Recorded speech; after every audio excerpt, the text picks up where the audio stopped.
Tantor Audio, a division of Recorded Books, presents The Aliens Challenge by Ella Maven, narrated by Heather Costa and Jeffrey Kafer. Chapter 1. Tabitha. He skated his fangs down the side of her neck, barely scratching the surface, and the pleasurable sting of the scrape throbbed in her clit. His fingers tangled in her hair to keep her throat bared to him, while he held her wrists in an iron grip with his other hand. She was trapped, unable to move, absolutely at his mercy, and it only made her wetter. "Please," she gasped. "That's it," he growled as he licked the sensitive skin below her ear.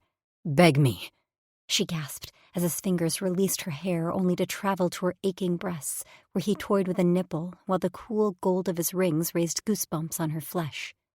"No," I groaned and slammed down my planet-torn version of a pencil. "No rings, Tabitha, for fuck's sake." I licked my thumb and erased the words, but I could still see the faint ghosting of the letters on the pamphlet, taunting me. Only one Drixonian wore a full set of rings, like a freaking mob boss, and I hated how badass they looked on his blue skin. I glared at my paper and kept writing. Once he finished with the pink nipple, leaving it smarting and distended, his hand slipped around to her back, where it coasted over her round ass. He gave one cheek a firm slap, and she moaned against the wall he'd pressed her against. Continuing lower, he slid his hand between her cheeks before plunging two thick fingers into her pussy. She cried out as he slammed in her, up to his knuckle, pressing deep. He held her like that, not moving, with her wrists still pinned, and then viciously twisted his fingers. Her legs trembled with the need to come, but she wanted more, needed more. "Ready to beg yet?" he taunted her, and she gushed on his hand at the words. Any other time, any other male, and she would have smacked him. But not this one, not the big male with the charming smile and the violet-purple eyes. "Beg for my cock." His thumb pressed at her back entrance, and she went wild, writhing against him like a wanton thing.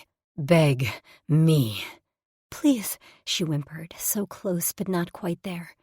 Not without his thick, pierced cock. "Please, Zavy." "No." I wailed, and with a vicious thrust, snapped the pencil in half over my knee. I flopped onto my desk, flinging my head onto my folded arms. This was not working.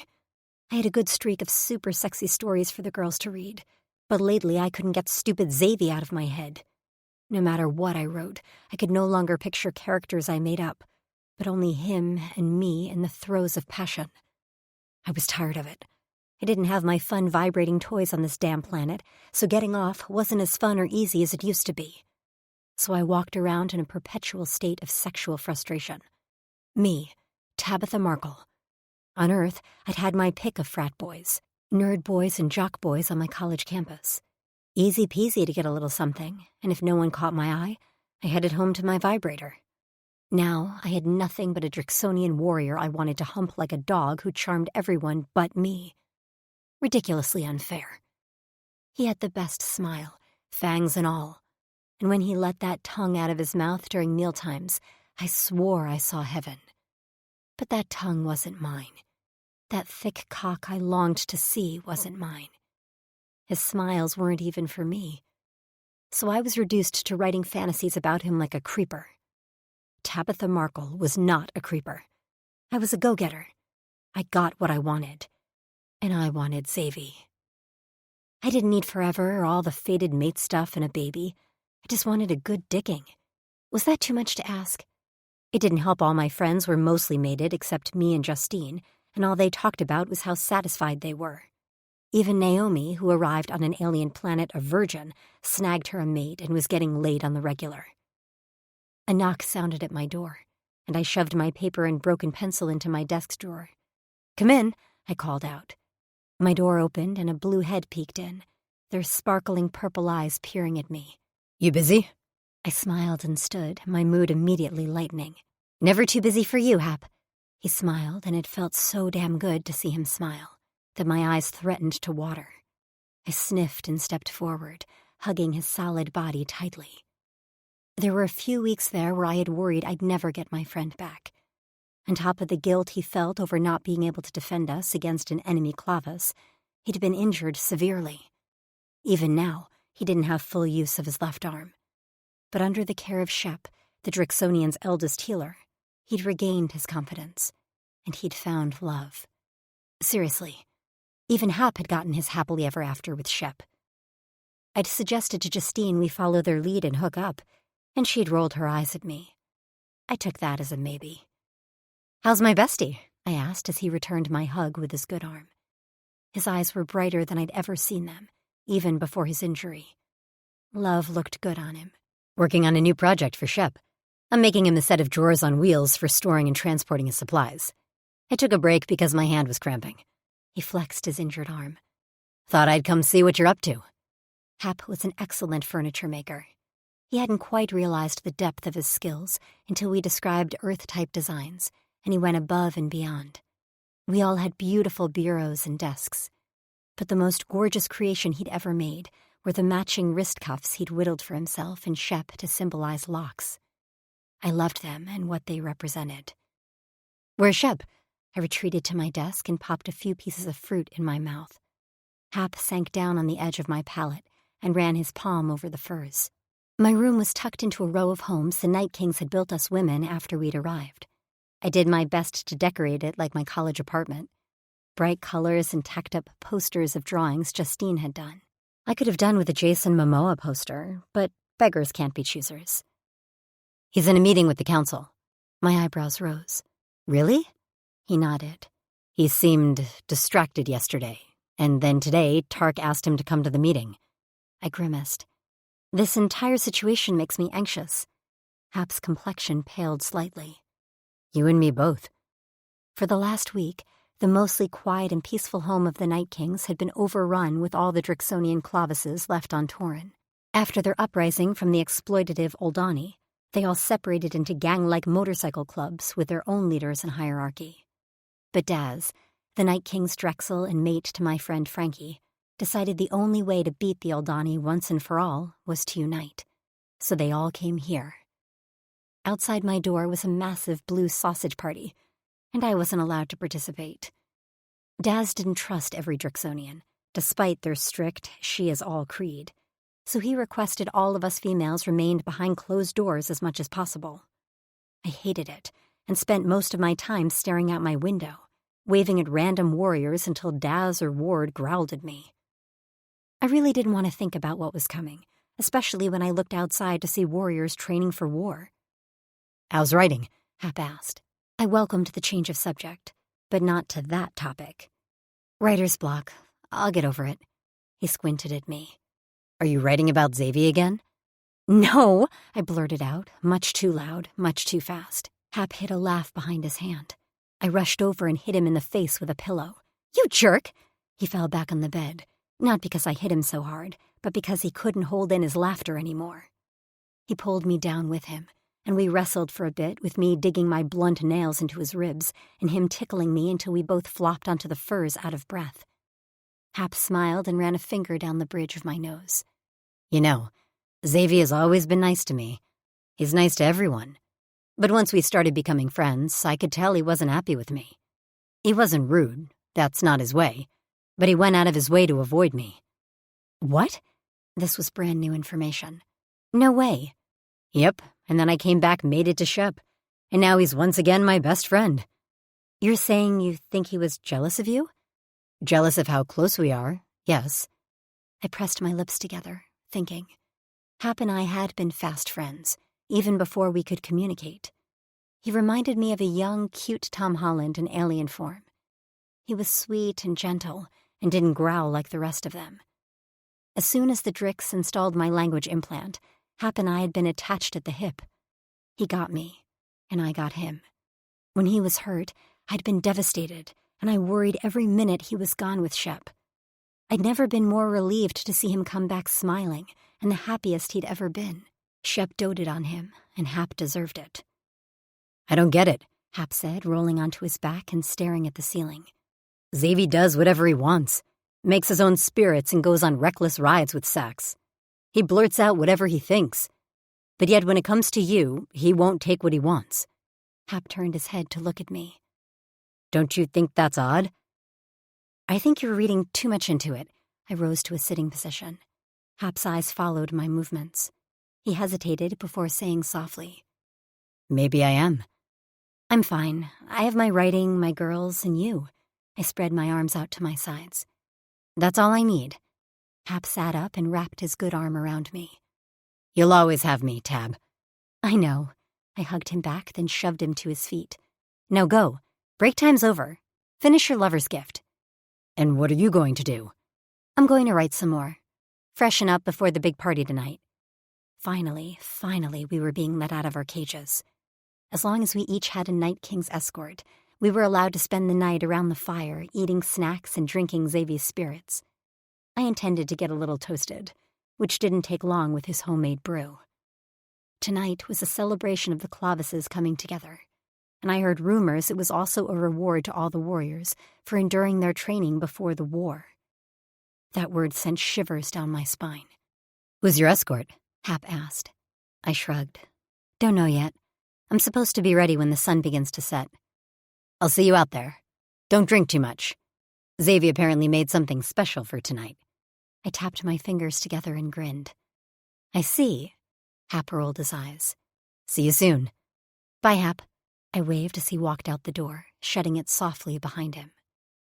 I sighed and stared at my desk, wondering if I should try to write again. Then I decided to hell with it. I'd take a nap and dream about a purple-eyed charmer who wanted nothing to do with me. Chapter 2. Xavier. I hated meetings.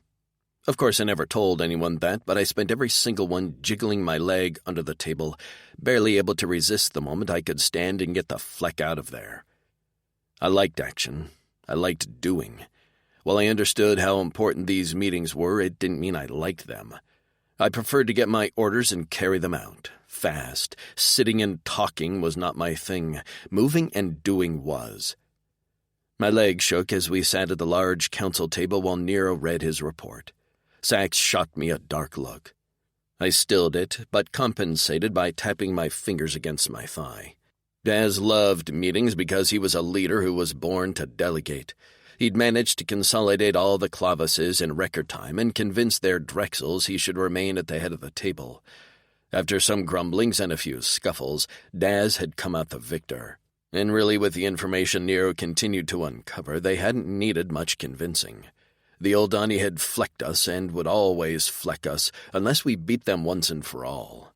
The agreement, as it made with the former Drexels, was that once we gained independence, they could once again separate and maintain control of their own Clavises. The unity would remain as long as the final war, and after that we could disband as we saw fit. As for Night Kings, we'd follow Daz to the ends of the galaxy. A knock sounded at the door just as Nero wrapped up his report. Ward opened it, and Tark stepped through, Shep at his back. "I brought Shep to talk about that information I mentioned." Tark moved out of the way to wave Shep ahead of him. Daz nodded. "Come in, take a seat." Shep moved so fluidly with his cane I often forgot he had it. He took a seat and propped it at his side, face flushed and eyes bright. Ever since he'd found his second mate in Hap, he walked with less weight on his shoulders. He seemed younger. I assumed that was what happiness did to a person. I wouldn't know. My fingers curled into a fist on my leg as I thought of bright eyes, soft curves, and laughter. I'd never get that happiness because I was messed up in the head. I wouldn't touch one purple hair on her head, ever. I cleared my dark thoughts. Now wasn't the time to mourn what I couldn't have. "Tark filled me in on your plans," Shep said. "I know there is a great concern for the Oldani's technology and long-range weapons. If we don't find a way to disable them, we'll be dead before we ever get close to Alizar." Ward pounded a fist on the table. "Right," Shep breathed. "Unless we could get close without detection." "How are we going to do that?" Gar snorted. "Turn ourselves invisible?" Shep turned his head closely and looked Gar square in the eye. "We won't, but I know who can." The room went still. I sucked in a breath and held it as Shep leaned back in his chair. He had everyone's attention now, and he knew it. We're not the only ones who would like to see the old Donnie fall. My fingers itched to get inside the cruiser, which now sat safely inside our walls. Gar and Naomi had recently uncovered one of our spacecrafts, which we had thought all along to be destroyed, in an underground Old Donnie hideout. Gar had blown his way out and managed to hide the cruiser until we could send a team to safely retrieve it. Nira and his team had since been working on it, so it would be in top condition when we would need it. Turned out we needed it sooner than we thought, as in tomorrow, and I was going to be the one to drive it. Just me, because we didn't dare waste one more body on what could likely be a suicide mission. I strode toward my hut, eager to break out the spirits for the bonfire feast tonight. At least the pre-planned party would see me off in style, even though no one but the inner circle knew. It had to stay that way. What I was about to do could blow up in our faces, and the rest of the Drixonians could always plead I was some rogue warrior if I failed spectacularly. I was eager to sit down in that cockpit, grip the wheel in my hands, and feel the steady hum of the powerful machine all around me. That was what I was born to do, what I'd been training for since I could walk. I never got the chance. Now I'd get a shot at my birthright. A flash of purple caught my eye, and I had to catch myself not to stop and stare. Tabitha. The one reason why the thought of leaving squeezed my lungs painfully until I couldn't catch my breath. I glanced over to see her talking to Naomi and Gar. I disliked the idea of the females outside at the feast tonight, but I also understood they'd been cooped up for a long time. And now I'd get a chance to watch Tabitha from afar one last night. I swallowed, my gaze roaming from the top of her hair down to her bare toes. When she'd first arrived, her hair had been a brighter purple, and I assumed it was her natural color until it began to fade. I'd grown concerned, thinking she was ill, but Daz had assured me Frankie promised him Tabitha was fine, and that humans often dyed their hair different colors. While the color wasn't the same vibrant purple it had been when she arrived, apparently her and Tark's mate experimented with dyes made from ground-up flowers. Her hair once again shone a shiny purple. Sometimes I fantasized like an idiot about how her locks matched my eyes. Stupid. I was insufferable.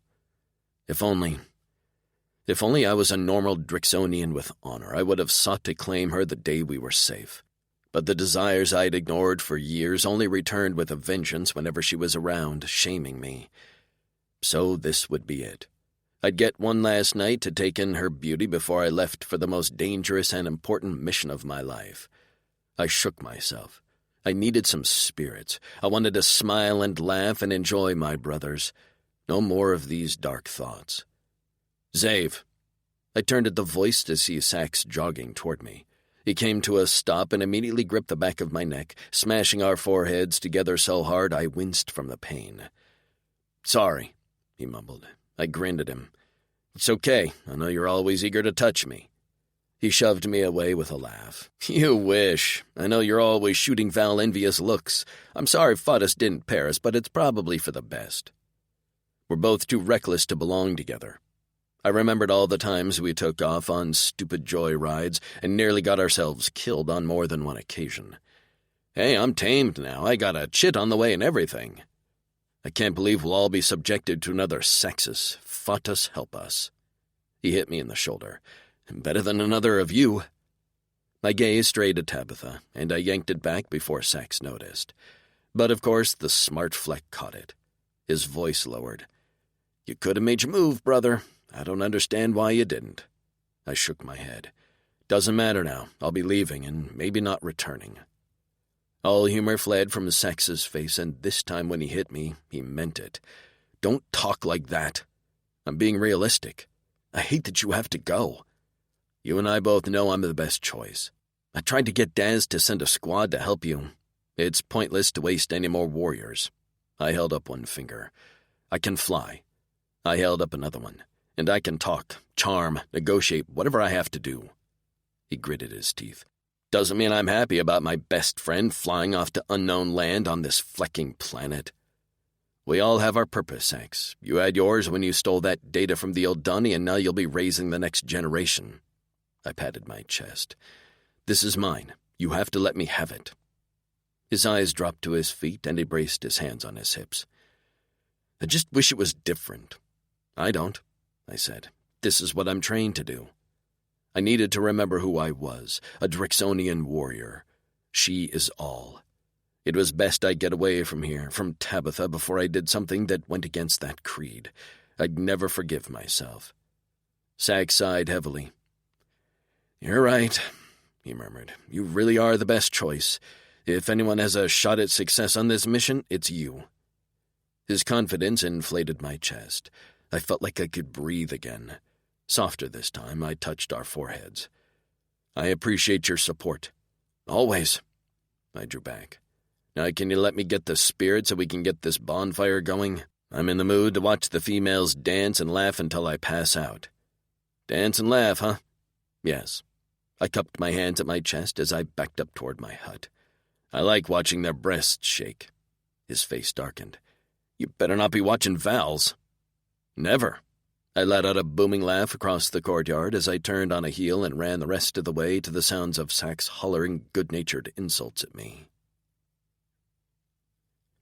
That night the spirits flowed freely. Even though only the council knew about my important mission, it seemed everyone within the walls was aware that something was coming on the horizon. Something big. Something like freedom. But before that, there would be war. We'd been there before. We could feel the change in the air. Their cheeks reddened from my spirits. The females huddled around the fire laughing. I enjoyed the way their skin flushed when they were feeling the effects of my brew. I especially enjoyed the way Tabitha grew louder, her movements more exaggerated. Right now she was telling a story and her arms waved wildly while Frankie laughed uproariously. Daz watched his mate from a short distance away. Her belly seemed to grow every day. Val and Reba, too. I figured it would only be a short time before Miranda and Naomi announced they were pregnant as well. The females weren't the only reason for the final upcoming battle for our freedom, but they were the push we needed. The purpose. I would do anything to keep Tabitha's smile that bright. Tonight she wore what the females called a dress. To me it was a large shirt with no pants, and the short material showed off her legs. A strong breeze could lift the loose fabric and show everyone her cunt, which made me grouchy. I didn't want anyone seeing Tabitha like that. The tops of her breasts spilled over the top and jiggled when she moved. I couldn't look away, and my mind played in vivid detail what I would do to that creamy skin if she was my mate. I'd press them together and stroke my cock through them while she knelt below me, pretty eyes watching me with lust. And then I'd cover her large breasts with my seed, rubbing it into her skin and refusing to let her use the cleanser until the next morning. She'd remain in my bed, smelling like me, while I cupped her cunt as we slept. I shook my head, cursing under my breath. That was why I couldn't get near her, because the things I wanted to do to her weren't fit for a warrior. I didn't trust my self-control around her, and she'd probably run screaming if she knew all the ways I wanted to make her filthy. She looked up at that moment, her eyes catching over the flickering flames of the fire. I usually looked away when she caught me staring at her, but tonight my brain was too thick with spirits and the anticipation of tomorrow. And maybe I wanted her to have a fond memory of me if I never returned, if she even cared to have any memory of me at all. At times I felt her eyes on me, but I wasn't sure it meant anything. Tabitha liked to look at all of us, laugh with us, and sometimes brush our arms with her soft fingers. Naomi called Tabitha's actions flirting. When I'd asked what that meant, Naomi had told me it was a way for women to show interest in a male. I tried to remember if Tabitha had ever flirted with me. Someone sat down on the hollow leg next to me, and I turned to greet them. I stopped short when I realized Justine was my company. And she hadn't sat down here on a whim. She was watching me closely, her dark eyes searing into me below her fringe of black hair. "Hey, Zave." I took a gulp of spirit and let the liquid fire slide down my throat to spark in my belly. "Hey there, Joss." She propped her chin in her fist. "What you doing?" I raised my cup. "What's it look like? Pretending to stare into the fire when you're really watching Tabitha's every move?" Psh! I made a dismissive sound. "I'm watching Val, trying to find a way to steal her away from Sax." Justine laughed. "Yeah, I'd love to see how that works out. He dotes on her." "You think I can't dote?" I nudged her with my elbow. "I'm an excellent doter." She rolled her eyes. "Okay, Mr. Confident. Well, it's clear despite your typical avoidance that you would prefer to dote on Tabitha. I don't really get you two. There's nothing to get. My voice cracked, and I tried to hide it by clearing my throat. Her eyes narrowed slightly, and it made me uncomfortable. She was the only female who could make me squirm with one glare. If she ever chose a mate, he would have to possess the biggest balls in the clavas. Finally, she shook her head with a sigh. Whatever, I don't even know why I'm getting involved. Maybe it's because I'm tired of listening to her get herself off through our walls. My mouth went dry. She does... what? Justine shot me a knowing grin, and I realized I'd been had. You'll have to ask her. I swore I heard her say your name a few times during her climax. While I sat frozen, she clinked her cup with mine, stood up with a flourish, and pranced. I hadn't thought Justine capable of prancing, over to the rest of the females. She only stopped once when Nero stepped into her path. He said a few low words to her, which she seemed to toss back at him with a flick of her hair. She brushed past him, and he watched her go. I couldn't stop thinking of her words. Tabitha made herself climax? In a clavas full of available males she was servicing herself? I could barely suck in a breath as my chest tightened. My cock kicked in my pants, lengthening to half hard as I imagined Tabitha with her head thrown back, legs open, fingers moving along her slick folds. I had to leave. If I sat here any longer, I would make a fool of myself. I wasn't fit for company. I took one last look across the fire to catch a glimpse of Tabitha, but she wasn't there. I straightened, glancing among the blue bodies, but didn't see one hair of her purple head. That wasn't like her. She loved the bonfires and the feast. She was usually one of the last to leave, eager to remain talking and laughing with whoever would keep her company. What if she wasn't safe?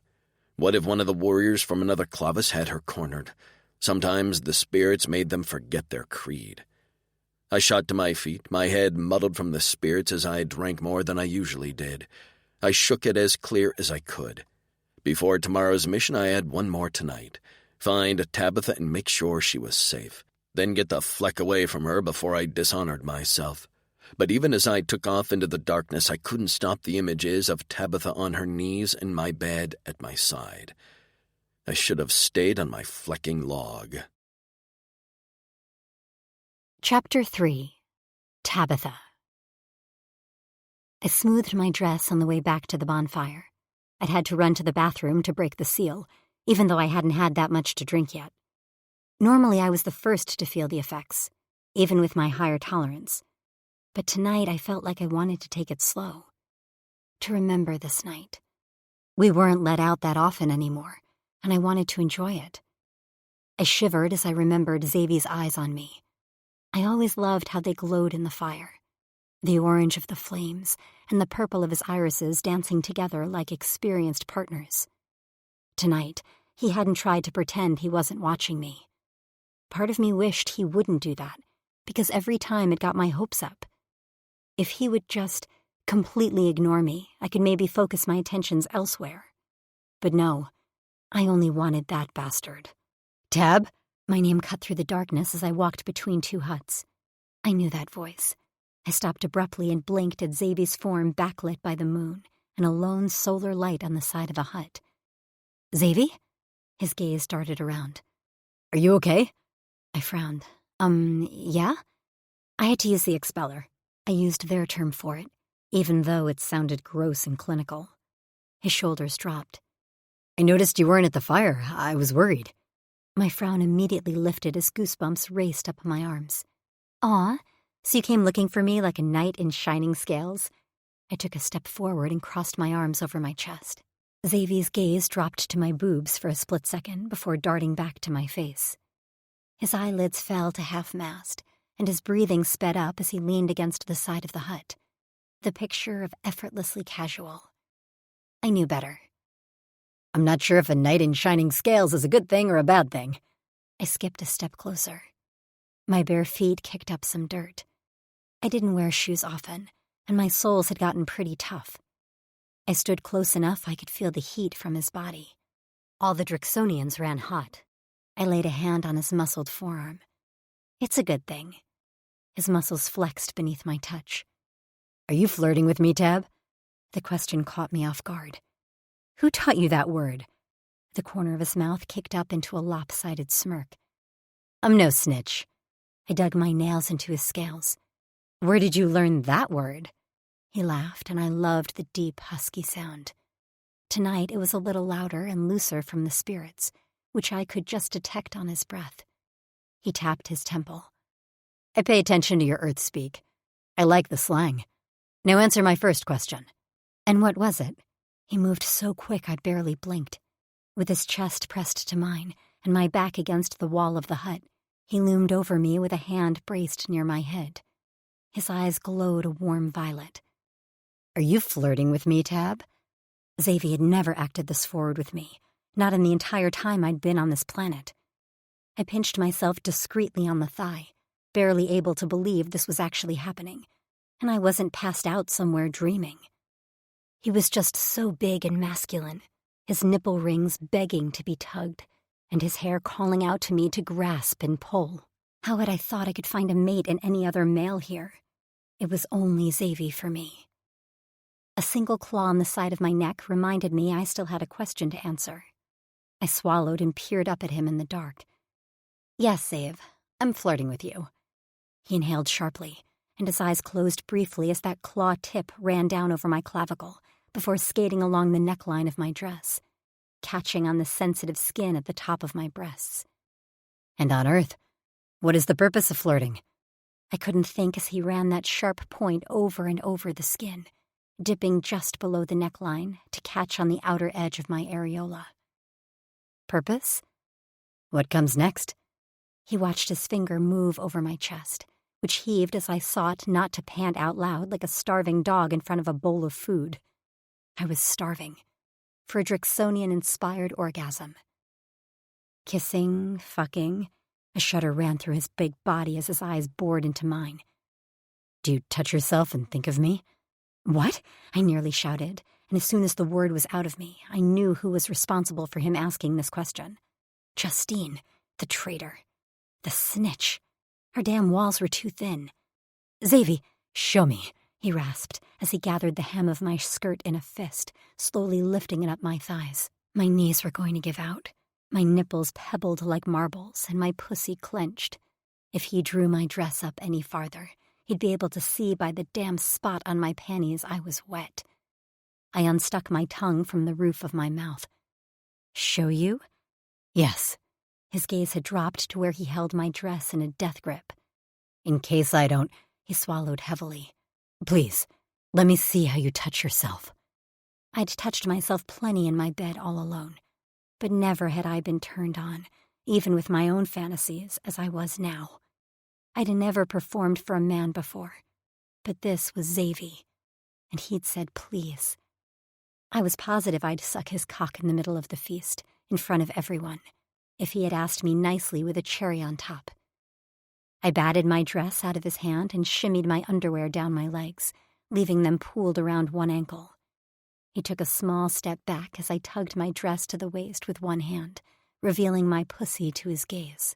"Holy fatas," he murmured as he took in my lower half. I would have given anything to feel that pierced tongue in my mouth, around my nipples, and pressed to my clit. But if this was all I was going to get, I was going to enjoy it. I pinched my nipple through my dress and let out a soft moan. Xavier pressed a hand to his groin, where an impressive rod had grown down the leg of his pants.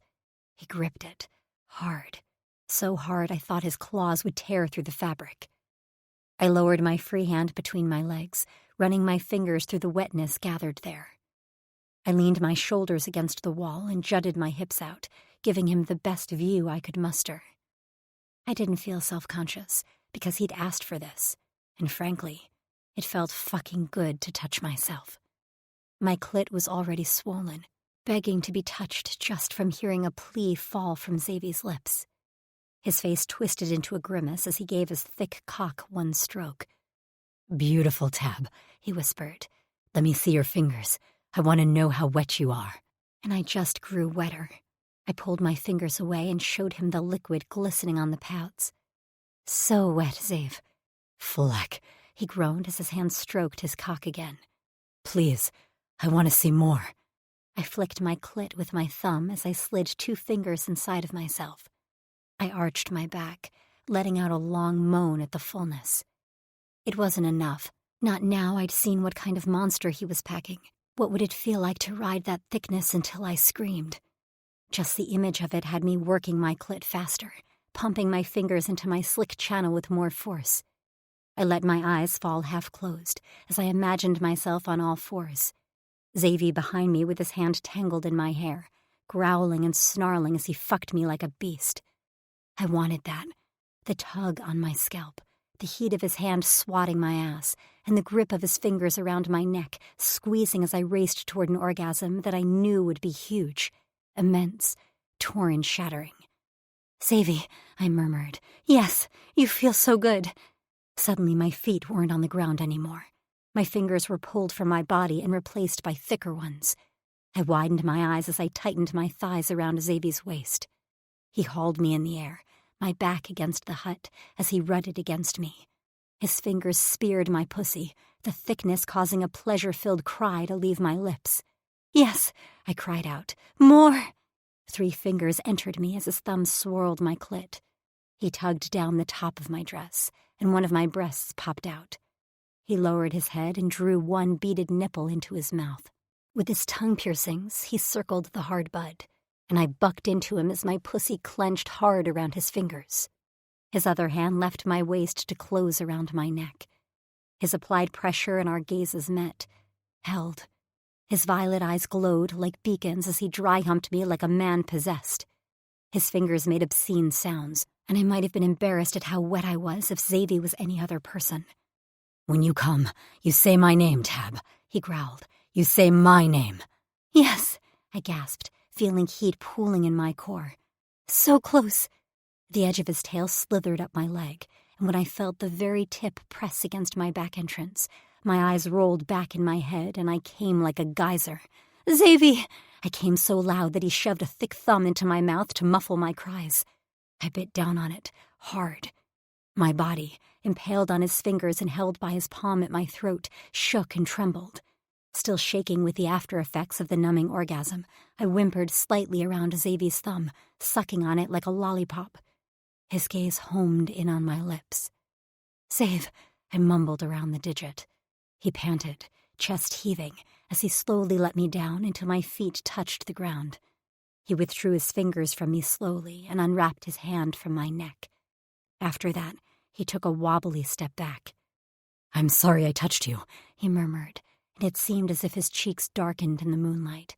"I shouldn't have. I'm sorry." "I have 0 complaints." I was a little breathless, but I couldn't miss the bulge in his pants. "But I didn't ask." "I could have said no, and you would have stopped." He swallowed but didn't respond. I knew him, though. He would have stopped.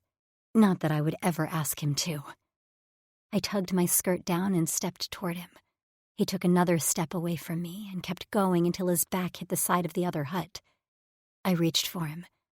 I'm pretty good at touching myself, but I'm much, much better at touching this. I squeezed his cock through his pants, and he jolted so hard I thought he'd come out of his skin. He watched me with flared nostrils, and his hands fisted at his sides while I reached around him and unbuckled the clasp of his pants above his tail. The waistband gaped in the front with enough room for me to stick my hand inside and pull out his cock. As predicted, it was perfect and massive. A row of piercings like a Jacob's ladder ran down the underside of his shaft, along with a pierced ring at the tip. My mouth watered. "Tab, no," he murmured, shoving my hands away. My stomach plummeted. "What?" He stuffed his cock back in his pants awkwardly since it was still way too hard to look like anything but a snake hidden in his crotch. "I can't do this. I touched you. That is all, and I shouldn't have done that." I started to feel the creep of embarrassment, and that pissed me off because Tabitha Markle did not get embarrassed. "Why not?" "Because you are not mine to touch." My eyes nearly bugged out. What?" "I decide who touches me, and I decided your touch was acceptable. No one else decides that." I swallowed and righted my dress the best I could, shoving my boob back inside the top. "If you don't want me touching you, you could have given me a heads up before I got your cock out." I had to get out of here before I cried. I could feel the beginning prick of tears. What was happening? How had this turned from the best night into the worst? Of course he could say no, but it didn't seem to make sense. He'd wanted me to so badly, and then I took a step and realized my underwear were still around my ankles. Great. I hopped on one foot and tugged them off just as I heard Xavier take a step toward me. "Please don't be upset, Tab." "I'm not upset because you stopped this," I sniffed, my voice going slightly shrill. "I'm upset because I don't think you're being truthful with me about why." I turned and with a vicious overhead throw, whipped my panties at his head. They caught on the tip of one of his horns and stayed there. Xavier peered at them out of the corner of his eye. I made no move to retrieve them. He snatched them from his horn and gripped them tightly as he held out his other hand. "I do want you touching me." I glared with my arms crossed over my chest. "Don't patronize me." "I'm not. But Tabitha, once we start, I don't think I can stop. And I don't know how far I'll take it."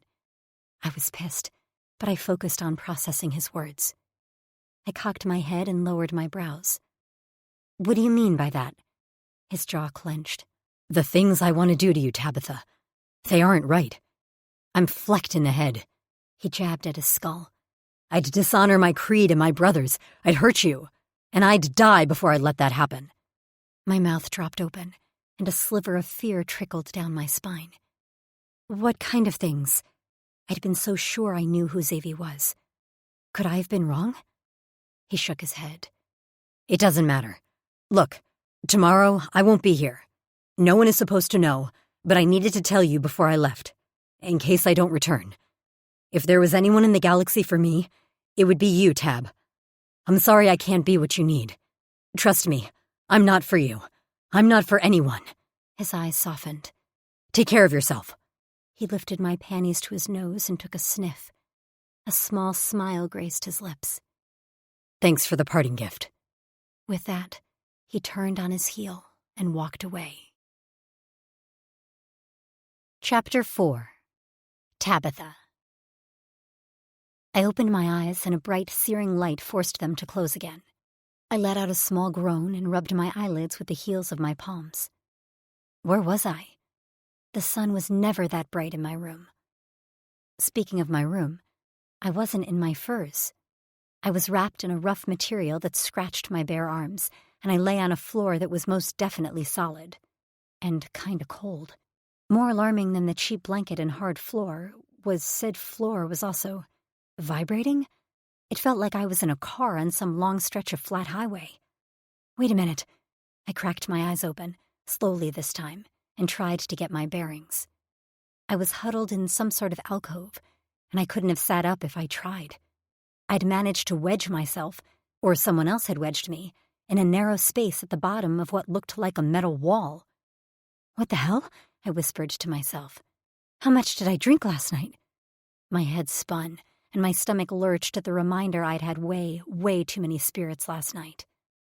My tongue felt like it was covered in moss, and I was dying for some qua. After that whole scene with the pierced Drix, who shall not be named, I'd drank, and danced, and did I throw up? I remember slumping against Miranda while asking for the nearest sheets, because I was hungry for a chili dog. And then, what happened after that? I remember stumbling away from the girls who were also feeling the effects of the booze and finding a ramp that had seemed interesting at the time. Shit. This was bad. Unbelievably bad. Even though I barely had room to do so, I rolled onto my stomach, relieved to see at least I had my clothes on beneath the blanket. I army crawled out of the space and into a larger area of what looked very much like some sort of aircraft. Still on my stomach, I gazed around. Maybe this wasn't so bad. I knew the Drix had stolen their cruiser back, so I must have stumbled onto it last night. No big deal. Surely the rumbling beneath my feet was just them testing the engine. Motor. Whatever made this thing fly. With a wince, I pulled myself to my knees and then rose the rest of the way to my feet, using the wall as a prop. It was then I sighed and let my eyes open a little wider. Stretched before me was an entire wall of windows above a cockpit-like control panel, and what I didn't see out those windows were a bunch of Drix milling about on the ground. No, I didn't. I saw the seaway, way down, and I saw sky. Sky we were currently flying in at breakneck speed. My lungs seized, and my heart plummeted. Had I been stolen by the Oldani? I did what any sane person would do when taken away from the only safety she knew. I opened my mouth and screamed. My knees buckled and hit the floor with a smack just as a high-backed chair spun around. Sitting in the seat, purple eyes wide as saucers, was the pierced Drix who shall not be named. I immediately clamped my hand over my mouth, silencing myself, as we stared at each other. He didn't look to be any happier about the situation than I did. "Tabitha?" Xavier's voice was a hoarse whisper as his gaze darted around the aircraft, as if searching for the hole I'd used to breach the hull. What are you doing here?" "Why are we in the air?" I screeched. Panic had set in, and words spewed from my mouth without filtering through my brain first. "What's going on? Did you kidnap me? Am I being sold to the Oldani?" My words caused Xavier's face to shift from shock to anger. He unglued himself from his chair and stalked toward me. "Are you kidding? Of course I didn't kidnap you. And over my dead flecking body would I ever let anyone sell you?" He ended on a growl. His hand grasped my arm and he hauled me to my feet.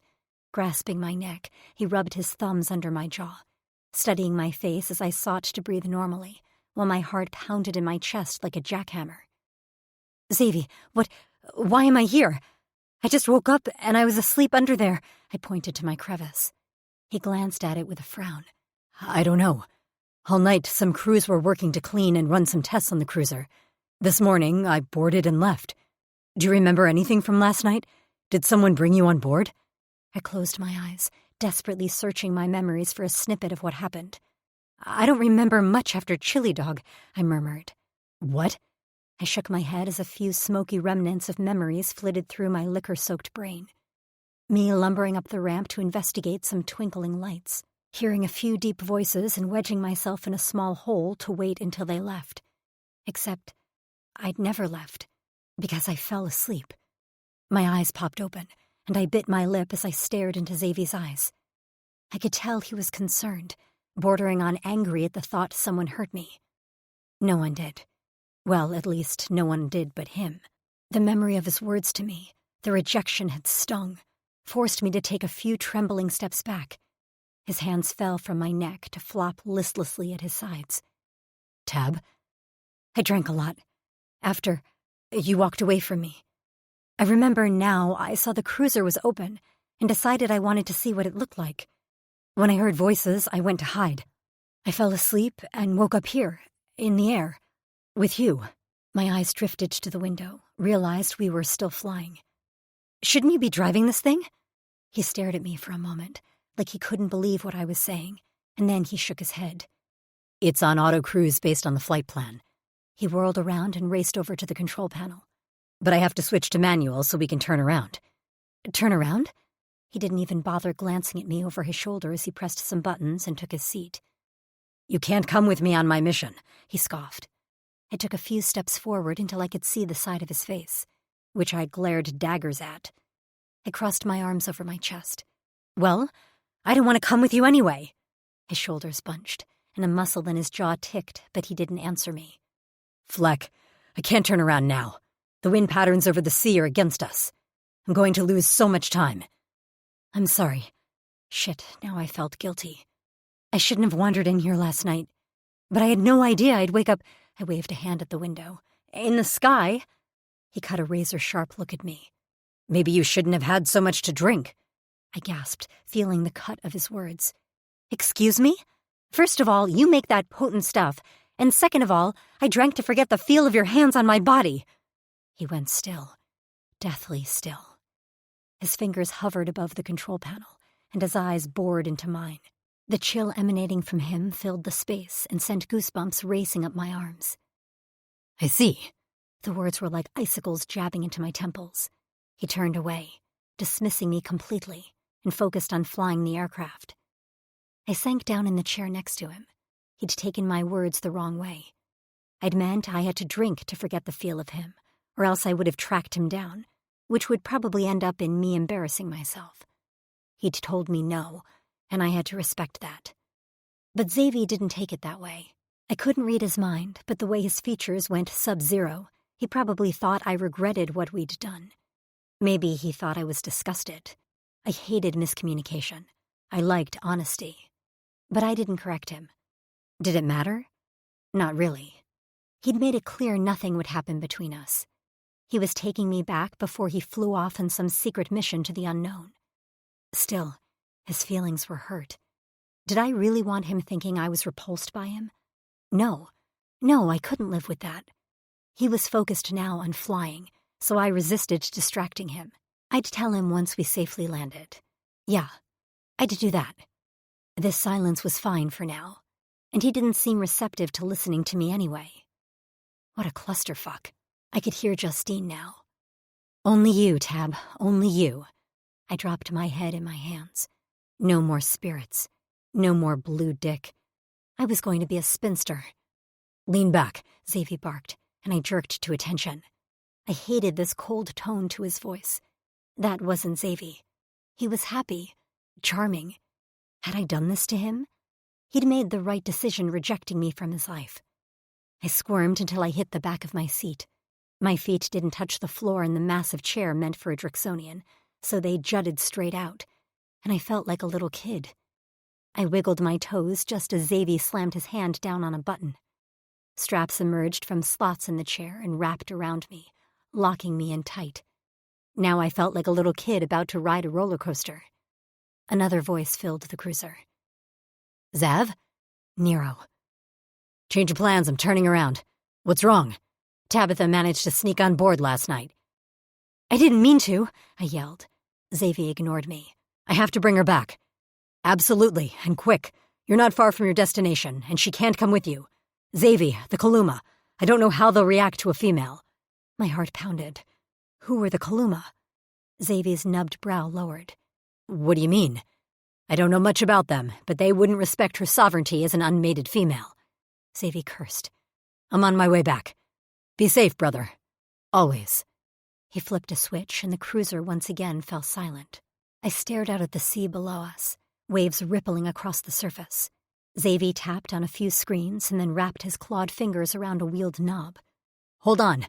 I didn't have anything to hold on to but the straps across my chest, so I fisted them, elbows cocked. Holding on. The cruiser slowed, and Xavier spun the knob. The cruiser tilted, banking like a plane heading into land. But we weren't landing, just turning around to take my hungover ass back to safety. Guilt churned in my gut. I owed Xavier an apology. I owed a lot of people apologies. This wasn't college. I couldn't get fucked up and wake in a strange bed with a few muttered apologies and have everything be okay. There were consequences here. Drastic ones.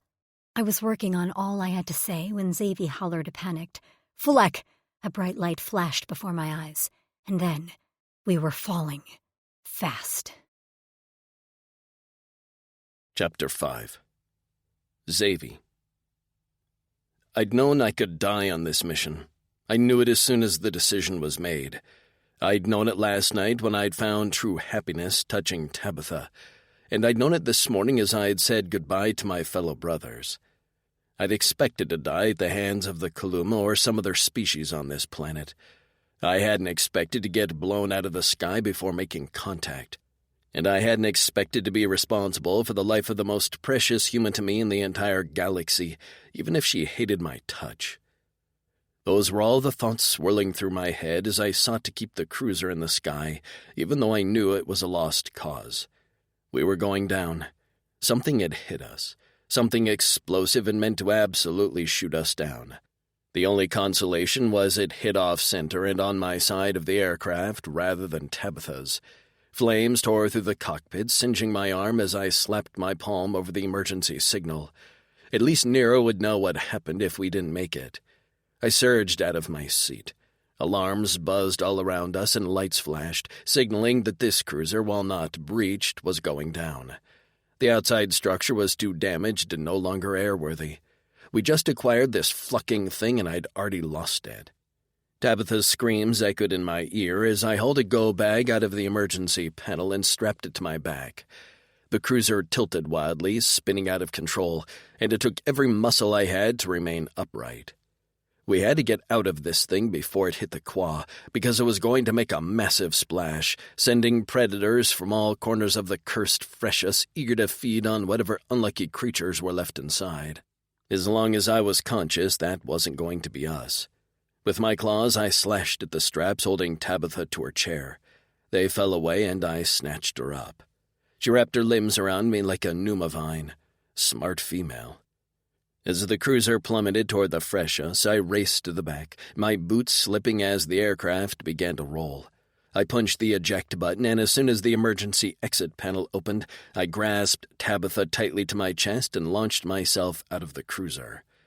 Tabitha didn't scream. She didn't make one single noise, but I could feel her hot breath on my neck and a racing Cora beating in time with mine. I yanked on the cord of the emergency bag, and glider wings burst from the sides. Tabitha jerked in my arms at the sound and gripped me tighter. I angled my body toward the coast and hoped we'd get as close as possible before gravity sent us plunging into the Freshus. Behind us came a massive splash, and a cool spray hit my back as the cruiser hit the surface. I didn't turn around to see what creatures were already looking to investigate the crash. Up ahead rose a cliffed coast. Small inlets led me to believe we'd be able to find a cave or someplace to rest until I could come up with another plan. My immediate worry was to get us out of the Freshus and away from whatever shot us down. Tabitha's hair fluttered around us, tangling in my lashes and catching on my lips. She was alive, and so was I. That was all that mattered now. I just had to make sure we stayed that way. I set my gaze on the cliffs and, in particular, a small cove I could see well above the surface of the Freshus. The wind tore at my scales, making my eyes water, and Tabitha made small whimpers against my neck. I wished I could comfort her, but I was too busy focusing on gliding us as close to safety as possible. It became apparent quickly we were not going to make it. I tried to tip up the front of the glider wings, but even now I could smell the Freshus and see the small huppas gliding just under the surface. They wouldn't hurt us. It was what I couldn't see swimming up from the depths that worried me. "Whatever you do," I yelled over the rushing wind, "do not let me go." Tabitha nodded, and a moment later I wrenched my body upright. The wings caught on the air and sent us upward for a moment before we plummeted to the Freshus surface. We hit feet first, plunging down way too far for my liking. Immediately, a grouping of huppas surrounded us, little mouths gaping and eyes bulging. As I gripped Tabitha with one hand and pushed toward the surface with the other, I took comfort in that. When they sensed a bigger predator, they'd leave. That was what I had to be worried about. The wings tumbled to the seafloor below us, breaking off from the emergency pack on my back on impact. My lungs screamed, and I worried for Tabitha. Her body bucked against mine, and when I glanced down at her face, her cheeks were bulged, bubbles leaving her lips while her eyes remained wide and panicked. When we breached the surface, she gasped gratefully. Her wet hair clung to her face as she spit out quaw and gulped in air. I kept us at the surface while we both caught our breath. "Holy shit," she panted. "I can't believe that just happened. How are we alive?" I began to strike out toward the cliff with one arm while I held her with the other. "I'm not sure either, but we won't be for long if we don't get out of this quaw." "Right," she murmured. "Can't swim forever." "Oh, I can swim for a long time. I'm not worried about that. Remember the creatures who took down Gall's boat?"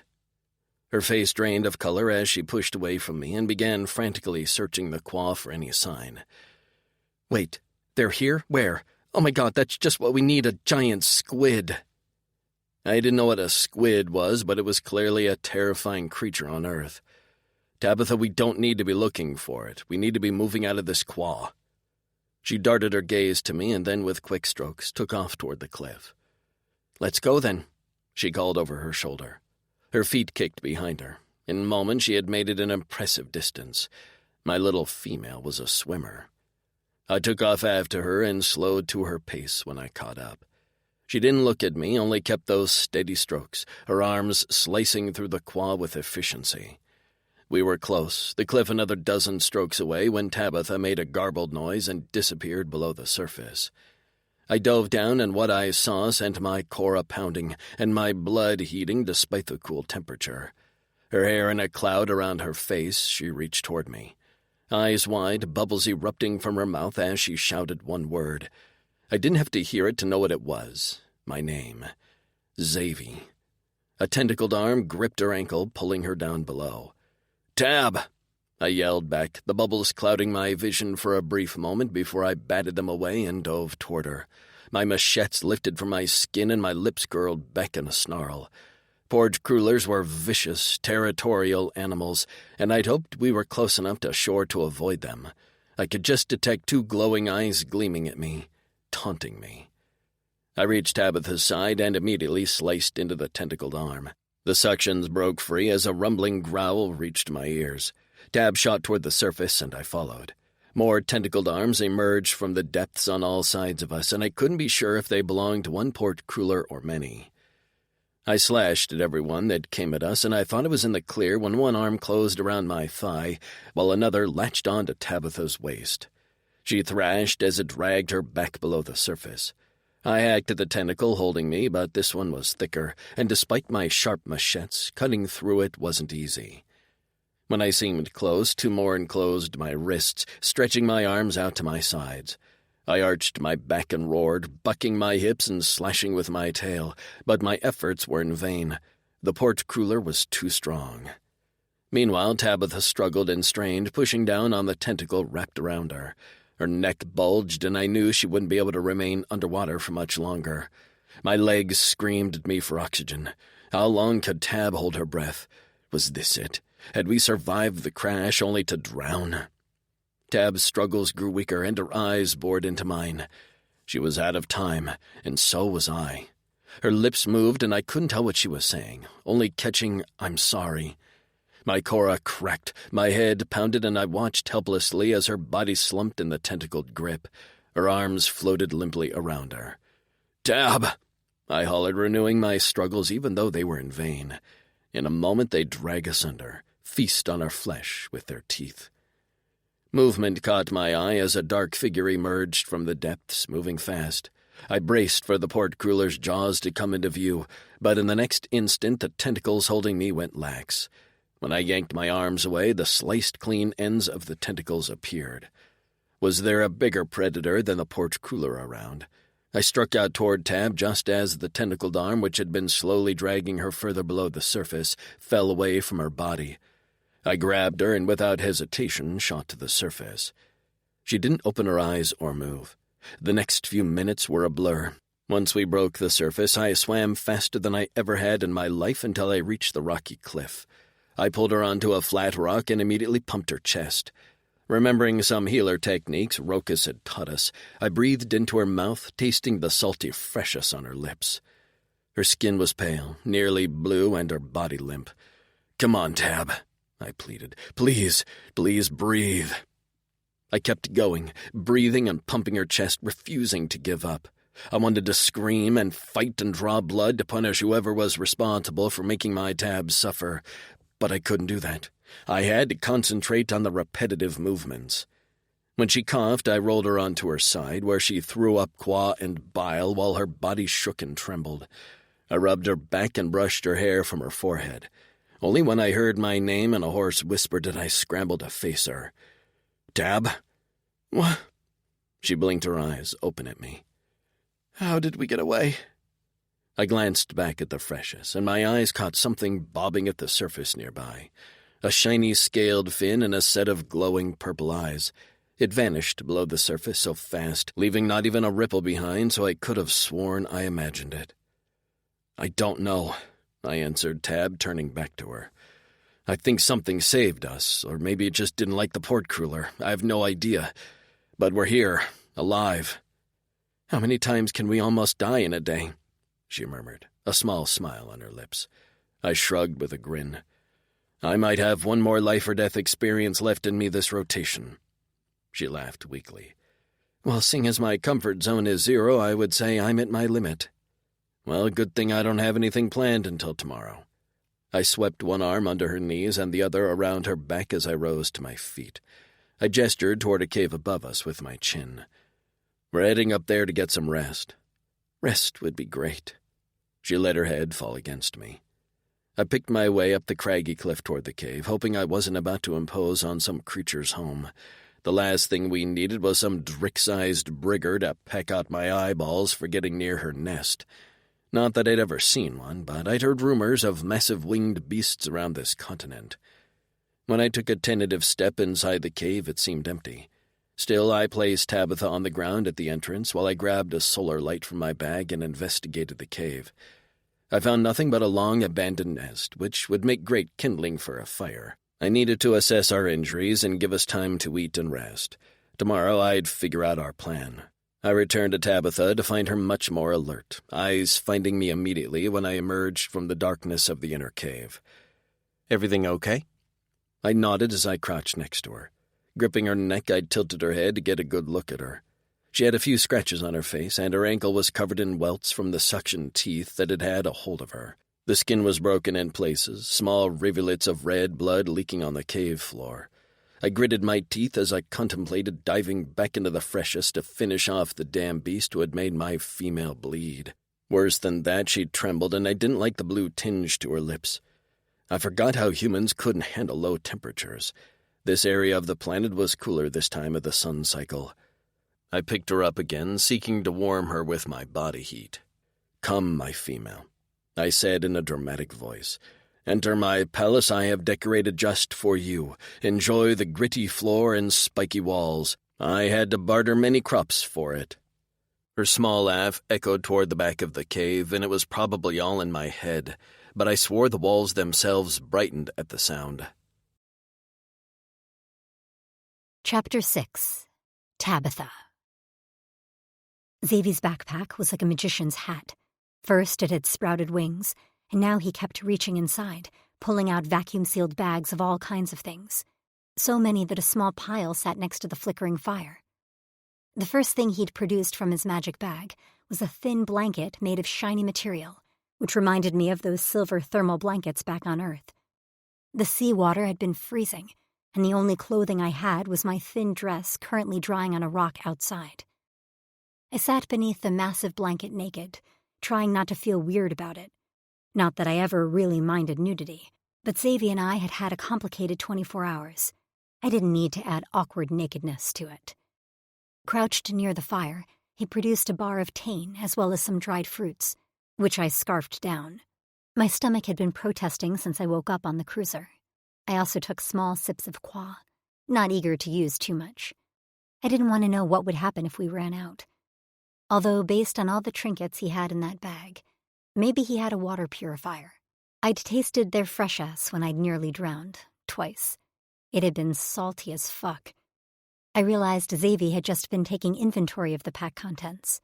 His fingers flitted over the food and qua jugs before carefully packing everything back inside the bag, save a few packages of food and another jug of qua. "You're going to eat too, right?" I asked him. He finally set the bag aside and took a seat next to me, his back against the cave wall. His answer was to shove a whole tane bar in his mouth and grin at me as crumbs dropped on his bare chest. "Hey, don't waste any crumbs." I picked up a large chunk that had plunked to the cave floor and glared at him. He snatched it from my hand and shoved it in his mouth. "Not wasted," he said with a full mouth. Sometimes he was so like the boys I knew back home, and other times he was every inch a 150-year-old warrior from another planet. I liked him both ways, but I might have liked him the most when he was at ease. Charming, all grins and dimples. I didn't want to think about last night, but I couldn't stop thinking about it. It was always there, lurking in the back of my mind like a shadow. At the time, I'd been angry at the rejection, but I'd had more time to ruminate on his words now. He didn't deny wanting me, but he said he didn't trust himself to stop and worried that the things he wanted to do to me were dishonorable. Maybe I was fucked up in the head too, because dishonorable things sounded right up my alley. Xavier said he didn't trust himself, but no matter how I spun it, I did trust him. Was my trust in him enough for both of us? I refused to pressure him to do anything he didn't want to do, or would later regret. I had to decide if I was going to let it go, or push Xavier a bit more to tell me what was going on inside his head. The first would keep us as friends. The second had the potential to blow up in my face, and I'd had enough explosions for the day. Beside me, Xavier picked up the next package, which I assumed was food. But when he opened the wrapping, I realized it was a small medical kit. Shifting to crouch in front of me on the balls of his feet, he beckoned with his fingers. "Let me see your legs, Tab." "Oh, right. My legs, which currently stung like I'd been whipped by an entire school of jellyfish. The salt water hadn't helped at all. Whatever that tentacled thing was, his little suckers had teeth. When I'd felt them bite into my skin, I was afraid to look down, terrified I'd no longer have my limbs at all. I stuck my bare feet out of the bottom of the blanket, doing my best to cover all my personal bits. One thing I really missed was nail polish. Maybe it was silly, but I always had my toenails painted on earth, and I changed the color often depending on my mood. We'd been able to replicate hair dye, but nail polish was a no-go. I wiggled my naked toes. Xavier's good nature fled as he took in my injuries. With his nostrils flared and his jaw ticking, he ran his fingers gently over the wounds. When he hit a particularly sensitive spot, I jerked away from him on a hiss. He darted his gaze to my face. "I'm sorry." "No, it's okay. It just stings." He nodded. "As it should. Why don't you have any of these? That damn thing had a hold of your thigh and both your wrists." He held up his hands and flexed them. I saw a few dings in the scales there, but other than that, he was unarmed. "Thicker covering than you." He poked around in the med kit. "Need to get you females some scale suits." He produced a wrap. "We only have one vial of medis, and I don't need to save it for me, but I'm worried about any more injuries you could sustain. I don't want to waste it on something not life-threatening." I didn't like any of those words. Not about the medis.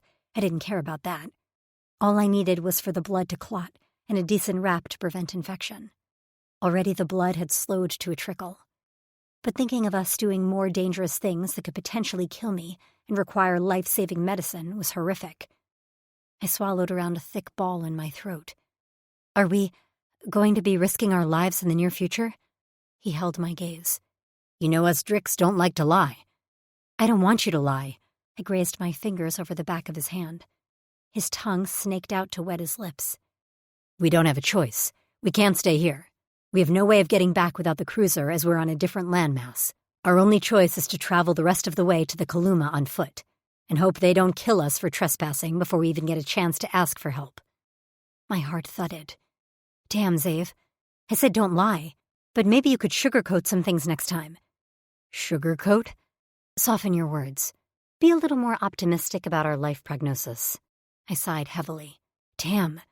He looked adorably confused. It's fine." I waved a hand. "Thank you for being honest." He didn't seem to believe me, but he dropped it. Ducking his head, he began to gently wrap the wounds around my ankles. "We need to get some sleep tonight and work on our plan." I liked that, his talk of our plan. I'd never been that good at following orders. I wanted to be involved and have my voice heard. Well, at least out of bed. In bed was another story. I liked that he was communicating with me, rather than leaving me in the dark, or worse, lying to me. "So, can you start from the beginning? What is this mission, and who are the Kaluma?" His fingers stilled before he resumed bandaging my legs, but now his movements were stiffer, his expression tense. He didn't talk again until he was finished, and then he leaned back on his haunches with his wrists braced on his knees. "Shep told us about the Kaluma, an isolated race native to this planet who are extremely territorial. They have abilities that would be extremely useful in our final war with the Aldani. And that's my mission, to convince them it's in their best interest to join us in the fight." "What abilities do they have?" "Extreme camouflage. Shep said they can change colors and patterns to blend in with their surroundings, so that they are nearly invisible. It's what we need if we want to get anywhere close to Al-Azhar." "And so why did the Council send you?" He held up one finger. "I'm the best pilot." He grimaced as his eyes drifted toward the sea, before he held up a second finger with the tip of his lips. "And 2, I'm the most charming." I snorted. He gasped in mock offense. "You don't think so? I'm sure Gar would do a bang-up job asking a hostile race for a favor." I ignored the hysterical image of Gar trying to negotiate. "I'm sorry, did you say hostile?" "I can't be sure, but it's possible scouts of theirs shot our cruiser down." "So they already tried to kill us?" I squeaked. "I don't know, Frustration crept into his tone and he fisted his hair. "I don't know, Tab. All I know is that the only way back home is across the Freshus. We have no aircraft, and even though I sent a signal to Nero, we were going down, they have no way of rescuing us. We can't stay in this cave forever." "Can't we?" I grumbled. I could learn to live off the land or whatever. He ignored me. I've turned it over and over in my head nonstop, but the only solution I can come up with is to continue to the Kaluma settlement and ask for their help, and possibly an escort home. Shep thinks they have air travel abilities. I slumped. I'm sorry. I feel like this is all my fault. He scoffed and rested his warm palm on my bandaged ankle. It's not. I would have gotten shot down with or without you. Taking you to the Kaluma poses a lot of problems, but, he shrugged, there's no point in thinking back. This is our situation now, and we have to face it head on. He sounded so capable when he spoke like that. If I was honest, it turned me on a little bit. I heard what Nero said about how they might treat females. I nibbled my lip. I don't want them to think I'm unmated. Xavier scratched the back of his neck. I thought about that too. We can tell them we're mated. They have to respect that. I don't know a species who doesn't honor that code. I winced. Some humans don't. He glanced sharply at me. They don't? There's good and bad of every species, Xav. I just hope we meet some of the good Kaluma, and not the bad. He stared at the wall behind my shoulder before he lowered his gaze to poke at the cave floor. Me too, Tab. Fatas has stayed with us this long. I hope she doesn't desert us now. Xavi. The breeze blowing the cool, freshest air into our cave felt good on my heated skin, but as I poked the fire I could tell Tabitha was shivering. Her lips trembled and she rubbed her hands over her shoulders under the blanket. She'd been able to dress again, but her clothing was thin. I knew I would have to lay with her and warm her with my body heat, but I was putting it off, like a coward. I didn't trust myself being that close to her. My talk was already hard just from being in this flecking cave with her. Her hair had dried and it framed her face in purple curls that blew in the soft winds. I longed to wrap it in my fist and tug. I wanted to hear the quickening of her breath, smell the gush of her arousal, and see the way her pulse beat rapidly in her neck. Fleck, this was why I avoided getting close to her. I'd controlled myself while bandaging her wounds because I'd been so enraged at the sight of her blood. I hadn't thought about how she was naked under that blanket, but now that was all I could think about. Xavi? Her soft voice drifted through the smoke.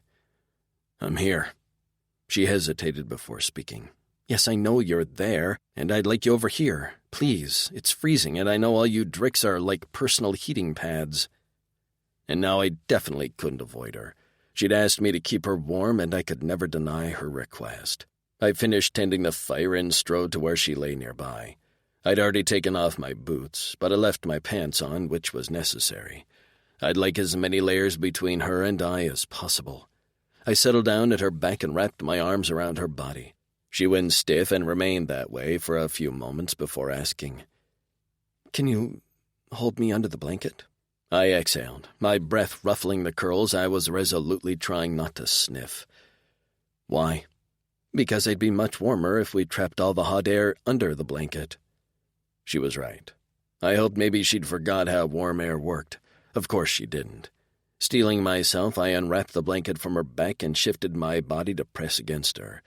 Immediately, she sighed happily and squirmed back into me, which made her sweet little ass rubbed right up against my hard cock.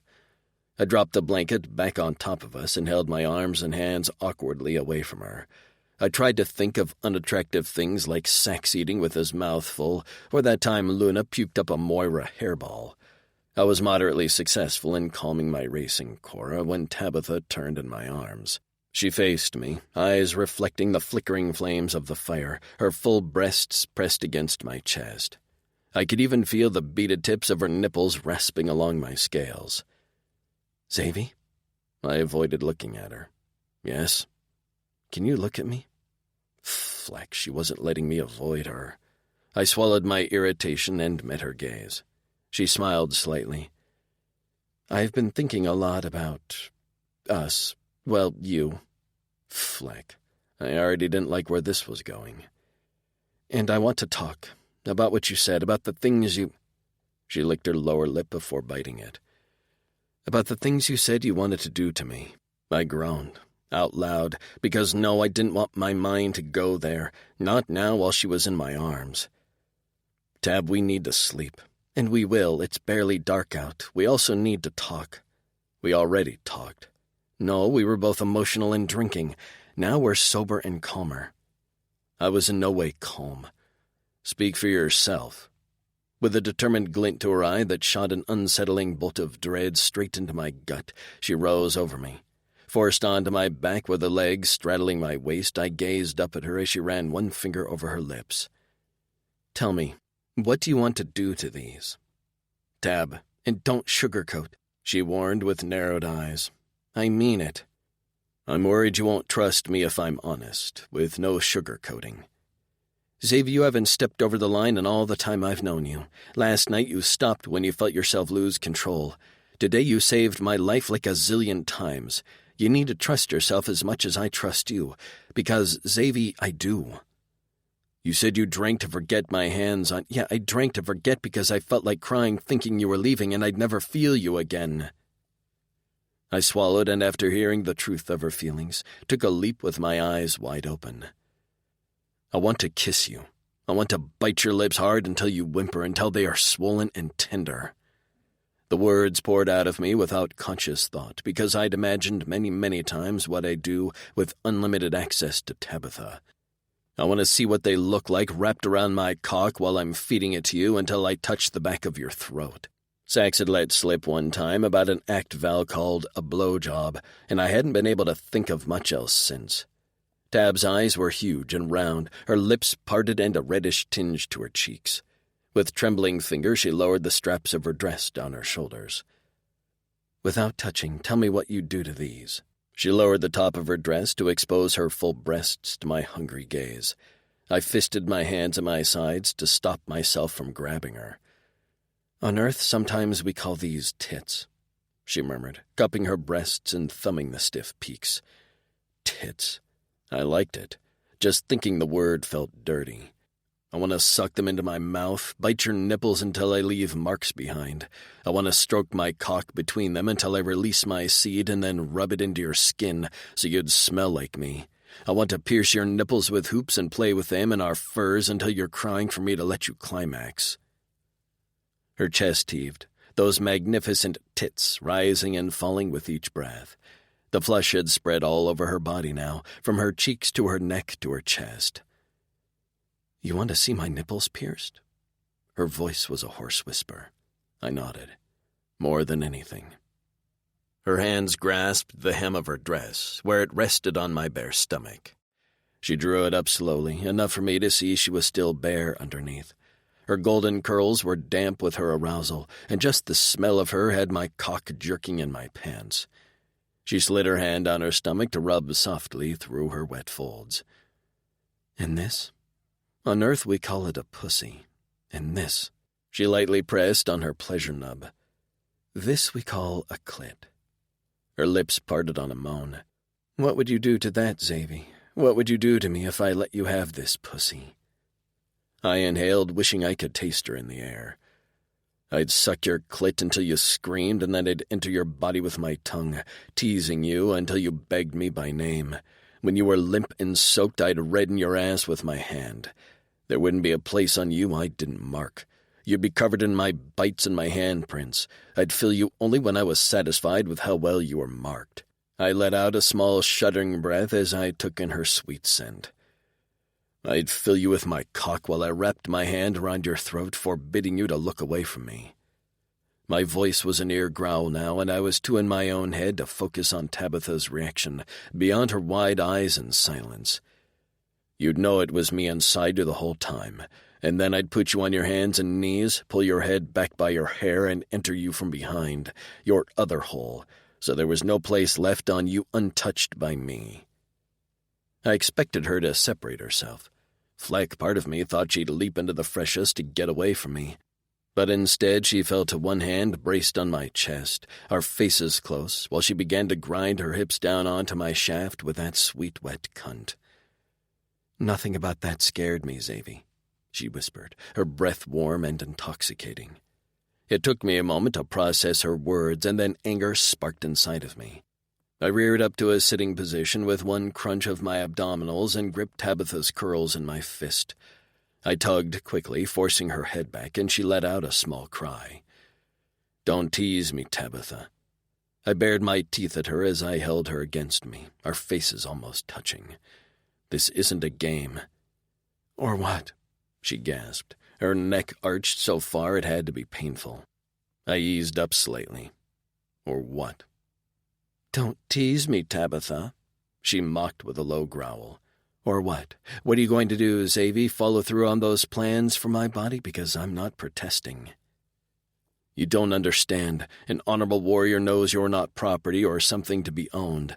But I'm not honorable in the way I want you. I'd want to possess you, Tab."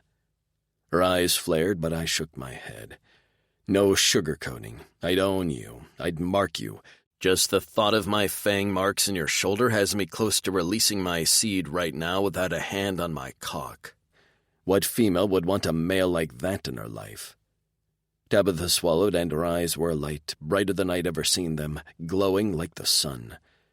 "Me," she gritted out, her lips curled back in a feral snarl I was sure was a mirror of mine.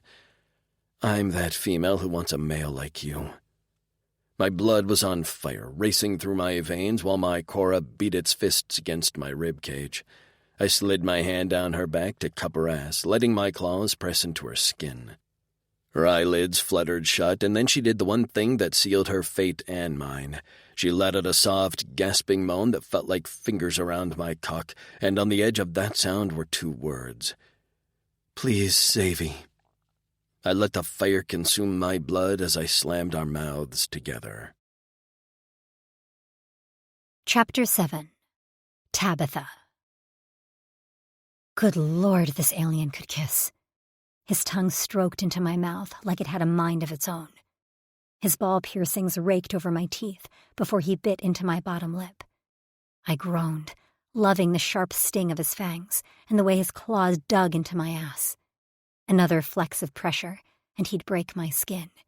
But he skirted the line with a controlled strength that turned me on like nothing else. I raked my nails down his scales, and his skin jerked beneath my touch. When I looped a finger through his nipple rings and tugged viciously, he shifted his head to the side and drew my earlobe into his hot mouth. "You pushed me, Tab," he whispered. "You sure this is what you want?" "Yes," I answered without hesitation. His cock was rock hard between my legs.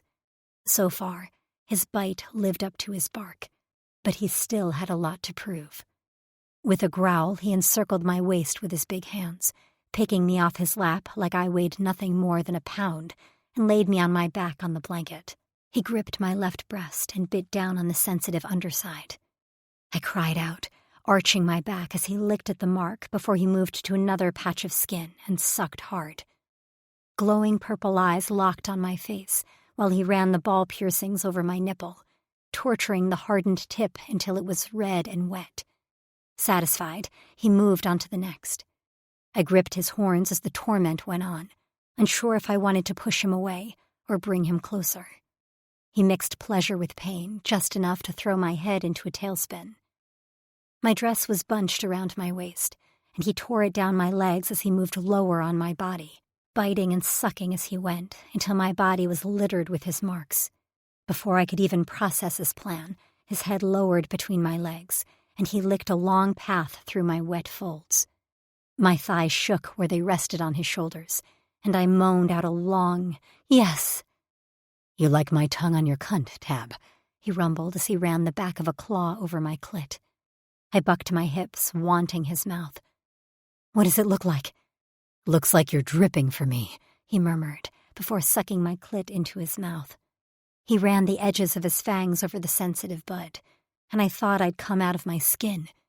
He held my hips down with one arm, so I was immobile.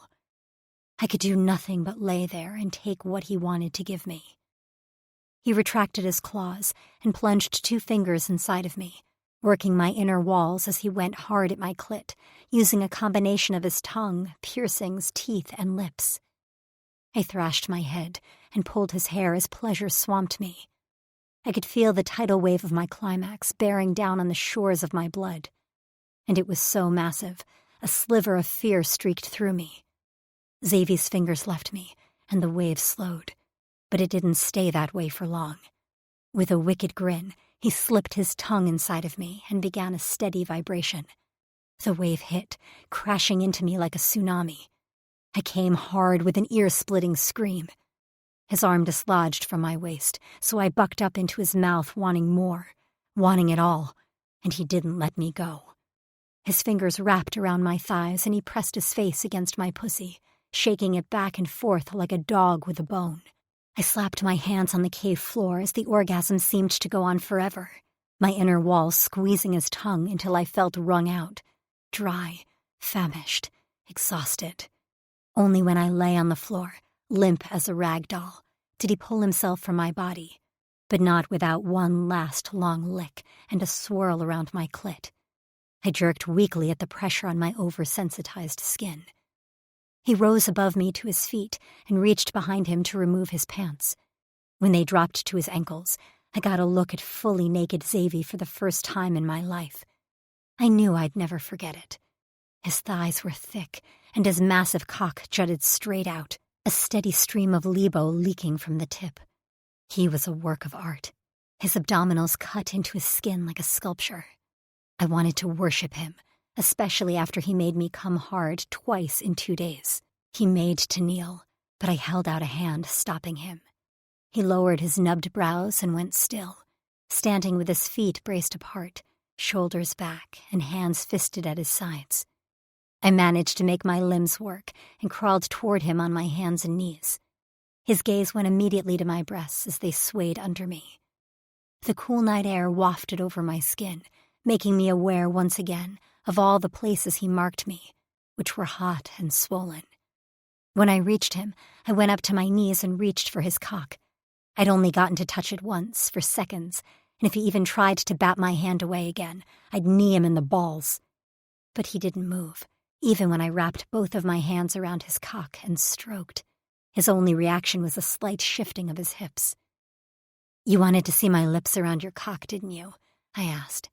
His nostrils flared, and with a lunge he took over. A fist gripped the hair on the top of my head, holding me in place while he barked, "Open your mouth." I dropped my hands from his cock, letting them fall to my sides, as a sense of warmth and contentment washed over me. Yes, this was it. I knew what I wanted, and that was for Xavi to take over, to manhandle me as he wanted. So I sat back on my heels and opened my mouth wide, staring up at him with as much trust as I could project. "Use me for your pleasure." He held the base of his cock in a tight grip and fed it into my mouth, just as he said he would.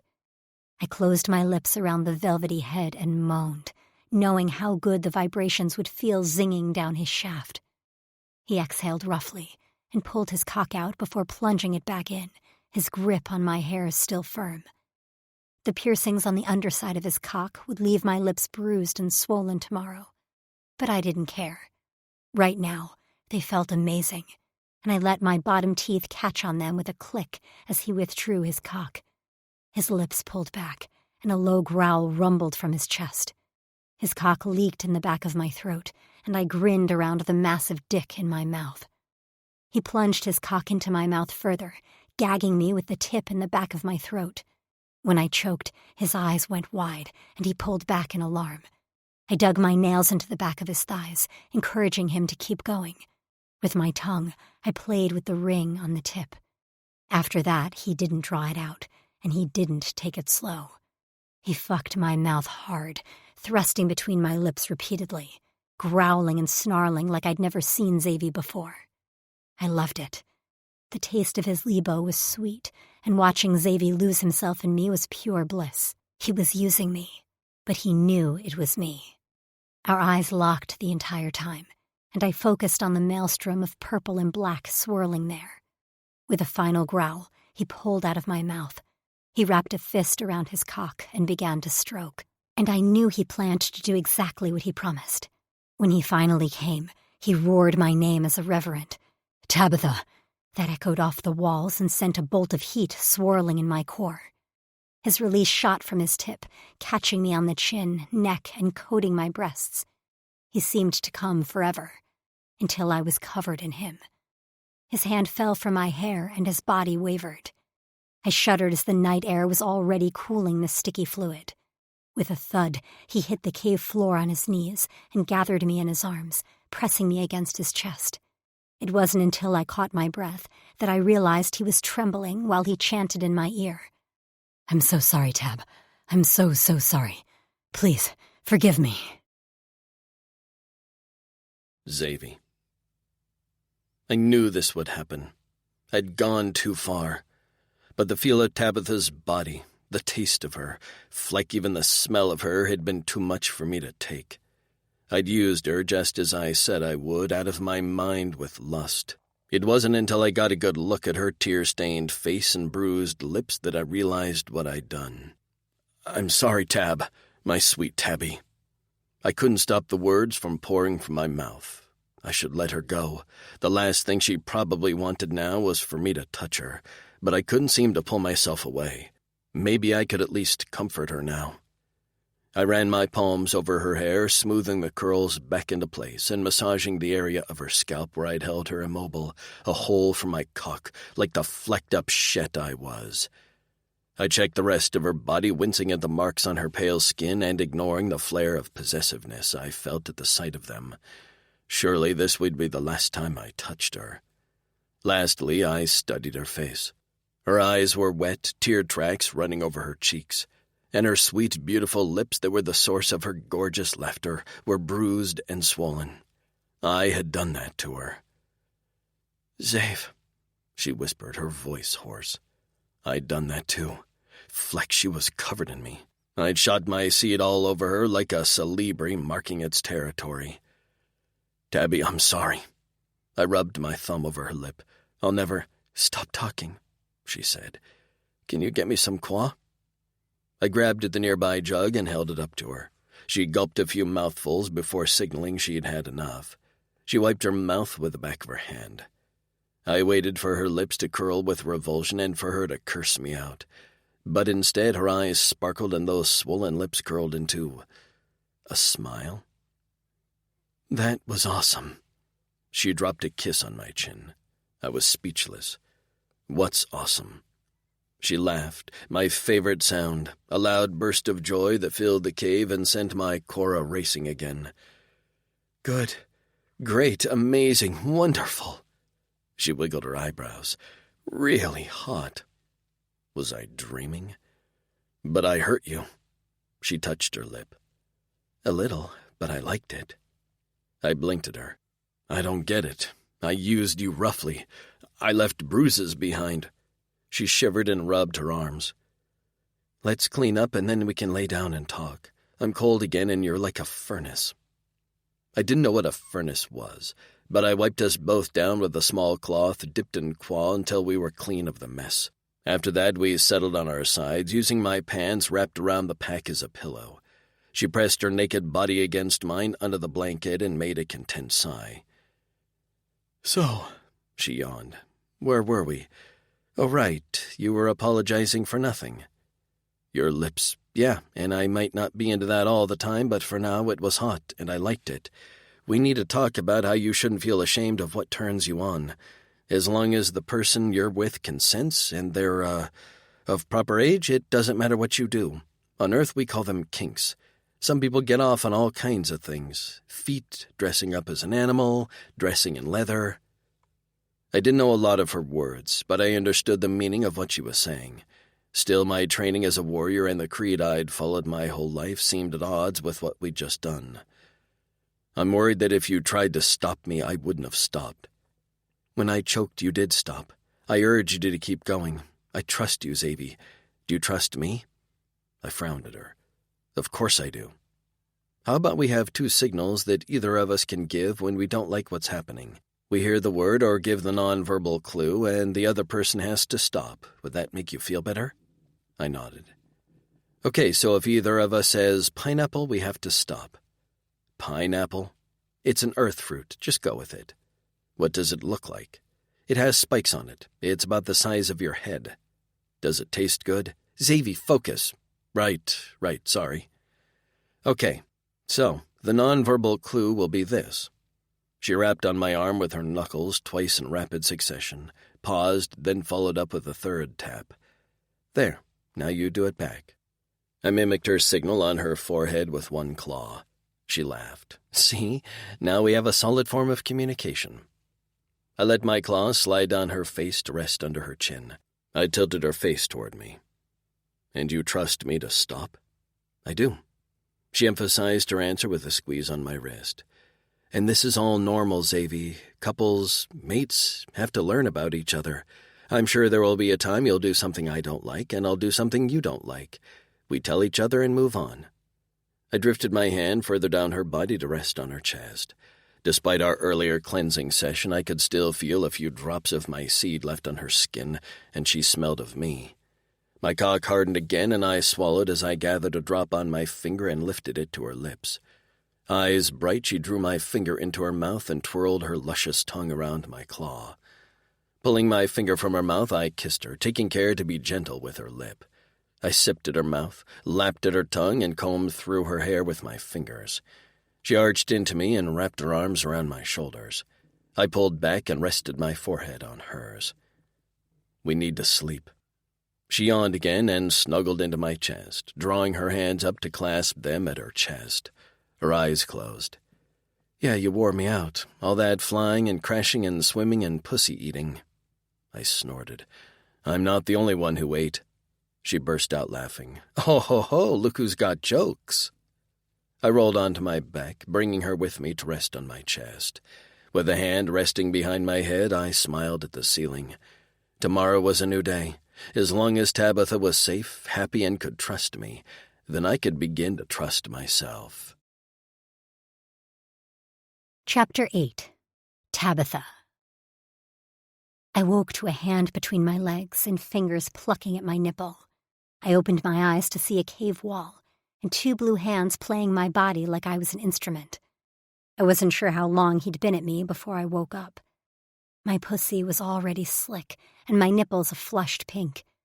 I looked down at my body, marveling at the myriad of marks all over my skin as a result of last night. Tabby, a smooth voice murmured in my ear. I know you're awake. I reached behind me and sank my fingers into his hair. I am now. He bit down on my ear and I arched into him. His hard cock leaked lebo over my lower back as he rolled his hips behind me. I want inside my Tabby this morning. You were last night. I want my cock inside you, making you scream this time. At his words, I felt myself grow even wetter. But I didn't want to make this easy on him. Maybe it was too early to test him. Maybe I should just play along and have lazy morning sex. But we'd had an important talk last night, and it was crucial he had paid attention. I extricated myself from his clutches, which wasn't that hard. After an initial tightening of his arms, he let me get to my feet. With my back to him, I stretched my arms over my head and rose up onto my tiptoes, gazing out into the mouth of the cave where the sun was just beginning to rise over the water. It was a gorgeous view. If I wasn't aware of some giant tentacled monster waiting for me just under the surface. I glanced at Xavi over my shoulder. He hadn't moved other than to roll onto his back. His narrowed eyes took in my bare back and paused on my ass. I shook it a little, and his chest decompressed. What are you doing? I asked. His gaze darted to mine, and his eyes narrowed. Laying here. I thought you wanted your cock inside me this morning. I could actually see said body part twitch beneath the blanket, laying loosely across his hips. His breathing sped up, and I swore I saw a vein pop in his temple. You moved away from me. I didn't say pineapple. I shook my hair out. Maybe I want you to work a little harder for it. Convince me. Why should I let your big cock inside my tight little pussy, Xavi? His eyes went dangerously dark, and as he rolled to his feet as gracefully as a panther, I took an instinctive step back as a small blare of alarm sounded in my head. Maybe I'd pushed him too far. But I'd told him I trusted him, hadn't I? And I meant it. So I swallowed and tilted my chin up as he prowled toward me. His movements were as fluid as water, and his muscles bulged as he seemed to flex and swell before my eyes. Lust swirled in my gut. If this went well, I expected to get the pounding of my life, because the promise was right there in the hurricane storm of his eyes. Xavi. She was a tease, and it made me so flecking hard I could barely stand it. As I approached her, a flare of panic crossed her eyes before she tilted her head up valiantly. No word crossed her lips as I bore down on her. She wanted this, and I was going to give it to her. When I reached her, I immediately grabbed her throat and turned her so her back was plastered to my front. I ground my hard cock against her spine, and she went up to her tiptoes as I tightened my grip around her neck. Her pulse beat rapid fire against my fingers, and I loved the way little pants left her lips. Small bumps had erupted all across her skin, and a flush crept up those beautiful full tits of hers and spread around her neck. I slid my other hand down her body, pausing to press on all the marks I made last night. She squirmed, but didn't speak or tap her safe rhythm on my skin. "Who are you to say I have to work for your cunt?" I rasped as I dipped my mouth toward her ear. "Shouldn't you work for my cock? I know how much you love being full." "Oh, fuck," she whispered, her hands coming up to wrap around my arm. I slid my fingers into the curls at the top of her mound and immediately sought out her hard clit, giving it a flick and a swift pinch. Tab cried out, hips bucking as her body trembled against mine. "Say please, Xavi," I murmured, giving her wet folds a light slap. She jerked in my touch with a moan. "Say, please give me your cock." "I don't beg." Her lips said one thing, but her body said another as she ground her sweet ass back into my cock. "You'll beg me, Tab." I pinched her clit and slapped her cunt again, harder this time, and she screamed. "You'll beg me until you're hoarse." She smelled like a flecking dream, so ripe and hot. My hand was already coated in her, and I hadn't even slid inside. I let go of her neck before giving her my command. "Get down on your knees. Spread your legs." She dropped immediately, as if she were relieved she no longer had to stand. With her knees spread, her cunt facing the freshest, I knelt behind her and fisted her hair. As soon as I yanked her head back, I kissed her. Her groan filled my mouth, and I continued to play with her body as I dueled with her tongue. There was nowhere I didn't touch, from rolling her nipples to caressing her cunt. Her hips rocked back and forth slightly, and I knew she was ready to be filled when I gave her lip another bite and her cunt another slap. When I pulled away, her eyes were glazed over and her mouth slack and wet. "Beg me," I murmured. "Please, Sammy." She swallowed and fisted her hands on her thighs. "Please give me your cock." I nearly came from just those words, which I felt over every inch of my scales like a battle cry. I hauled her into my lap, her back to my front, and as soon as her legs straddled my thighs, I lined up at her entrance and slammed her down on my cock. Her ass hit my groin with a slap, and she threw back her head, sending a cascade of curls across my chest while she shouted out my name. I didn't give her time to catch her breath because I was out of my mind. I drove her onto my cock as I thrust up into her. I needed to hear her scream with pleasure at the end of my cock. I dug my fingers into the soft flesh of her hips, already eager to get a look at the marks that would surely appear there later on her pale skin. In front of us, the sun rose over the freshest, and the orange rays on her glistening skin made her sparkle like a living image of Fatas. Her purple head turned, and she speared me with a wild gaze as she fell forward onto her hands. I followed her until she braced herself on all fours while I knelt behind her, pounding into her sweet cunt while she gushed and writhed beneath me. Did I earn it? I slapped her ass with the flat of my palm. She glared at me over her shoulder. I don't know. You didn't make me come yet. With a growl, I went down on one hand while I slid the other down her belly until I reached her clit. There I pinched and rolled it between my fingers until a shudder ran down her spine. She fell to her elbows, and as she did, she screamed, bucking back into me while her inner walls squeezed my cock so hard I saw stars. "Coming," she gasped. "Oh, fuck, I'm coming." She shook as her high-pitched moans greeted the rising sun, and when her movement slowed, she murmured in a slurred voice, "Okay, you earned it." I ached to beat my chest, to announce to the entire planet that I'd earned this beautiful female in front of me and I'd given her pleasure. My balls drew up tight and I wanted to come in her sweet cunt, but I remembered how hard she came back at camp when I'd prodded her back entrance with my tail. I pulled out of her cunt and she collapsed onto her belly. What? Prodding her back entrance with the tip of my cock, I pushed. I earned your cunt and your ass, didn't I? I earned it all. I kept pushing, but she was tight as fleck. She was going to feel so good on my cock. She was going to squeeze it so tight. Vaguely, I registered shouting, and then a kick, 2 in a row followed by a third, slammed into my side. I darted my gaze up to see Tabitha scrabbling at the cave floor, trying to crawl away from where I held her waist tight. Her eyes were wild, her face red, and when she glanced at me over her shoulder, her lips were moving. "For fuck's sake, pineapple, Zave!" Dread stopped my Cora as every muscle in my body turned to a rotten goo. I fell back and scrambled away from her on my hands and feet, my movements uncoordinated and sloppy. Tabitha rolled onto her back and sat up, rubbing at her face with the heels of her hands. Immediately, her expression went from anger to alarm. "Zave, no, wait. I hurt you."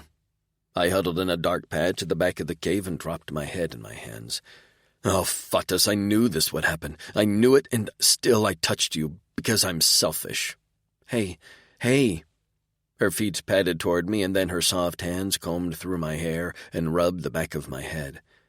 "Come on, you didn't hurt me. I mean, not yet. You would have torn me in two if you hadn't stopped, but—" I jerked my head up to face her. "I would have?" She winced. "Okay, maybe I shouldn't have led with that. You stopped, Zave. Granted, I had to yell a few times and kick you, but you did stop." "I almost didn't," I snapped. "No more. We can't do this until I can guarantee I won't hurt you." She heaved a sigh and sank back on her heels. Nibbling her lip, she grabbed a jug of qua and forced it into my hand. "Drink." I drank even though I wasn't thirsty. When I handed it back to her, she took a dainty sip. "This is my fault." "How? Just let me talk, okay? Geez, Mr. Interrupter. Anyway, I wanted to test you, to see how you'd handle what we talked about last night. And that was stupid. I clearly pushed too hard and we went too far. So, we'll pull back now. Start slower. And I'm not saying I don't want your cock, back there. But you're massive. That hole doesn't stretch as well as my other one. We'd have to work up to you sticking your dong in there, okay?" "Dong?" She waved at my crotch. "You know. You females have many terms for cock." She laughed lightly, and the sound made me smile. "We do, and we have just as many names for pussy." I brushed my finger across her chest. "I like tits." "Yeah, that's been established." Her smile was soft, amused, but it slowly faded as she leaned forward and took my face in her hands. "Do you forgive me?" "There's nothing to forgive. I'm the one who is sorry." "How about we agree that both of us had a part to play in that situation and we start over?" "That is acceptable, but I think it's best not to touch for a while." "But you didn't—" "I'm no longer hard, Tab. Thinking I broke you is enough to send my cock and balls into hiding." She stuck her lower lip out in an exaggerated pout and walked her fingers down my thigh. "What do I have to do to get them to come out and play again?" I laughed. "They are being punished. No playtime for at least a rotation." "A whole rotation? That's cruel and unusual punishment." "It's not long enough." Her chin dropped to my knee. "But I feel like you're punishing me, too."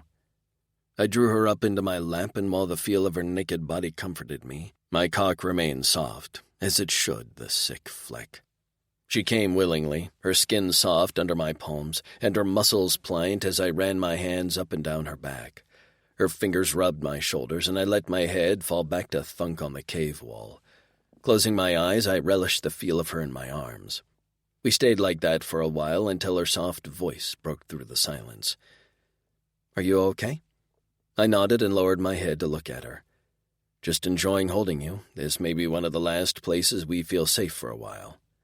The sun's rays had reached far into the cave. We needed to move, as the more time we delayed traveling, the lower our rations would dwindle. She shivered and pressed her face into my neck. There, she murmured in a low voice, "I always feel safe with you." I didn't understand what I'd done to earn her trust. "I don't know how you can say that," she smiled. "I promise. One day you will see what I see in you, and you'll trust yourself as much as I do." "I hope you're right." Rubbing our noses together, she said, "I'm always right." Chapter 9. Tabitha.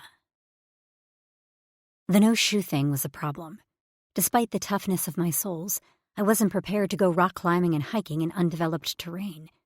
At first, we tried to fashion some sandals out of leaves and vines, but it was a disaster.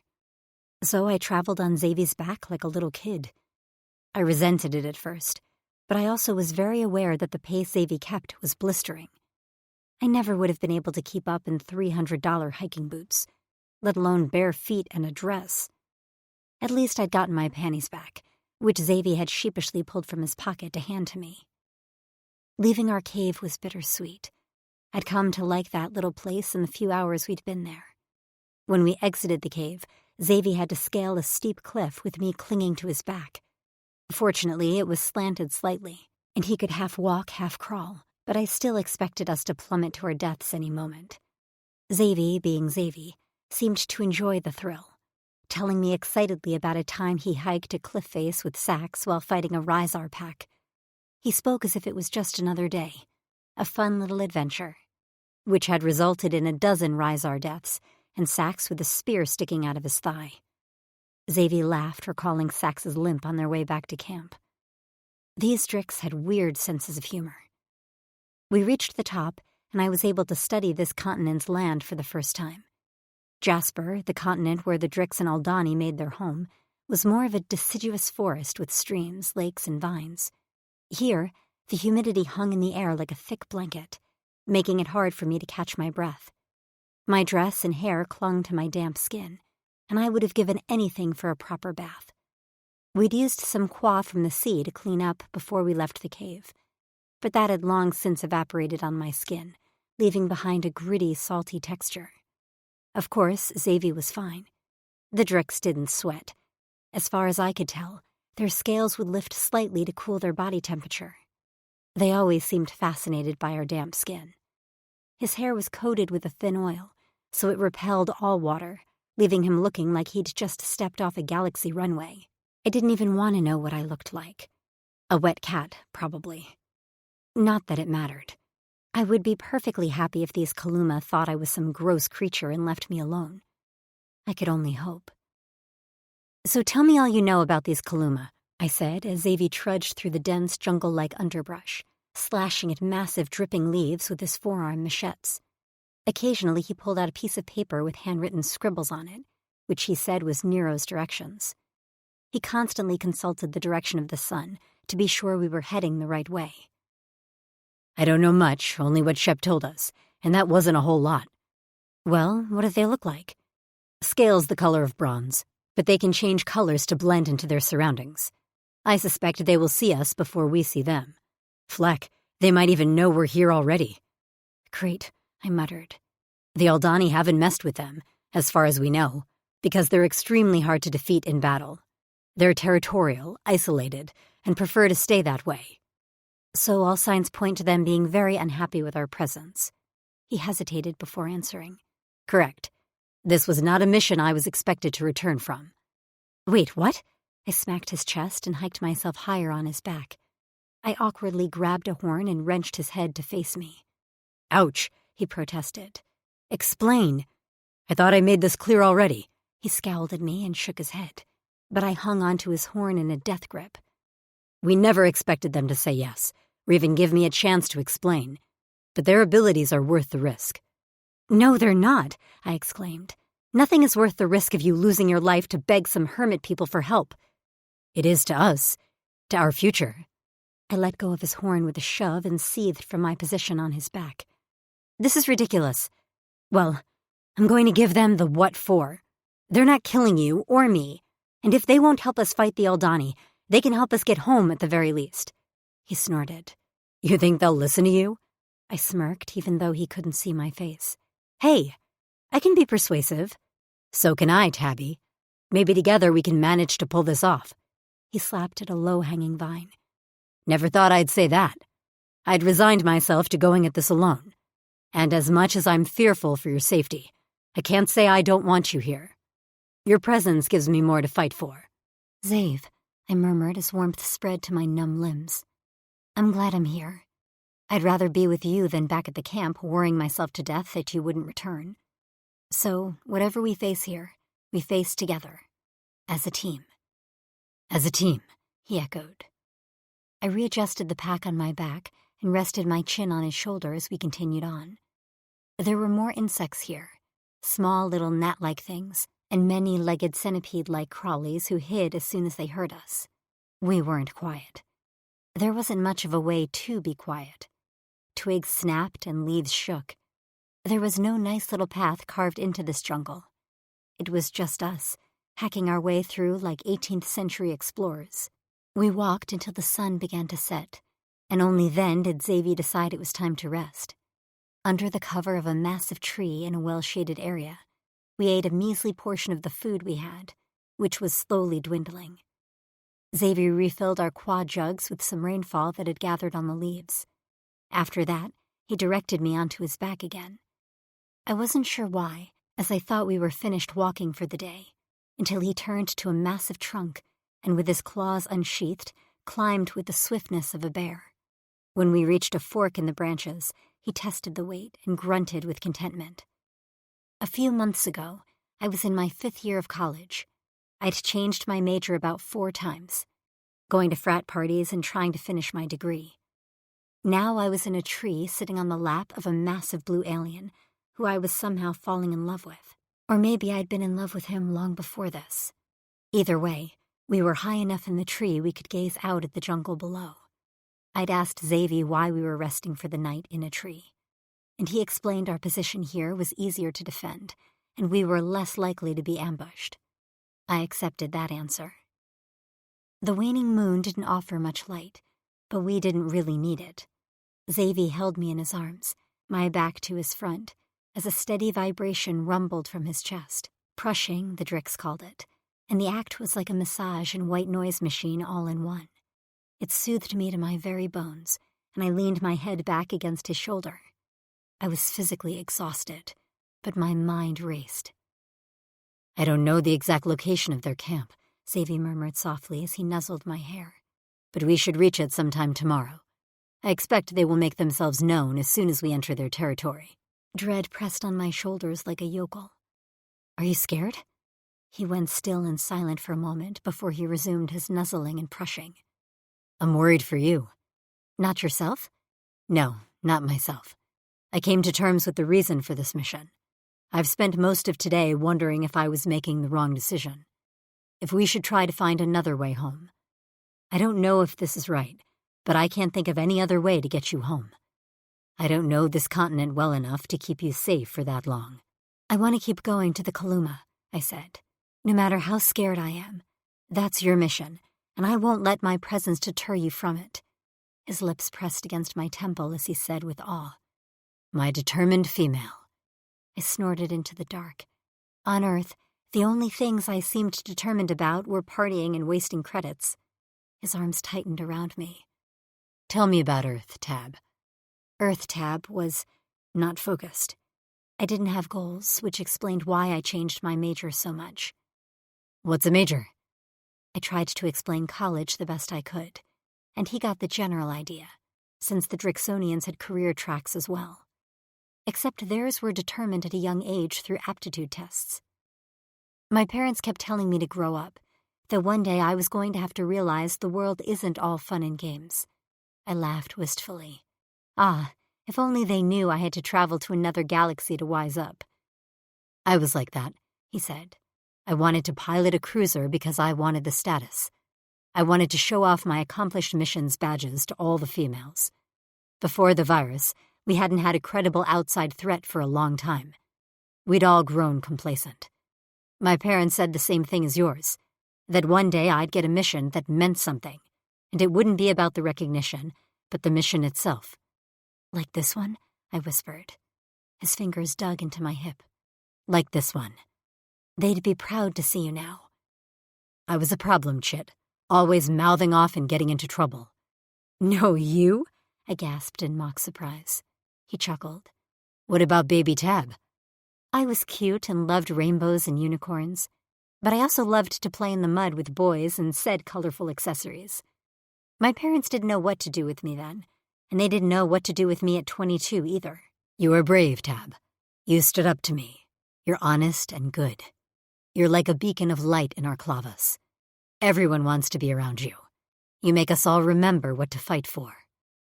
"I miss them," I sniffed, feeling the prick of tears in my eyes. "I know," he murmured, his lips grazing the back of my shoulder. "I miss mine, too. But when I'm around you, it's easy to forget all I've lost." And that was how I fell asleep, with a smile on my lips, thinking of what I had right there in my hands with Xavi. I'd fight like hell to keep it. Xavi. I woke up to the sound of rustling. I opened my eyes to find Tabitha had turned in my arms in the middle of the night, and she now straddled me, her face smashed into my chest. I'd noticed in the cave she moved often in her sleep and often sprawled over me like a chit. It was one reason I'd locked my arms around her so we both didn't find ourselves falling out of the flecking tree. I stretched my toes and remembered about the rustling. I glanced up, expecting to feel a soft breeze wafting through my hair, only to come face to face with a massive feathered beast. I went still as my Cora raced an alarm in my chest. I'd heard rumors of the giant briggers called Varens who lived on this planet and could snap a limb off with their giant beaks. I stared into its black, beady eyes full of murderous intent while it clacked its curved yellow beak the size of Tabitha's torso, and I fully believed it could gobble her in 2 bites. Might take 4 for me.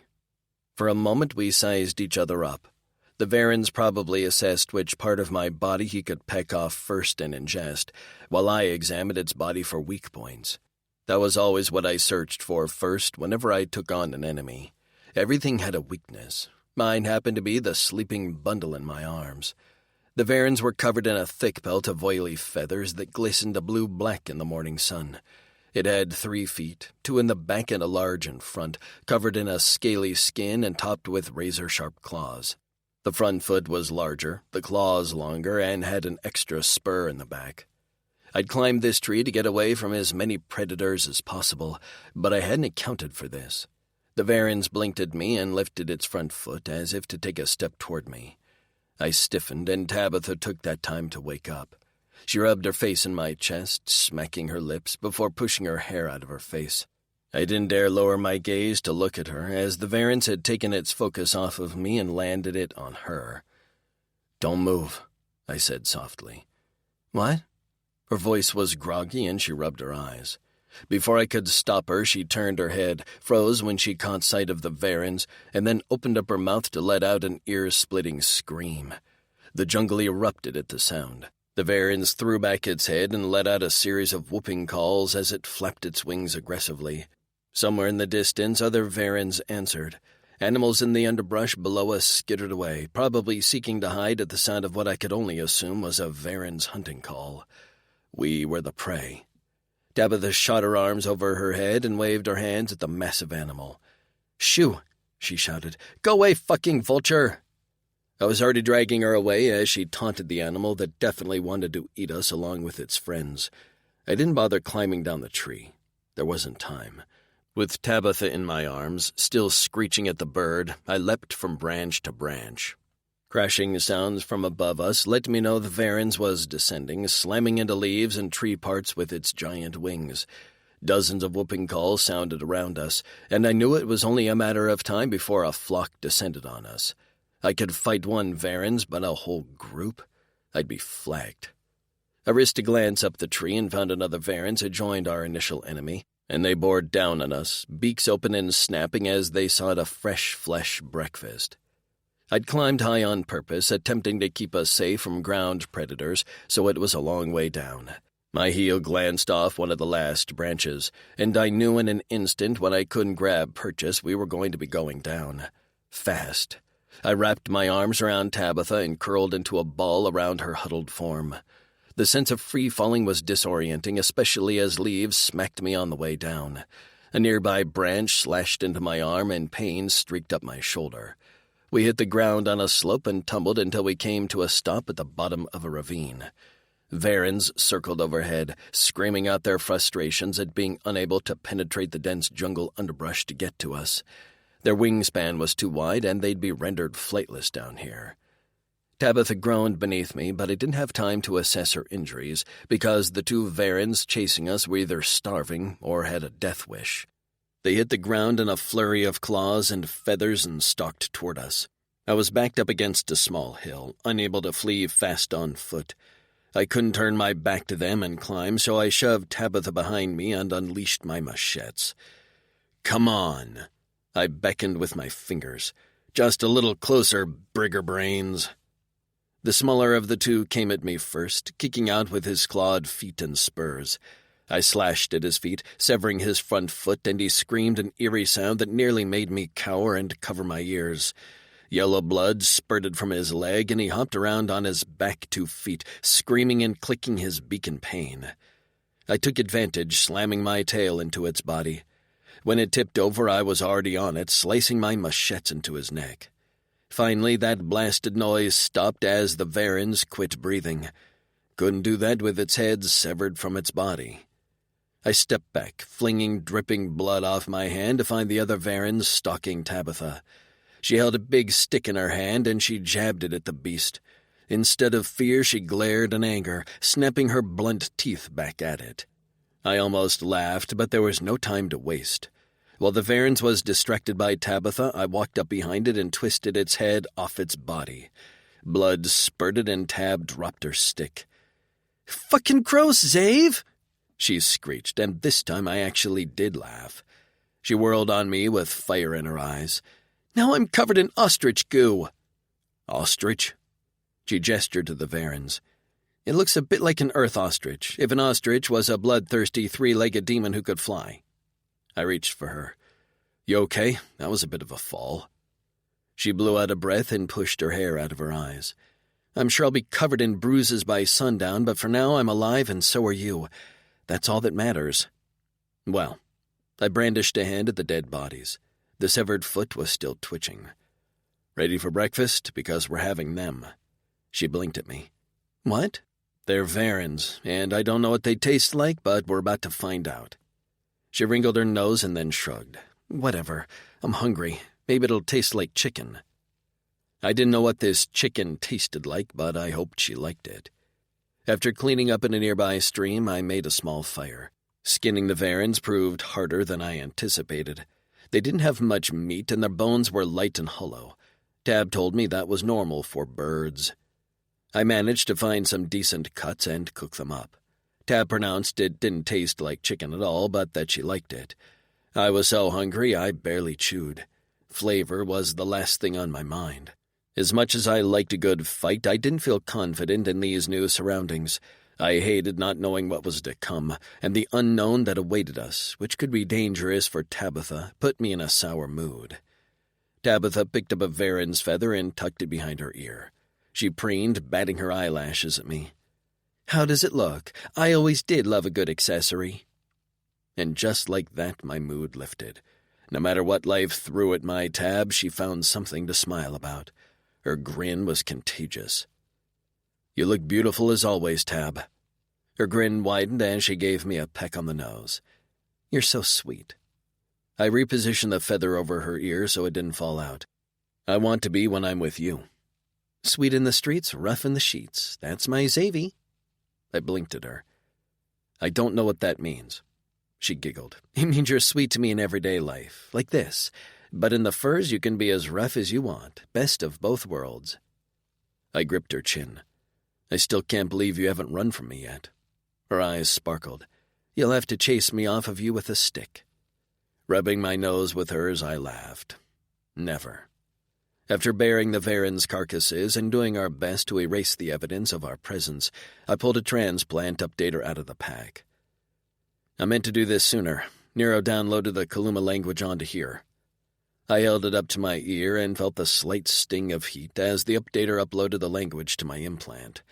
I did the same to Tabitha, and she winced. "Okay?"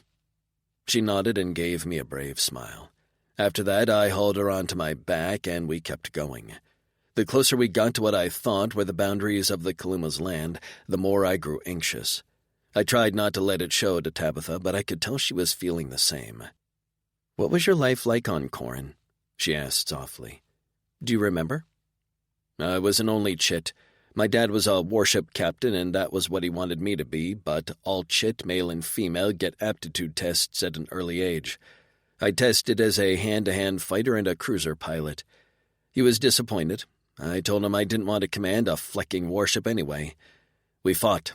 He got sick 2 rotations later and died within a few yoras. "Xavi," she murmured. "I'm so sorry." I shrugged. I had to make peace with it a long time ago. He said my mother coddled me, and maybe she did. We laughed a lot, her and I. She was the funniest person I'd ever known. When she died, she told me she was proud of me and told me never to stop laughing. So I guess I've tried to make them both proud. If they could see you now, Xav, they would absolutely be proud. You're respected. You took on this mission knowing the extreme risks. I carried a lot of guilt for my desires. Even at a young age, my fantasies had been different. I wondered if my father always saw that in me, and that was why he was so hard on me. "No," she answered quickly. "Don't make me repeat myself. There's nothing wrong with you. There's nothing wrong with me, and there's nothing wrong with us together." She gripped me tighter, and her arms seemed to ground me. "I'll prove it to you if it's the last thing I do."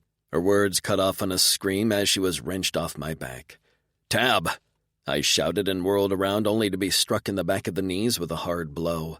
My legs buckled and I hit the ground hard.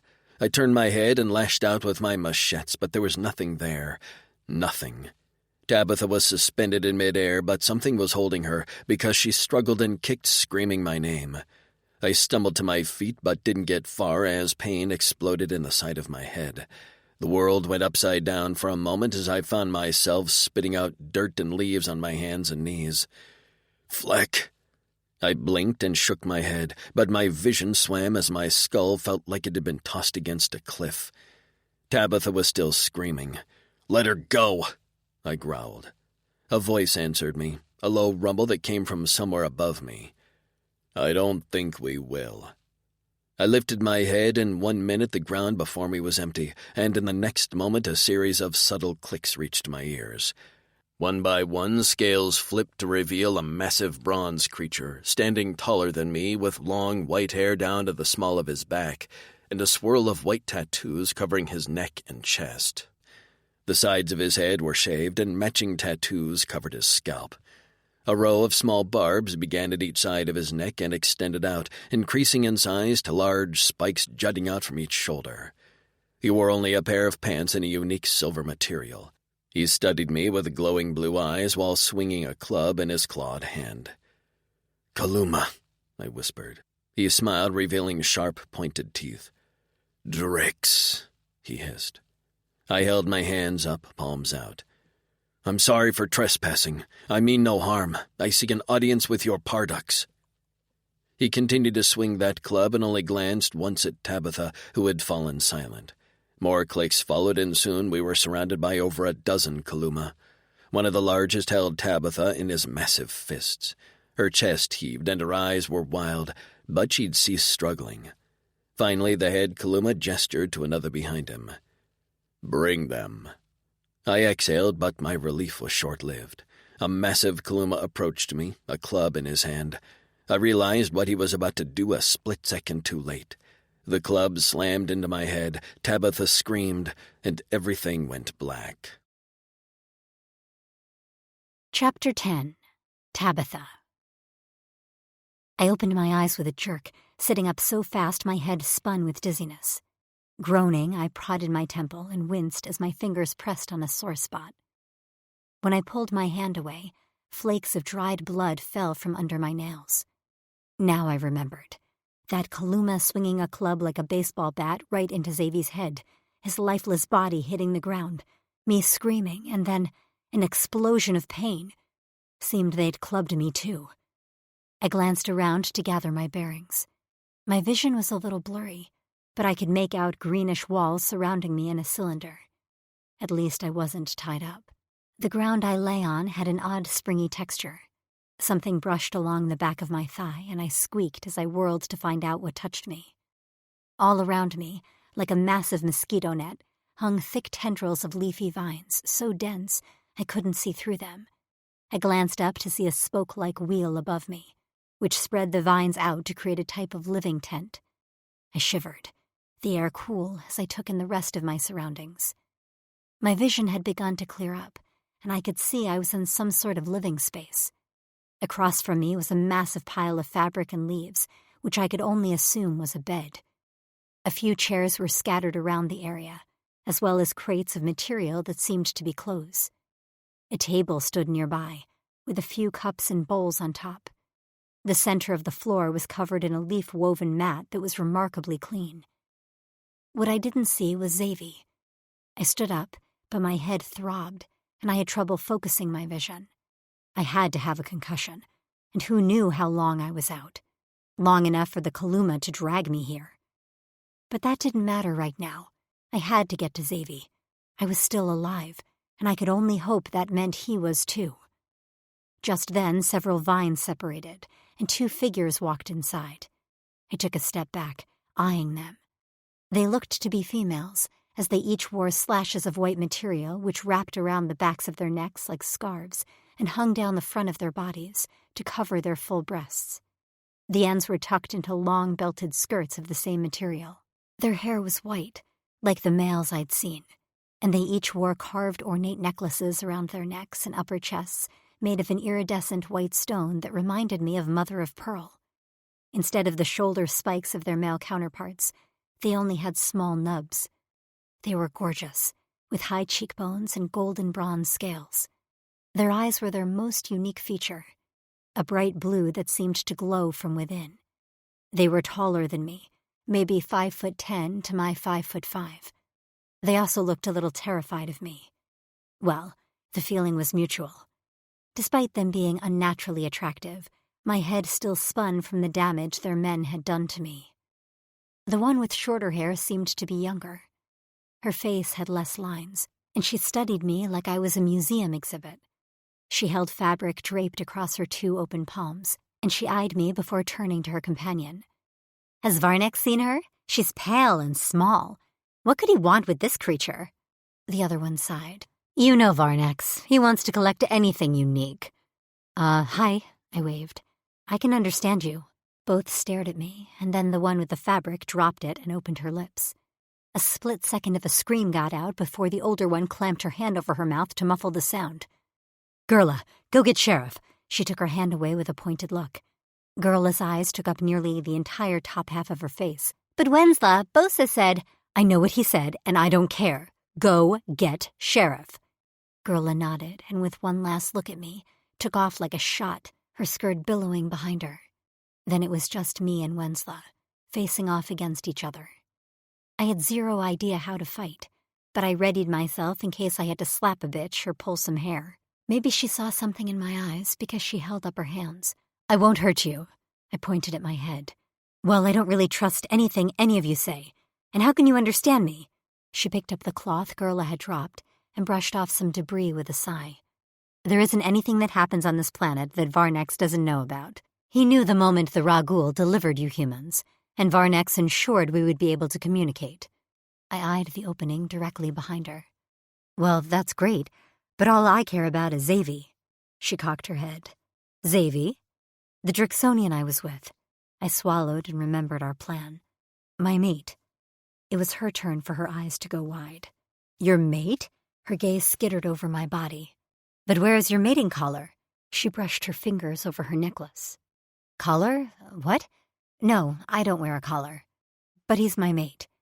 "Varnex will not honor—" The vines opened again with a vicious whipping sound, and a large Kaluma male stepped into the tent.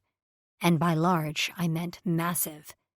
He was bigger than any of the other males we'd seen earlier, and older.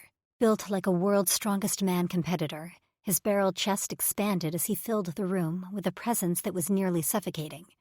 He wore a kilt-like skirt that fell to the top of his knees and no shoes. He was scarred all over with little nicks marring the bronze of his scales. He stared down his nose at me with a mixture of curiosity and desire. I instantly disliked the vibe and took note of Wensla's posture, which had turned from confident to submissive. And not willingly submissive. After making a small sound that sounded like a curse, she fisted her hands where she held them, clasped against her belly, and tightened her jaw. Based on her reaction, and seeing as Gerla was nowhere to be seen, I assumed this was not Sheriff. With dread, I had a feeling this was Varnex, the Pardux, and he was in charge. I took in that the tattoos on his chest and neck matched the pattern of Wensla's and Gerla's necklaces. That did not fill me with good thoughts.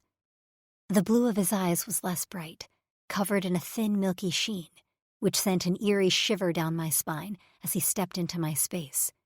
There was nowhere for me to retreat, and even if there was, my body was frozen in terror. This male looked like he could crush my head like a grape, and I wasn't about to test that theory. He picked up a lock of my hair and rubbed it between two calloused fingers. "Fascinating," he murmured. I was no stranger to men looking at me with want, but the possessive lust in his eyes made the hair on the back of my neck stand on end. I swallowed, finding my voice. "Where's Avi? Where's the Drixonian?" "She has an updated translator implant, Varnex," Wensla said softly, "and she says this Drix is her mate." "Making friends," he sneered at her.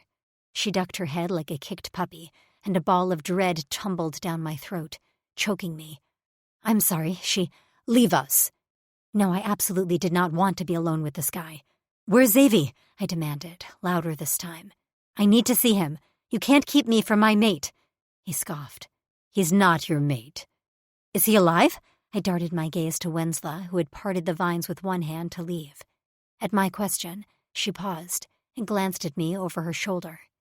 The pitying look she gave me sent white-hot rage singing through my veins. "Is he alive?" I shouted, ignoring the narrow-eyed gaze of the male in front of me. If they killed Xavi, then they might as well kill me. No way was I leaving here without him, and over my dead body would I be part of a harem to this dickhead. I raised up on my toes and screamed in Varnex's face. "Where is Xavi? Take me to him now, or I swear on everything that is holy, I will make your life miserable. You won't sleep easy because I'll be waiting for your eyes to close so I can bite your dick off and feed it to a Varens. Now, take me to Xavi right this minute." That was when I heard it, a call so faint that I thought I imagined it, but it was there, like a whisper in my ear. "Tabby." Varnex reached for me with a growl, but I was small and quick. I ducked under his arm and took off at a dead sprint, flying past Wensla and out of the vine room like the devil was on my heels. Except I didn't get far. I took a few steps on the spongy ground and stopped dead, pinwheeling my arms so I didn't fall to my death. I found myself maybe 6 stories above the ground, on a brown mossy platform which extended out from a massive redwood-sized tree, like a large mushroom out of some fantasy land. Below me was a network of mushrooms platforms, all with vine roofs and walls. Foggy clouds drifted in and out of the trunks and homes, the humidity dampening my skin. "Xavi!" I called out, panicking. I was trapped here on this stupid fucking mushroom with a massive alien who— "Tab!" The voice was a pained croak from below, but now I knew I hadn't imagined it. At the sound, I caught other Kaluma peeking out of their vine homes, peering up at where my toes curled over the edge, eyes glowing like blue Christmas lights. Varnex roared from inside his tent, no doubt on his way to drag me back inside by my hair. There had to be a way down. Gerla had left, and Varnex had arrived. That was when movement to my left caught my eye. A large vine, thick as my wrist, shook, and when I raced over to it and looked down, I saw Gerla descending on it, sliding down effortlessly as she hopped from platform to platform like a parkour champion. Varnex stomped outside, and I knew I had to make my move. It was now or never. Xavi said I was brave, and I had to believe in myself. I couldn't let him down. I gripped the vine, said a small prayer to Fatas, and slid down like the rope activity in high school gym class. Air rushed by me, blowing my dress up like Marilyn Monroe over a city grate. I was giving everyone here a show, but it didn't matter, as long as this would take me to Xavi. At least I had my underwear back. My hands and inner thighs burned where the rope chafed them. I didn't dare look, knowing I'd left skin and blood behind on the vine as I slid down way too fast. I stuck out a foot to catch a platform to slow my descent. Varnex's shouts followed me as he sought to organize his warriors to subdue one little human female. The vine shook as I rested, and I glanced up to see a Kaluma male on his way down. "Shit," I muttered, and glanced around. It seemed there was a large transportation system here. vines of different lengths and thicknesses used to move from one platform to another. I raced to the opposite side of the platform, ignoring the bronze face that peeked out of the home as I shot past. I grabbed for a different vine, a thinner one, and hopped on that one. I did that a few more times, changing vines and platforms as more warriors began to follow me. It was only a matter of time before they caught me. But I had to get to Xavi first to see with my own eyes he was alive. "Xavi!" I cried again, and that was when I heard his voice again, stronger this time, and closer, but still below me. I leapt from the last platform and hit the ground, actual blessed dirt and not a monster mushroom. I began to run, following the sound of my name as he barked it over and over again on a chant. I didn't take time to look around, but I was aware of groupings of Kaluma males watching me, with a sort of detached curiosity. I found it weird they weren't chasing me, but I was grateful for it. All I focused on was getting to Xavi. If he was alive, then everything would be okay. We'd make it out of here. I knew we would. I searched for a ground-level vine hut, or something, but his voice still sounded off, like I wasn't looking in the right direction. I whirled around, confused, until he spoke again, and I realized he was still below me. I stumbled back, my foot hitting something hard, and I looked down to find a grate in the ground, and between two bars were 3 blue fingers. Relief coursed through me as I dropped to my stomach to peer between the bars.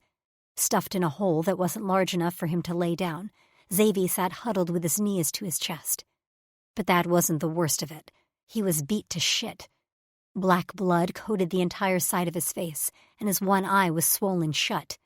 His beautiful full lips were split, and his one wrist hung at an odd angle, making me think it was broken. "Oh my God," I gasped as I shoved my arm through the bars. Our fingers met, locked, and he smiled, which only made his lips bleed more. "Xavi!" I couldn't stop the sobs from bursting from my mouth. "What did they do to you?" He shrugged, but the action was stiff. "I've had worse. Are you okay? How did you get here?" Footsteps sounded nearby, and I knew the bastards had found me. Not that they had to look far. "Get away from the prisoner, human!" I turned my glare to Varnex, who stood a few feet away, flanked by 2 massive guards with clubs. Letting go of Xavi's hand, I rose to my feet with balled fists. "What did you do to him? We said we came in peace. Get him out of that fucking hole and get him medical attention." "I think you're mistaken who we are, little thing," he snarled. "You trespassed on our lands, so now he's our prisoner, and you're our property." "Like hell I am," I spat. "And what exactly do you think you're going to do with your new property?" He grinned, and I wanted to sink into that hole with Xavi. "Whatever I want. I've never had a human cunt."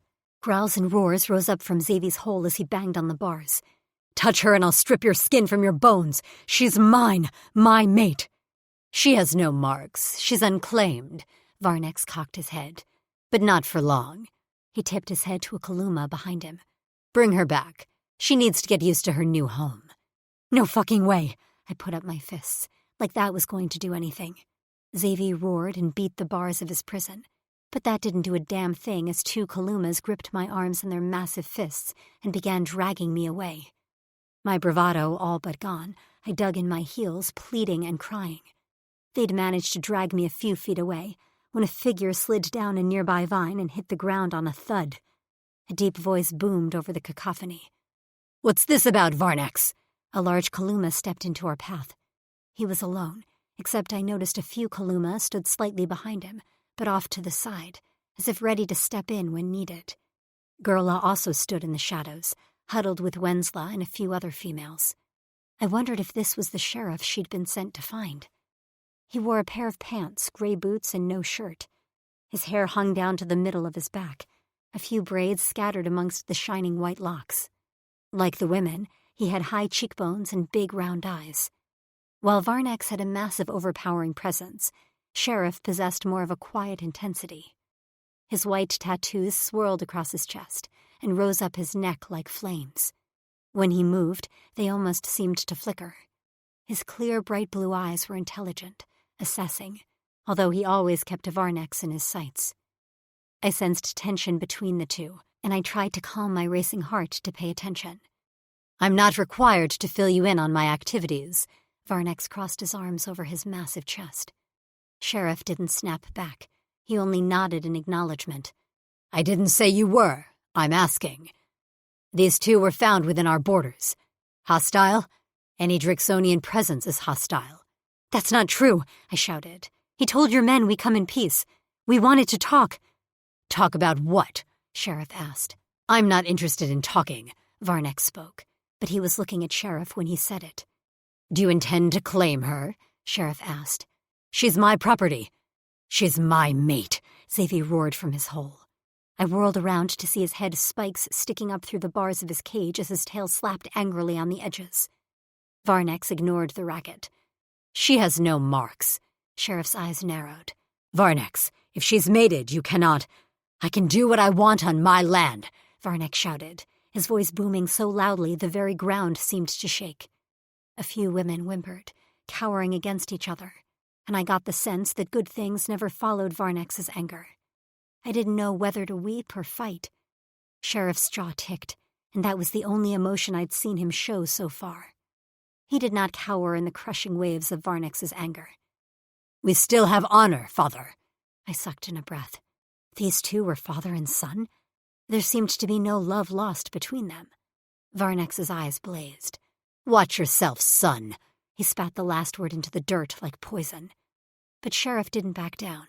His face carefully blank, he said, Taking her as property when her mating situation is in dispute could bring down a whole army of Drixonians on your head. He came here, to us, which means his brothers know where he is. You want her? You challenge him for her. Challenge? I whispered. I accept, Xavier shouted on a growl. It's not first blood, Sheriff said. Challenge is to the death. My legs buckled. I still accept. Xavier banged his fists on the bars. I'll challenge any of you for her. I'll challenge you all, and I'll flecking win. His voice rumbled down my body, and while I was grateful he would fight for me, I didn't want this. Fight to the death? He'd give it his all, but in the shape he was in, how could he win against these invisible motherfuckers and this Varnex who was almost twice his size? Challenge, Varnex scoffed. Unbelievable. Why would I do that? Why wouldn't you? Something wicked gleamed in Sheriff's eyes for a split second. You can beat one Drix. He isn't even the largest I've seen. I heard a grumble from Xavier, but I couldn't make out his words. Challenge him, beat him, and then no one can ever dispute your claim on the female. For a long time, Varnex only stared at his son, and then an evil smile stole over his face. He held his arms out to his sides. Why not? It's been too long since I spilled blood. He reached over and gripped my chin with his clawed hand before sneering in my face. And it'll make claiming my prize even sweeter. He'll have to heal first, of course, Sheriff added. No honor in fighting a wounded opponent. Varnex's head swiveled to his son. Of course. Varnex kept that eerie grin, but his teeth were clenched. His grip tightened on my chin until I whimpered. At the sound, he shoved me away. I only remained upright because of the Kaluma holding my arms. Pain sliced across my cheek, and I felt a trickle fall down my chin. When I glanced at my chest, a spot of blood bloomed on the neckline of my dress. Tab, Xavier called weakly. Are you okay? How did he know? Just a scratch, I shouted back. Sheriff motioned to two warriors who'd stepped closer behind him. Get him out of the hole. Tie him to a harka tree and give him some water and a meal. He said all this with his eyes on his father, daring him to deny Xavier a chance to heal. The warriors moved immediately, not waiting for Varnex's confirmation. I saw his nostrils flare at that, and a vein in his neck bulge in anger. Varnex turned to me. Let her stay with her mate another night or two.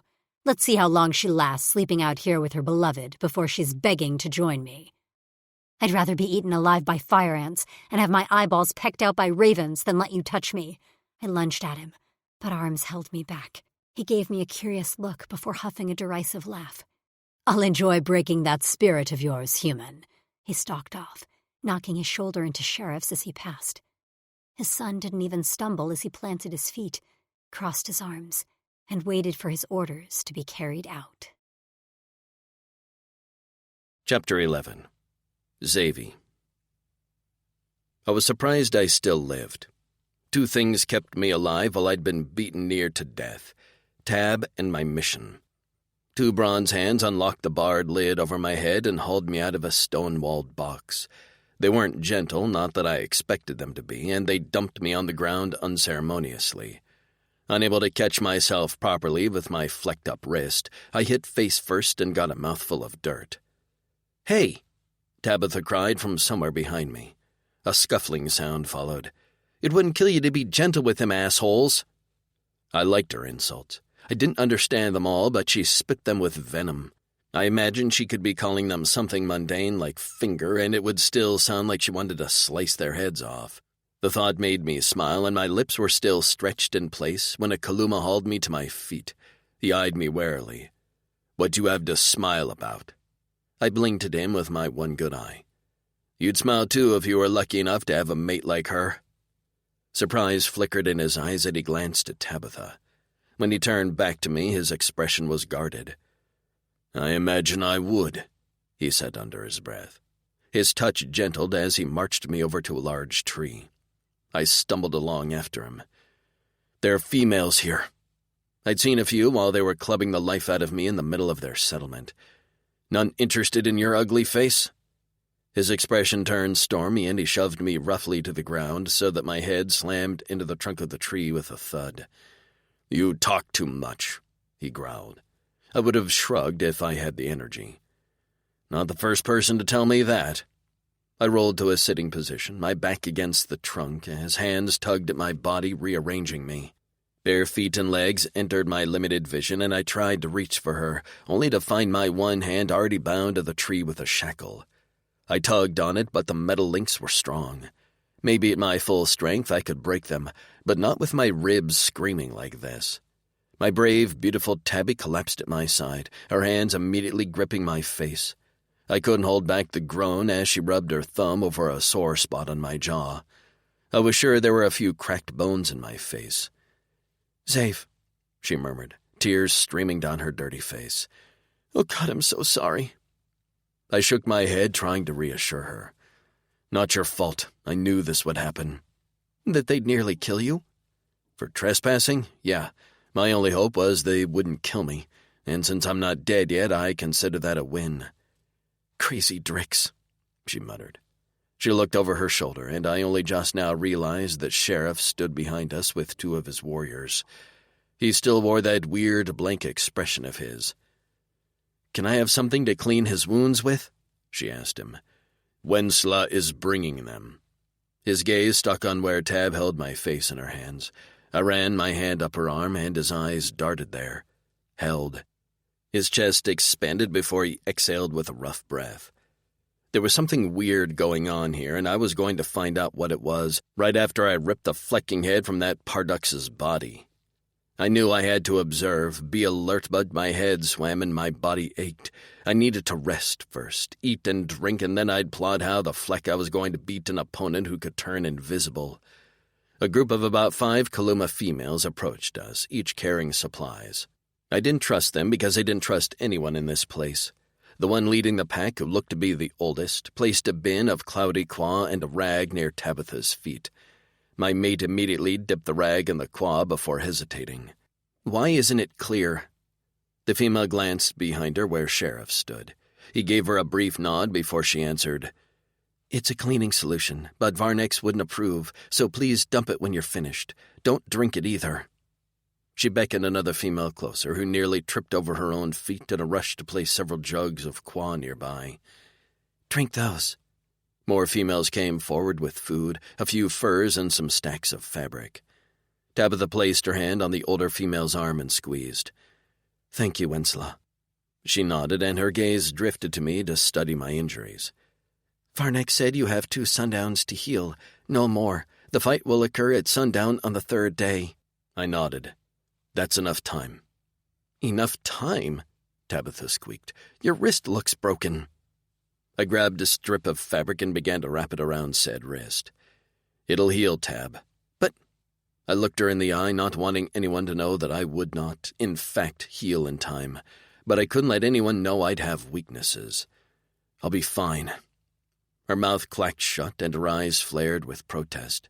She didn't speak, though, choosing instead to dip the rag in the treated qua before wiping down my face, starting with the matted blood in my hair.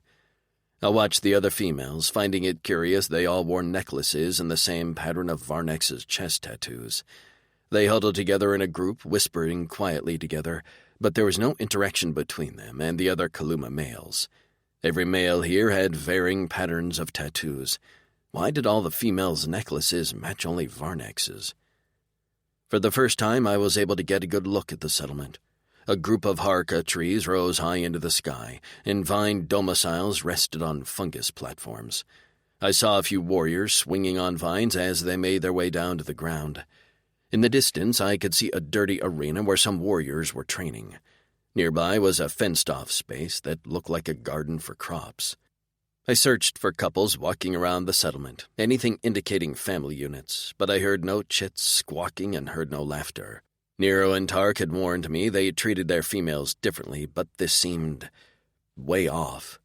Tension and anger hung in the air like smoke, so thick I nearly gagged on it. Despair rose up in my gut, sharp like a blade. Even if I managed to best Varnex, how would I be able to convince any Kaluma warriors to help us? Nothing about this place seemed settled. What would entice them to fight for us and this planet? I had one secret I was keeping close to my chest, but I began to wonder if anyone here would care. My gaze settled on Sheriff, who continued to watch Tabitha's ministrations. With one last look at me, he ordered a few of his warriors to remain behind as guards and called to the females to leave us be. Tabitha again thanked her new friend, and as the sun began to dip below the horizon, we found ourselves alone. Well, alone except for 2 guards, but they stood a short distance away. It was pretty clear to everyone I wasn't going to go anywhere. Even if I could break through these chains and run away with Tabitha, I had no doubt they'd find me quickly. For all I knew, there was an invisible Flecker standing right over me. I shivered thinking about it. "Are you okay?" Tab asked immediately. "Cold?" "I'm fine." I tried to smile at her, but found only about half of my face worked.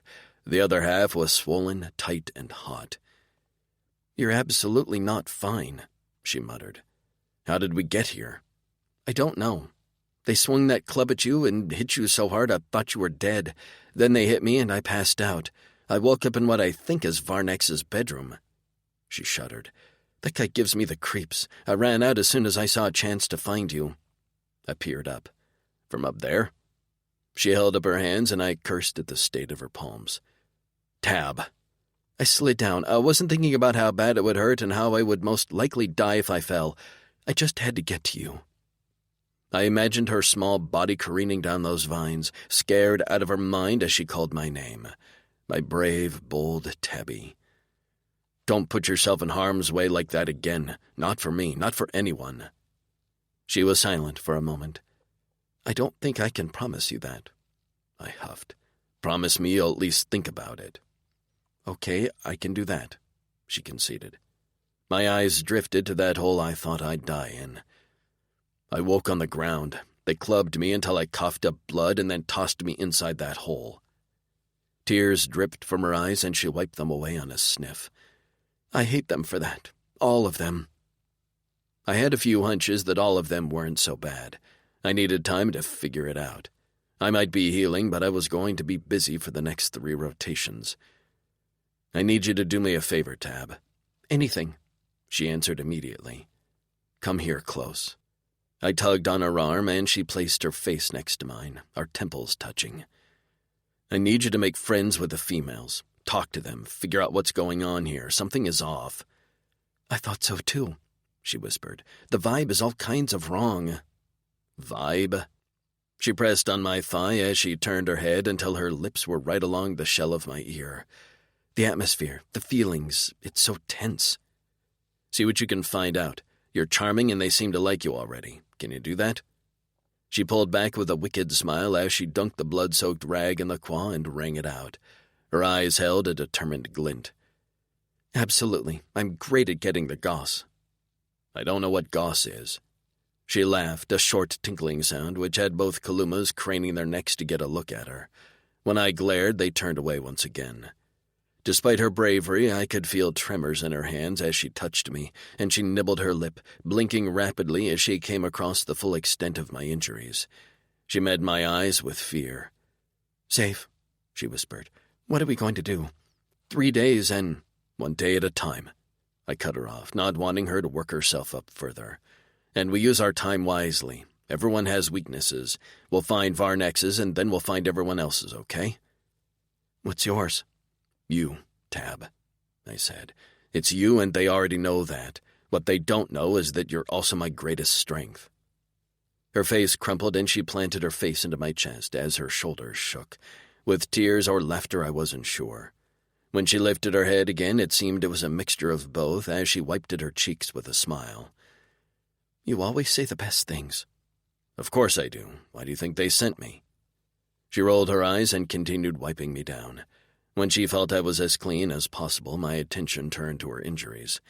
With my one good hand, I wiped her palms clean and wrapped them with some spare fabric. After I pressed a kiss to each of her wrists, we ate.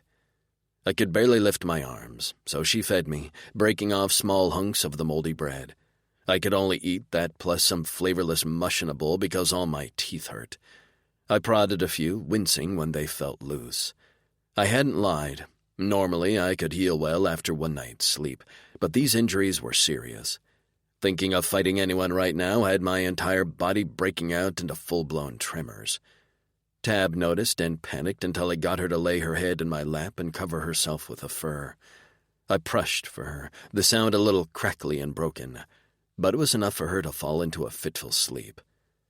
I followed soon after, begging Fatas to give us a little hope with the next sunrise. Tabitha. When I woke the next morning, Xavier was still asleep. We'd shifted in the night, so now he lay spooning me, his one bound arm bent behind him at an awkward angle. The other lay under my head, offering me his biceps as a pillow. Even in his sleep, he sought to give me comfort. A tray of fresh food sat beside us, and I wondered who placed it there. The porridge was still steaming, and I took a few bites along with a gulp of qua. I finished that with a handful of berries and left the rest for Xavier. I didn't need food like he did. I wasn't trying to nourish a healing body. After pulling on a pair of tattered sandals that Wensla had generously given me, I left him still sleeping and went in search of the Kaluma women. Xavier had given me a job today, and I was going to get an early start. I needed as much time as I could to charm the females. The 2 guards, different warriors than from the night before, stopped me before I could get far. "Sheriff said you're to stay here," said one with the sides of his head shaved and the top braided down his back like a Viking. "Oh," I said, playing dumb. "I didn't know that. I really need to see Wensla. If you can just point me in her direction." "I'll go get her for you." The warrior made to leave, and I knew I had to stop him. I wanted to observe the women in the settlement, not talk to Wensla here where these guards would be listening. "No, please, just let me know where she is. See, I'm having this female problem." I fluttered my hand near my crotch. "And I could really use her help. But it's kind of an emergency." His eyes went wide, his face paled, and his hand shot out with his clawed finger pointing to a small path. "Down that way, not far. Clothing washing time." I grinned. Ah, males, so easy. Mention a female problem and they immediately wanted nothing to do with you. With a small bow, I tinkled my fingers in a wave. "I'm so grateful. Thank you." I took off down the path before he could change his mind. As he'd said, I didn't have to go far. The sound of rushing qua reached me first, followed by soft female voices. I picked my way over roots and rocks until I reached a small bank. There, knee-deep in qua, stood about a dozen Kaluma females washing long swatches of fabric. Their long skirts were gathered between their legs and tucked up into their belts. Gerla caught sight of me first and gasped. Wensla's head went up and she immediately dumped her washing in another female's hands as she waded toward me on the shore. "Human!" Her eyes darted around, as if searching for my guards. "What are you doing here?" "I came alone. No worries. I told them I had a female emergency, which I do not, but they were more than happy to show me where you all were." Wensla's lips pursed, but I heard her mutter under her breath. "Too clever for your own good." I ignored that. "So, can I help? I've learned pretty quick on this planet how to wash by hand." I made a fist and flexed my biceps. This is from washing my furs, and only mine. I don't wash the other girls' stuff because I'm not touching all those fluids they produce with their Drix hunks. The Kaluma women stared at me like I'd gone mad. I hadn't realized Gerla had stepped up beside her until she spoke. You said change was coming when? A purple storm. Hush, Winslow said to Gerla, her gaze on me. Her hand came up and she brushed the front of her necklace before her shoulders hitched with a sharp inhale. Then she reached out a hand for me and gave me a stiff smile. Come, Tab. If you'd like, you can wash with us. I would like, I answered her with a smile and stepped into the swiftly running stream. The Kaluma females were taller than me, so the kwa swirled around my thighs by the time I reached them. Wensla showed me how they washed, and I paid close attention. Some of the fabric seemed a bit threadbare, and now that I was able to get a closer look at the women's clothes, many were mended. Not that anything was wrong with that, but the women didn't seem happy. They didn't gossip or tease or make jokes. There was no laughter here. One of them caught the end of a shirt on a rock while she washed it and tore it. There was much consternation and tension after that, as they all huddled around the garment talking of ways to repair it. I wanted to get Wensla alone, and I finally found my chance a little while later. She'd retreated to a lone rock on the bank, eating a juicy fruit while staring thoughtfully at the water. Mind if I sit with you? I asked when I reached her side. She jerked and frowned, seemingly surprised that I'd caught her off guard. If you'd like. I slid onto the rock next to her and wrung out the wet ends of my dress. I'd have to ask for some clothes. This thing had seen better days. You don't trust me, do you? I propped my chin in my hand. She gave a short burst of laughter. I barely trust anyone. Don't take it personally. We could get to know each other. Human, in 3 rotations you will either be dead or in Varnix's furs. There's no point in spending my time making friends, only for me to have to watch your body burn later. I sucked in breath and tried to resist my desire to scratch her eyes out. Or my mate will win. This time when she laughed, the sound was bitter and sent a sharp stab of icy fear into my veins. He will not win. Varnex will find a way to defeat him. Her expression turned pensive. And I'll tell you now, I'm sorry for that. He seems like a good male. And you together, her cheeks darkened and she ducked her head. I see the bond you have. But you haven't seen Xavi fight. You don't know. I know. She leaned closer, so that I could see every line in her face and the faint scar etched into her cheek. That what Varnex wants, he gets. He wants you, a fertile human, and he will get you. She yanked her head back, clenching her teeth as if she said more than she wanted. I'm sorry, Tabitha. She stood up and I reached for her, my hand grabbing on her skirt. Then help me. Help us. I can see there's something very wrong here. She yanked her skirt out of my grip and turned on me with a hiss. You have no idea what's going on here. You're right, I don't. But you could tell me. I was full on pleading now, because this conversation was going all wrong, and I felt like I'd made some irreparable damage to our tentative friendship. Help us, Wensla, and we'll help you. For a moment, Wensla's gaze drifted to Gerla, who had let a small winged insect land on her fingers. She smiled at it as it fluttered away. For a long time, Wensla didn't move or speak, until finally she turned to me with a defeated downward curve to her mouth. She said in a soft voice, I'll think about it, before striking out into the stream in Gerla's direction. I smiled into my lap. That could have gone better, but it could have gone a hell of a lot worse, too. As I trudged behind the women on the return path to camp, shouting reached my ears, and the unmistakable rumble of Xavi's angry shout. I should have known better than to trust you Fleckers. Now where is Tabitha? He roared up from ahead. Oh shit, I murmured, and squeezed myself between the women ahead of me before taking off at a run. My sandals slapped the dirt as I called out. I'm here, Xav. I'm fine. I had a fleeting thought that these Kaluma were probably tired of us calling for each other, when I burst out at the end of the path to see Xavi standing beside the harka tree, his one arm still tied to the trunk, while he stood feet braced apart, machetes out. They rose out of his mohawk like thorns hiding in a rosebush. Before him stood 2 guards, including the one I'd tricked. His head whipped toward me, where he glared like I'd betrayed him. I gave him a nervous laugh right before Xavi whirled in the dirt to face me. His eyes went wide, and his machetes fell back under his scales just as I flew myself at him, wrapping my arms around his waist. I'm fine. I was just spending time with the women. His mouth dropping onto the top of my head, where he placed a kiss as his free hand clutched at my waist. I was terrified, he murmured. I woke up and you were gone. I closed my eyes as guilt twisted my gut. I'm sorry. I know you need rest, so I didn't want to wake you. He lifted my head off his chest with a gentle hand on my cheek. His thumb swiped the skin under my eye and gave me a soft smile. It's okay. You're safe, and that's all that matters. I smiled at him and raised up on my tiptoes to give him a kiss. He moaned, and I was about to lose myself in it when a feminine voice behind us made a choked sound. I turned to find all the women staring at us. I didn't let go of Xavi. I never minded public displays of affection, and I was going to take every chance I could get to touch him. Happy now, Drix? Hissed one of the guards. Flecking peachy, he shot back, and I had to clap a hand over my mouth to stop from laughing. He'd picked up our English Earth slang more so than any of the other Drixonian warriors. I imagined he got peachy from Naomi. The guards ignored him and turned back around to take up their posts. Wensla was whispering to the women, encouraging them away from us.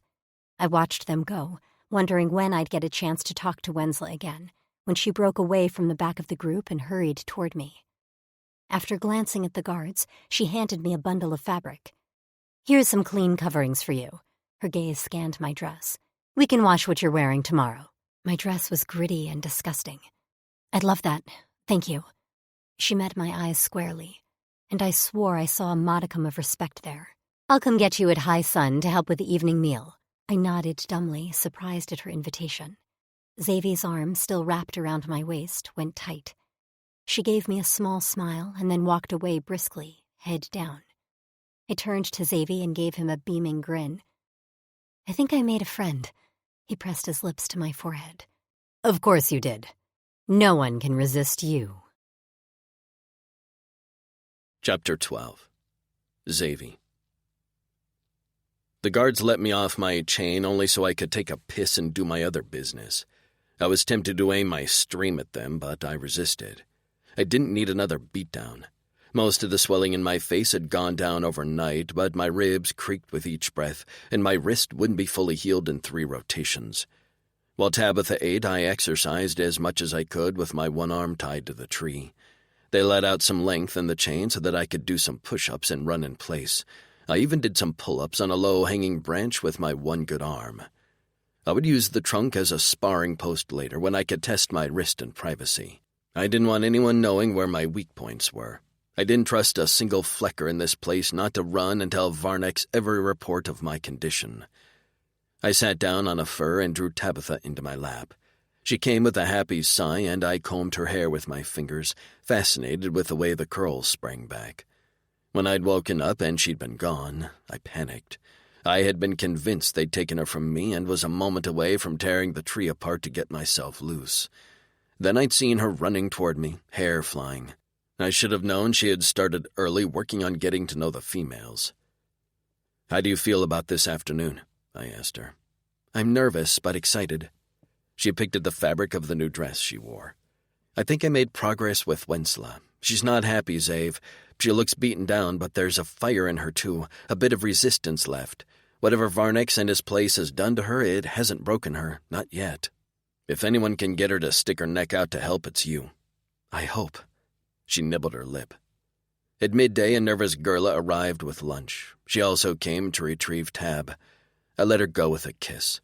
She followed the Kaluma female to a large wooden structure at the far end of the settlement. Steam rose from a hole in the roof, and I assumed that was where the kitchens were. My stomach rumbled. All this healing made me hungry.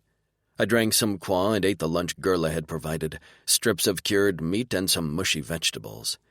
My head no longer throbbed, and even though I could have taken a nice long rest, I forced myself to sit at attention at the base of the harka tree and study the settlement. Working the crops in the garden were a few females I'd never seen before. From this distance, it was hard to tell, but they looked older, stooped backs, and a few walked with canes.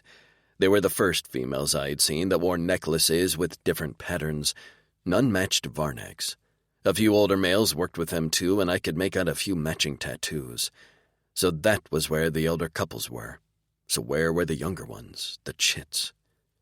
A hunting party returned, marching through the settlement with a large, shaggy animal tied to a stake by its hooved feet. Some younger warriors brought up the rear of the group, not chits, but not full-grown males either. Thin and dirty, they were not much else but loincloths. A deep voice boomed from the training arena. A group of warriors trained with spears and clubs, hitting stuffed fabric bags propped up on sticks.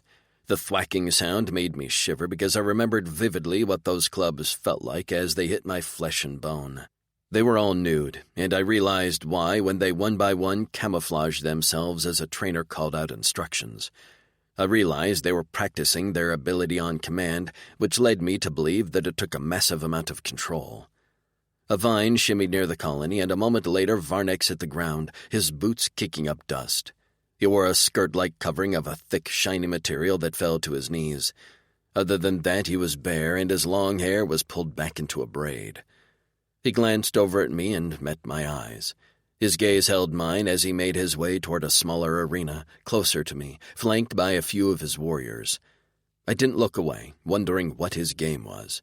When he began to fight one of the warriors, his body shifting from visible to invisible with ease, I snorted to myself. I knew what kind of leader and warrior Varnex was. He ruled on intimidation and fear. No Drix would ever let an enemy see them train. It gave away too much. Even now I could see that he favored his left hip, and he left himself vulnerable at the back of his neck when he lowered a shoulder to ram his training partner with his shoulder spikes. Varnex wanted to scare me, intimidate me, make me afraid and nervous.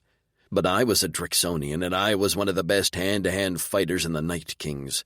I wasn't intimidated. In fact, confidence pounded with every beat of my cora. I studied his every move. I watched as his camouflage flickered when he was struck. Stupid, stupid Pardux. He underestimated me. Most did. Of course, it still wouldn't be easy. If I couldn't see him, I couldn't take advantage of his weaknesses. My mind chewed on that problem, wondering how I would handle him when I could only fight blind. The hair on the back of my neck rose, and I whirled around. The air shimmered for just a moment, a slight blur in the shape of a male. I narrowed my eyes. Someone was there. Before I could say a word, a series of clicks reached my ears. Sheriff appeared behind me, crouched on the balls of his feet. He wore a pair of pants in that same shiny material as his father. His gaze was on Varnex training, and I returned to my own study, ignoring the Kaluma behind me. I wasn't about to tell him to leave, and I wasn't going to miss an opportunity to watch my opponent fight. When he lowers his shoulder on a charge, he does so at an angle. He leaves his left side open. Sheriff spoke in a deep, low rumble. Exposes his stomach. My shoulder tensed. Why was he telling me this? I noticed. And his left hip is weak. I finished for him. He favors it. I glanced back at Sheriff, who inclined his head in agreement. Old injury. Blanking takes energy. Blanking? I asked. When our scales flip to match our surroundings. When you go invisible. It has to be learned. It's not instinctive. If we're hurt badly enough or too tired, we can't blink. Was he going to tell Varnex I knew his weaknesses? Why are you telling me this? It won't be easy to defeat Varnex. He's Pardux for a reason. I eyed him, searching his glowing eyes, but they were expressionless. His face was hard. I'd never met another being who hid his thoughts and emotions so well. Not even Gar. Do you want me to defeat your father? He was quiet for a long time. We listened to Varnex grunt and taunt his training partners. The warrior was strong, massive, and quick. This wouldn't be an easy fight, not even if I knew his every move before he made it. Finally, Sheriff answered my question in a soft voice. I'm not sure. I turned around, but he was gone. Not even a blur remained. When I caught sight of him again, he had reappeared on the opposite side of the settlement. I was eager for Tabitha to get back. Maybe she had better luck with the females, because I sensed Sheriff was going to be my biggest battle, and it would be all mental. Tabitha. The kitchens were housed in a large wooden structure with several slatted vents in the roof. A row of fire pits lined the wall, and bowls and kitchen utensils were stacked on a table along another wall. A large table took up much of the center of the room, and on top sat hunks of raw meat. Out back, I'd seen a few warriors carrying a fresh kill, and they had cut it open and hung it up to let the blood drain. Normally, that would have made me gag, but I'd been on this planet for a few months now. I was used to game being prepared. Wensla rattled off orders, although she wasn't a drill sergeant, and she didn't seem to get off on ordering the other women around.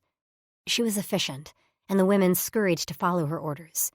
She motioned to me to follow her, and I found myself standing at a narrow table piled with a light orange root-like vegetable. The smell reminded me of a sweet potato. "These tubers must be peeled and chopped for the evening stew," Wensla explained. She handed me a crude knife, the handle wrapped in a scrap of leather. "Like this." She ran the blade over the skin, scraping off a thin layer before slicing it up in 1-inch cubes. When she was finished, she dropped the pieces in a large bowl between us. I immediately reached for one and copied her movements. I wasn't as adept with scraping. I would have killed for a vegetable peeler, but I got the job done. She watched me carefully before resuming her work. Conversation was limited. Several women worked behind us preparing the meat by hammering it into thinner strips and then slicing it. They seasoned it with what looked like a salt mix before handing it off to another set of women who threw it into a large iron pot to sear. Smoke filled the room, and since the only openings were the vents above us, it wasn't long before I was sweating through my new clothes. I pushed back my hair with the back of my knife hand, wishing I had some sort of hair tie. "I never worked this hard peeling potatoes for mashed taters at Thanksgiving," I grinned at Wensla. She glanced at me with a raised brow. "It's a holiday in America, on Earth. We peel and chop a potato, which looks a lot like this, boil it, and then mash it with butter and milk." My mouth watered. I could so go for my grandmother's mashed potatoes right now, and her twice-baked, really any potato. That woman knows her spuds. The familiar hole in my gut from missing my family gnawed at me, but I pushed it aside. Now was not the time for melancholy. "We mash the tubers sometimes," Wensla said, "but Varnex prefers stew. It stretches the crop." I nodded. "Right, that makes sense. So does he decide everything around here?" Her hand stuttered and her knife slipped on the skin of tuber. The tip sank into her palm, and immediately dark blue-black blood welled at the tip. "Oh my God!" I lifted the skirt of my dress to press on her wound. "Are you okay?" She still hadn't made a sound, and when she met my eyes, hers were round and wet. Her throat worked as she swallowed thickly. "Yes, I'm fine. We should wrap this or something. I don't think anyone wants bloody stew." I said the last two words with an exaggerated British accent. But of course she didn't get the joke. I cleared my throat. "Do you have a healer area? Medicine? First aid supplies?" "Gerla," Wensla called, and the girl rushed over, her hands coming up to cover her mouth when she saw Wensla's injury. The cut was deep, and she'd already soaked the hem of my dress. "Please finish the tubers with Yupply." "What happened?" she asked, her fingers on Wensla's arm. "My hand just slipped." She gave Gerla a reassuring smile. "Don't worry." Gerla didn't look convinced, but she called over Yupply and attacked the tubers. Wensla gestured to the door. "We'll head to the healer's hut. It's nearby." My dress was still covering her wound, my hands pressing on top, so we moved in tandem, a bit like our legs were tied in a 3-legged race. When we walked out the door, I glanced across the settlement to Xavi. I couldn't see him well, but he sat with his knees bent, eyes staring off to the side. I looked in that direction to see Varnex training with a few warriors, grunts and thuds echoing down the path. Wensla and I walked farther down a narrow path before ducking inside a small hut, which only contained a bench, a dirty leaf-covered bed, and a table of supplies. Wensla's arms shook as she tugged her hand from my grip and began to wipe it clean. "Is there a healer here to help?" I asked. "She passed," was all Wensla said. "I'm sorry if I distracted you," I said, unsure what to do. I stared at the blood stains on my dress as I sank down on the edge of the bench. "You didn't," she said. "Well, you did, but it's not your fault." I waited her out as she slathered some goop on her cut, and then hauled a long strip of fabric from a bin before methodically wrapping her palm, crossing over her wrist and between her index finger and thumb. When she finished, she flexed her hand and then leaned on the table with both hands, dropping her head between her shoulders. She took a few deep breaths before she spoke again. "You bring change. I don't know what change yet and if the change is good, but you have brought it down on our heads." I opened my mouth, but then shut it again. "I don't understand." She turned and leaned back against the table. Some Kaluma females have forecasting abilities. Mine is still developing, and I didn't have my vision about you until after we met.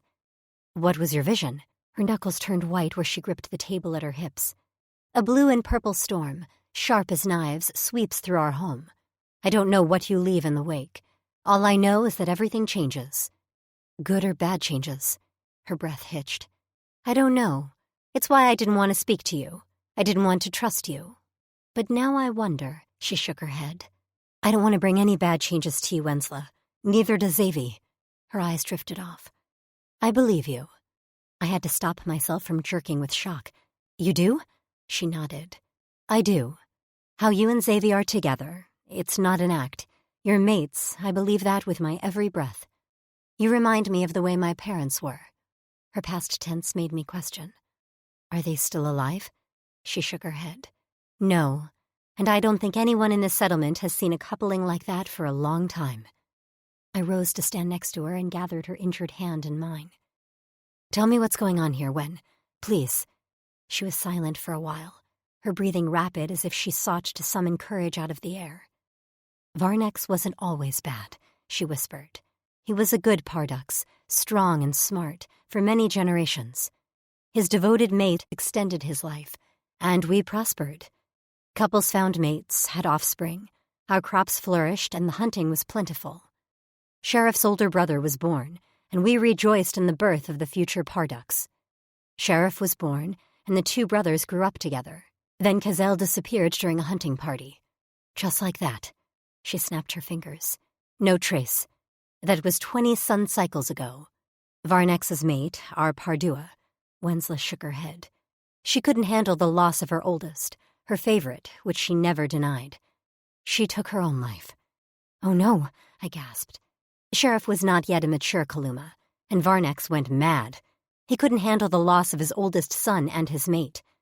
Went mad how? Wensla's eyes went unfocused, and she stared at a spot over my shoulder. When? Finally her gaze met mine, and her fingers brushed over her necklace before yanking on it with a vicious tug.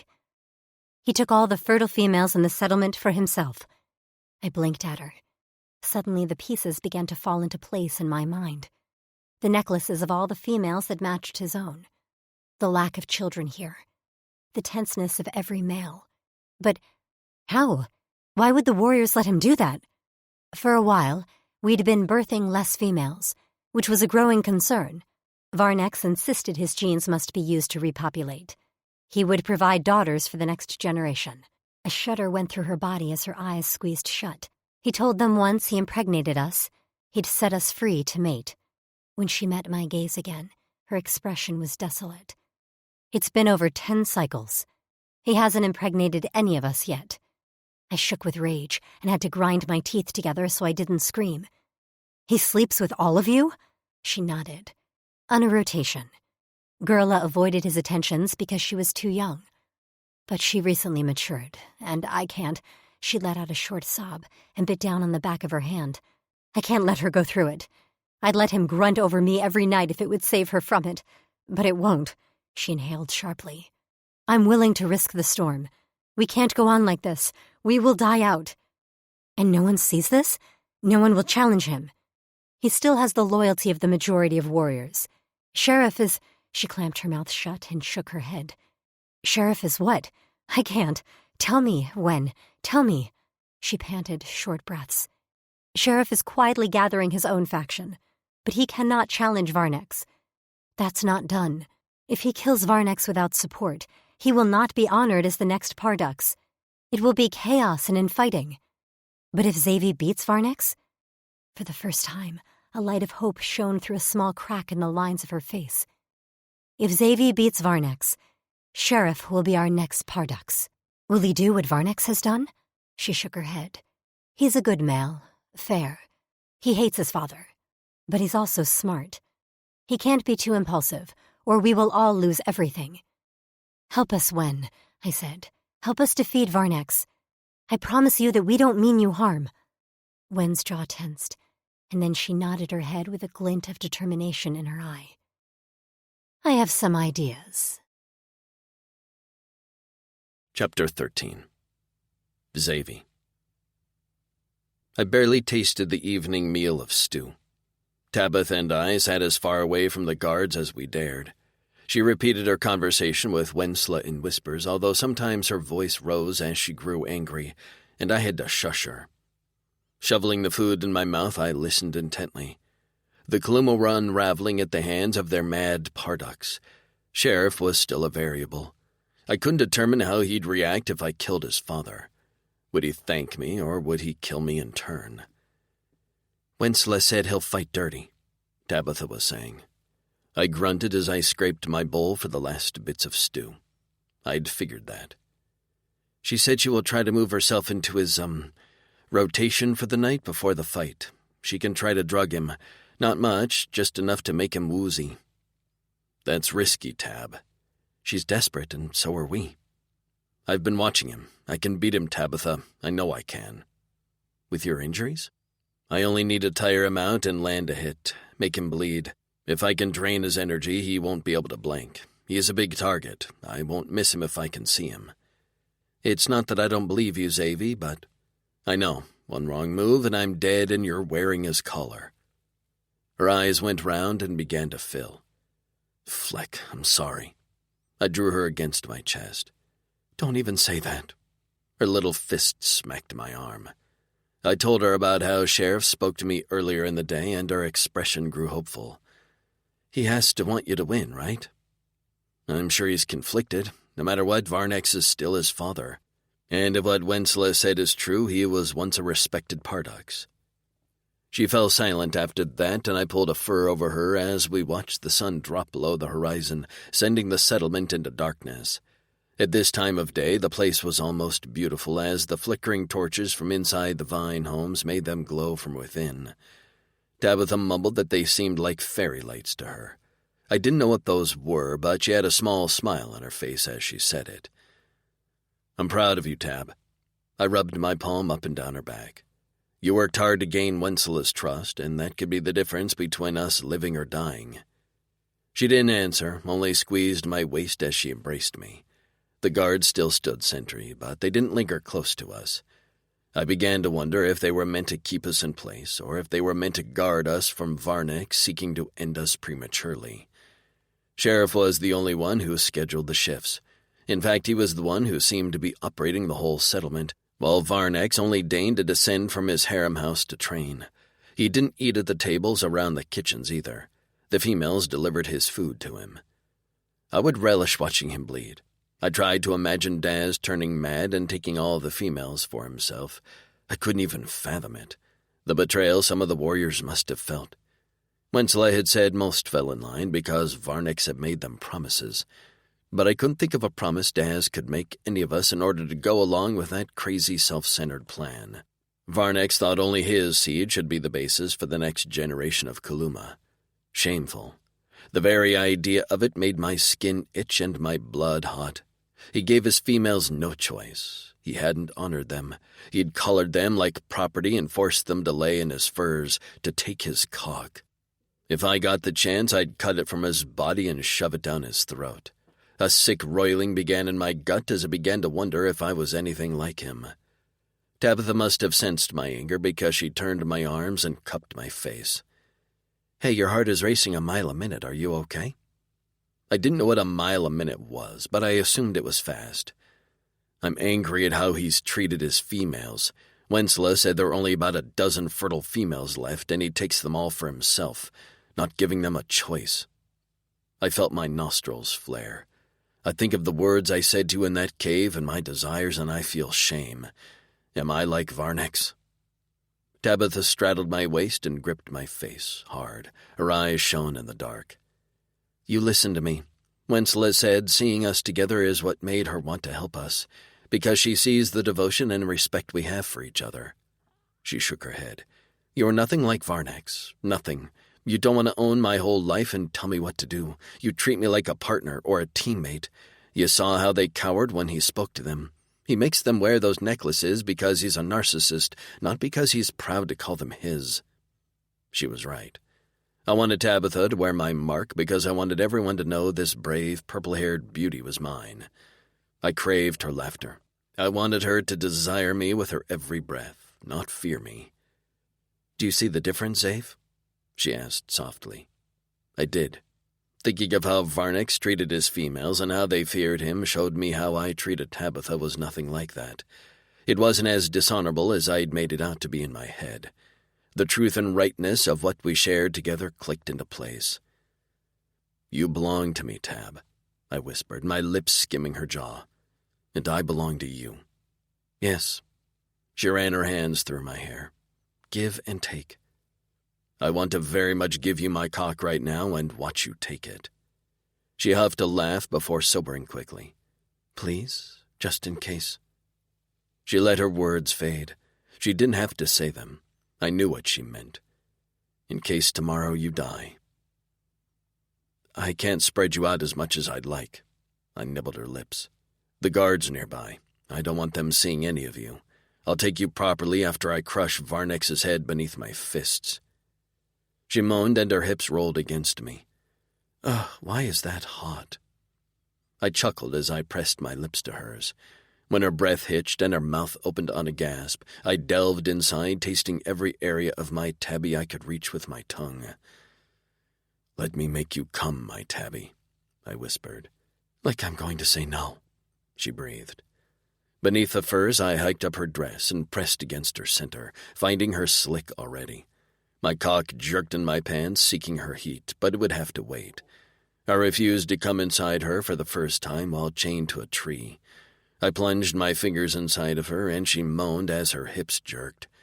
Her breasts bounced against me, and I freed a nipple to tug into my mouth.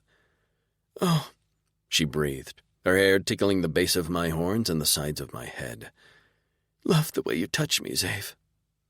The guards had to have known what we were doing, despite our effort to keep quiet. Tabby was a noisy thing, and I didn't want to miss out on hearing the pleasured sounds roll off her tongue.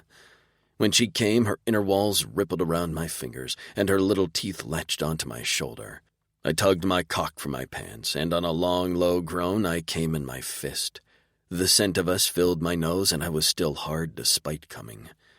She stared into my eyes, her soft hands stroking my face.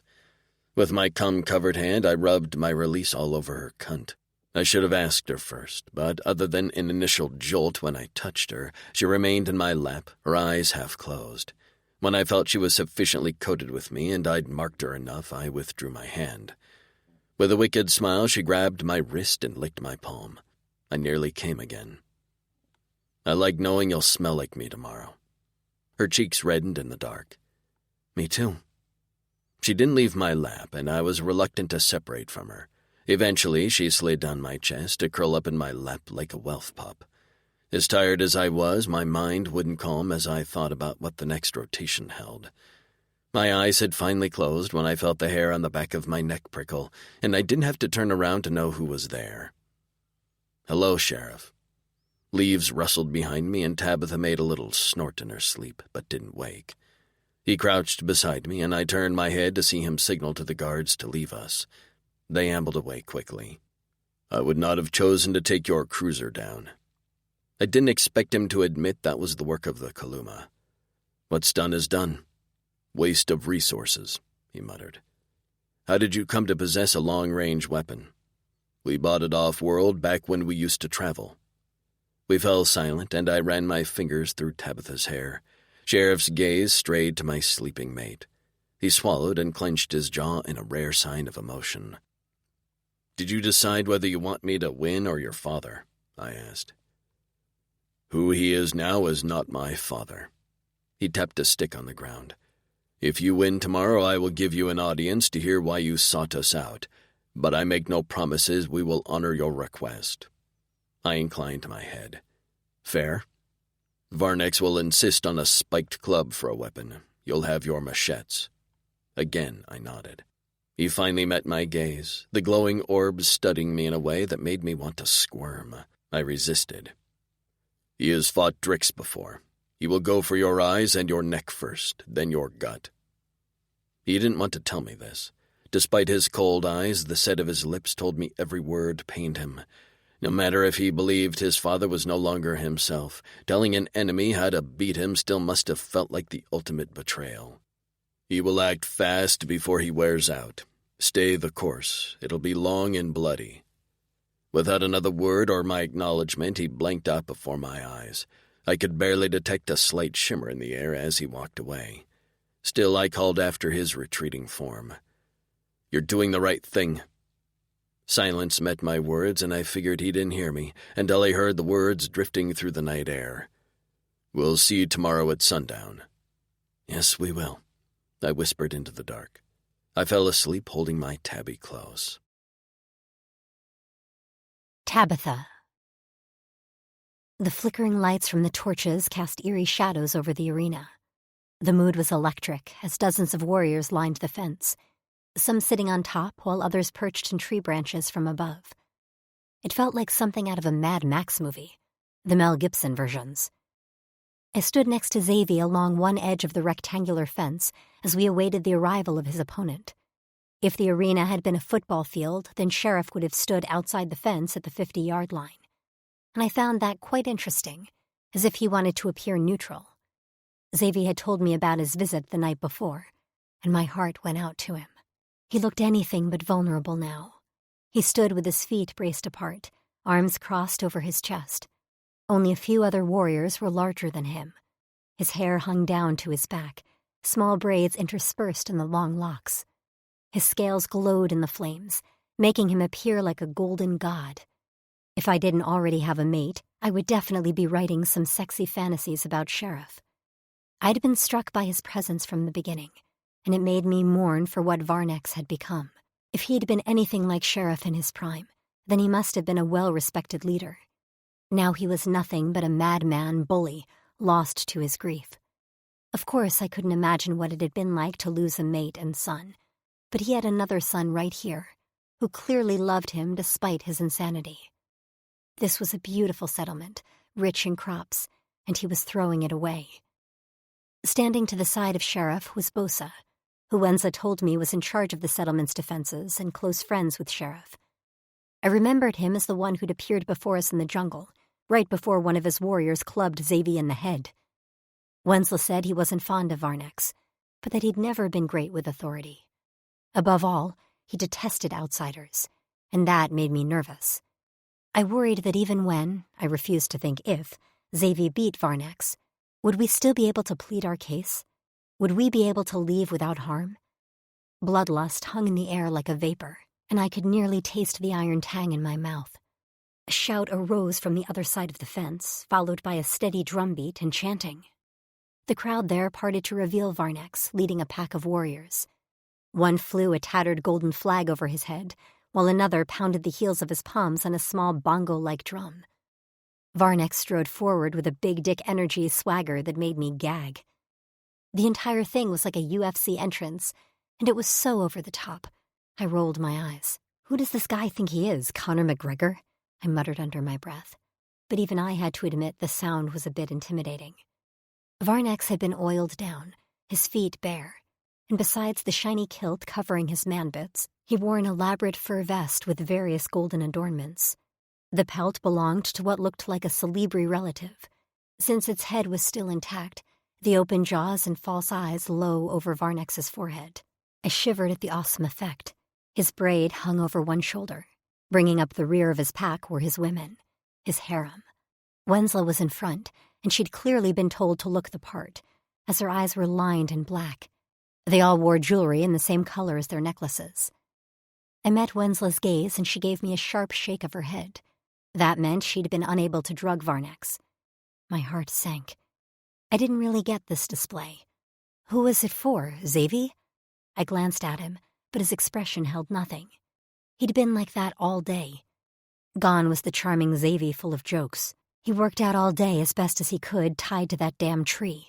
He ate and was kind to me, but I could tell his mind was on the fight the entire day.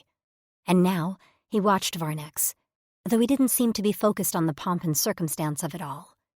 He watched his opponent curiously, like I would watch a strange dog, cautiously to see if it were friendly, or if it would bite my head off. Varnex entered the arena through a small opening, 2 guards flanking him, which was another show of power. The guards weren't going to fight for him, but he intended to intimidate. I wanted to throw up my hands and ensure him we were all thoroughly intimidated, and it would be nice if we could just get this fight moving. I, Varnex Haka, Pardux of the Kaluma 4 settlement, challenge the Strixonian invader to the death for property rights to the human breeder. My stomach flipped over, and every hair on my body stood on end. Human breeder. I had no name. I was only a womb to him that he would own. I could have wept right there, and I almost did, until Xavier's fingers found mine in the dark. He clasped our hands together and squeezed tightly. Our eyes met. His purple irises swam with love and confidence, 2 things that made me want to go to my knees and worship him. What had I done in this life to deserve him? Nothing, but I refused to believe his Fatas would give us our perfect match and then rip it away. I believe in you, I mouthed. He inhaled deeply, as if he wanted to suck the oxygen from my words. Then he gave me a brief nod before turning to Varnex. I accept. I glanced at Sheriff, who watched his father with unveiled contempt. I shivered at the orange blaze reflected in his cloudy blue eyes. Varnex took his time removing his fur vest and handing it to a guard behind him. The drums continued to beat. A Pardux, Pardux, Pardux chant remained at a lower volume. Once Varnex was divested of all his ridiculous accessories, the guards left the fence, and the Pardux lifted his hands. The drum beats and chants fell silent. I turned to leave, but Xavier gripped me around the back of my neck. I squeaked right before he planted a solid kiss on my lips. Stay near Sheriff, he whispered. I nodded and blurted out the first 3 words that came to mind. I love you. His eyes warmed for a split second, before Varnex made a grunting sound. Xavier's pupils went dark. Go! I didn't waste time. I ran to the side of the fence where Sheriff stood and slid under the lowest rung. He didn't touch me, but gave me a chin lift in acknowledgement.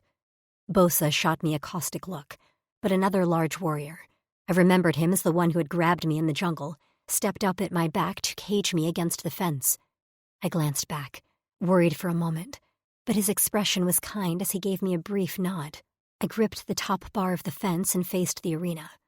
There was no announcer yelling, "Let's get ready to rumble," or a referee. Just 2 warriors standing on either side of the arena, facing off against one another. The ground was packed solid with dirt and had been cleared of debris. Xavier hadn't let on that he was still hurting from his beating, but when he didn't know I was looking, I'd been able to tell he favored his ribs and wrist. However, now he stood tall and strong, his tail merely twitching as he held it off the ground by a few inches. "When are we doing this, Varnex?" he called. "I'm ready to take my mate on a proper bed. I heard yours would be nice after a decent cleaning." I groaned quietly. Of freaking course Xavier couldn't help himself and had to trash talk. Without warning, Varnex blanked. Just gone. Xavier tensed immediately, dropped to a crouch, his machetes out and his wrists crossed in front of his neck. His chin was lowered, only his eyes visible above his fists. His tail swept the ground all around him, as if feeling for something. He went still a split second before his body was yanked to the side, and he went sailing through the air. Sailing through the air. Xavier was probably 6'5", 240 pounds, and Varnex had tossed him like he weighed nothing. I couldn't breathe as he crashed into the fence with a wooden creak before landing on the ground with a thud. Shouts and cheers went up from the spectators. They viewed this entire fight as entertainment, while I saw it as what could possibly be the end of my life. With a slight shake of his head, Xavier was back on his feet, arms crossed at his neck. He peered into the darkness, but I could tell he had no idea where Varnex was as his eyes darted from place to place. With a grunt, his body folded, and he fell onto his back before completing a backward roll onto his feet. The fight was fully engaged now, and the hits kept coming as Xavier sought to invade his invisible enemy. I could see when the blows connected, as his head rocked to the side or his leg was swept out from under him. It was like the scene in Fight Club when Ed Norton was punching himself, and it was the most surreal thing I'd ever witnessed. The noise was deafening around me, warriors jeering the weak Drix. Each time Xavier got up, I grew more and more anxious. He hadn't gotten a hit in, not one. In fact, he'd been doing nothing but defending himself. "How is this fair?" I whispered. "How much more can he take?" Xavier spat on the ground, and the black liquid coloring the dirt made me nauseous. When he gritted his teeth, his fangs were stained with blood. He had a cut on his cheekbone, and the skin of one of his forehead nubs was split open, leaking blood into his eye. He was limping now, and his tail had all but fallen still. His crossed arms at his neck continually slipped lower, like he couldn't hold them up, and I met Wenslow's eyes from across the arena. She didn't even hide the trickle of tears leaking from her eyes. Gerla clung to her, weeping softly. Sheriff hadn't moved an inch. He stood watching carefully, his arms crossed over his chest. Bosa spoke to him in low tones while throwing me glares, but I ignored them. I wouldn't let Xavi be out there alone. "Come on, Xav," I shouted. "Focus, you can do this." If he heard me, he didn't acknowledge it. And that was when his head rocked back violently, and he crashed to the ground on his back. "Xavi!" I screamed as dread creeped down my spine to swirl in my gut like acid. He didn't move. Chapter 14. Xavi. I hated losing. Not because of the pain. I liked to fight, so pain always came with it. The taste of blood in my mouth was familiar, and I prodded at the cut on the inside of my cheek where my fangs had sliced into the thin flesh. But losing pissed me off. I had a lot of pride, maybe too much, but tonight I had to lose, at least for a little bit. Varnex was tired. He might be invisible, but he was not silent. His breathing was fast and hot. I'd worked hard to tire him out. Every time I rose from one of his blows, I'd make him chase me. I had him doing laps around this arena without him even realizing it. I hadn't told Tabitha my plan. I needed her emotions to be genuine. She had to believe I was hurt, but still the sound of her screaming my name in absolute terror was torture. This was all necessary and part of my plan, even down to the blood in my eye and coating my tongue. By now I could just barely detect a slight shimmering and blurring of the background to clue me into Varnex's body. I'd been studying this entire fight, gauging how close he had to be before I heard his breathing, when exactly I could see a brief outline of his form, which was when he was moving fast to strike. So that was when I knew he was coming to finish me off. I could just barely hear his labored breathing and feel the whoosh of air as he swiped his claws, aiming for my throat. I grinned. Rolling to the side, I heard the thud of his fist hitting the packed dirt, as well as the crunch of his knuckles. He roared in pain as I swiped my tail where I knew his legs were. When he hit the ground, I slashed my machetes across his belly. A foot hit me in the thigh, and I stumbled back, but not before his body flickered before me. Dark blood puddled on the ground, and I swiped at my bloody eyes. His scales clicked, and he rose before me as a visible warrior, panting hard with one hand wrapped around a massive gash across his stomach. Blood seeped out from between his fingers. He growled at me, and his scales flickered, but only a few clicked, and I saw the first glimmer of fear on his face. He couldn't blink. I'd worn him out and injured him. Now the fight really begins.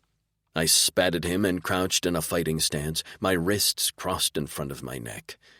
"Pick!" he shouted, and someone outside the fence tossed him a spiked club. I cracked my neck. I'd expected this. The crowd was more jittery now, and when I risked a glance at Tabitha, she stood motionless, a pale vision against the backdrop of the bronzed Kaluma. Varnex swung his club at me, but I sidestepped it easily. His chest heaved, and his oiled body was covered in dust. His braid had come undone, so his hair hung in dirty tendrils around his shoulders. He pointed his club at me. "I was going to make your death quick, but now I think I'll take you apart limb by limb and make the human watch." I bared my teeth. "Then come and get me. What do you want first, my left arm?" He swung the club again, and I ducked it, then slashed at his ribs with my forearm machetes. His scales split and more blood splattered the dirt. "How about my left leg?" I kicked out, and he spun to avoid my leg, leaving his back exposed. I connected, sending him spinning away from me. "Or my right arm?" I slashed it across his back, from one shoulder to his hip, and he shrieked in pain and outrage. "My tail?" I slapped his arm, relishing in the snap of his bone. The club fell from his hand, useless. "Or my right leg?" I kicked it away before leaping in the air and planting my right boot in his face. He landed on his back, and I hit the ground on the balls of my feet. He wasn't going to go down easy, though. He quickly shuffled away and found his feet while searching desperately for the club, but it lay behind me. To get it, he had to go through me. His nostrils flared and blood dripped down his legs to puddle in the dirt. His wounds, untreated, would be mortal, but like me, he would fight to the end. I had to respect him a little for that. He lowered his shoulder and charged me, losing all sense of technique, his rage fueled by pain and fear. His entire left side was open and exposed. At the last moment, when he was nearly upon me, I lowered my chin and shoulders. My head machetes caught him to the left of his gut, and he made a choking sound as I used his momentum, flipping him over my head to land on his back. I went down with him and landed on his belly. My back machetes plunged into the soft tissue of his chest and stomach. He writhed below me, gasping and gurgling. When I pulled out of his flesh, his body jerked, and when he tried to stand, he couldn't. I slowly rose to my feet and glared down at the defeated Pardux, his body littered with holes. His blood dripped from my machetes onto my scales and the dirt below me. The metal tang filled the air, and the crowd. Half was silent, watching to see what I'd do, while the other half continued to yell Varnex's name, encouraging him to get up, to keep fighting. But Varnex knew he was done. He stared at me with wide eyes as blood leaked from his mouth and nose. I leaned down and spat on his cheek. "Pineapple motherflecker," I growled before I raked my arm machetes across his neck, nearly severing his head from his body. Stumbling away, pain echoing in every part of my body, I fell to my knees, letting my machetes descend back under my scales. The crowd had fallen silent. Footsteps pounded the dirt, one set, running fast, and when I turned my head, even that motion hurt. All I saw was a flurry of purple hair and white fabric before Tabitha slid to her knees at my side and flung her arms around my neck. "Xavi," she whispered into my neck, "I told you I believed." She wasn't crying anymore. While tear tracks stained her cheeks, she was now full of vindication. Boots stopped in my line of sight, and I looked up to find Sheriff standing over the body of his father. He didn't speak, and I was sure I wasn't the only one who held my breath as he crouched to lower Varnex's eyelids. His lips moved silently, and I didn't dare interrupt. Finally, he stood and fisted his arms at his sides. "Varnex lost the challenge. Xavi the Drixonian's claim to his human mate will be honored. Tomorrow at sunrise we will discuss the changes which will be made around here. For now there is food and drink prepared by our females, freshly rolled Uwana to smoke. The only rule, do not touch any of the females. Enjoy, celebrate new beginnings, and—" He hesitated a moment before finishing. "Mourn the Pardux who served you well in his prime." Bosa cupped his hands around his mouth and hollered, "Taking bets on who wants to fight Kravis." The big warrior next to him tipped up the corner of his lips and punched his friend. Laughter followed, and the crowd dispersed. "Distract them with food, alcohol, and drugs. Smart, man," Tab muttered. Together we rose to our feet, and I took a few awkward steps when my wrist began to ache. "Fleck, I think my wrist broke again." "Your wrist?" Tab gasped and held her wrists out to me. Two thin black lines ran around the circumference of her wrists, and when I held mine up, the same markings were being etched into mine as if by an invisible hand. "Tab," I murmured. Her eyes were huge and round, tinged with pain and awe. "Where?" "Cora Eternal," I whispered, wrapping my hands round her slim neck. She grabbed my face, and we watched each other's locks finish, glow a bright white and then darken to a shiny gold. The pattern was big and bold and messy, like us. I pressed our foreheads together just as her aura crashed into me, a rollicking purple storm full of noise and lights. It was brilliant and beautiful, just like my Tab. "Mine." My voice rumbled out on a rasp as I felt the possessiveness well up stronger than I ever felt before. Her eyelids fluttered. "Yours." I needed her now. I'd fought for her, I'd killed for her, and now I deserved my prize. I hauled her over my shoulder, and she yelled at me and pounded my back with her fists. I swatted her perfect ass, and she quieted. I whirled around, meeting the startled eyes of Wensla. "Where's the stream?" I shouted, my voice guttural with need. She pointed to the path Tabitha had emerged from yesterday, and I took off at a run, Tab bouncing on my shoulder like a spoil of war. Tabitha. This was going to be good. No, great. No, world-shattering. Xavier's body vibrated beneath mine, and I could feel his desire coursing through him physically as well as in the soaring dragon that represented his aura in my mind. Of course his aura was a dragon. My head felt crowded with him in there, flapping about and banging into things. He wasn't gentle or careful. His aura invaded every nook and cranny, like he wanted to know every single inch of me. I wasn't surprised. His aura wasn't any different than the male himself.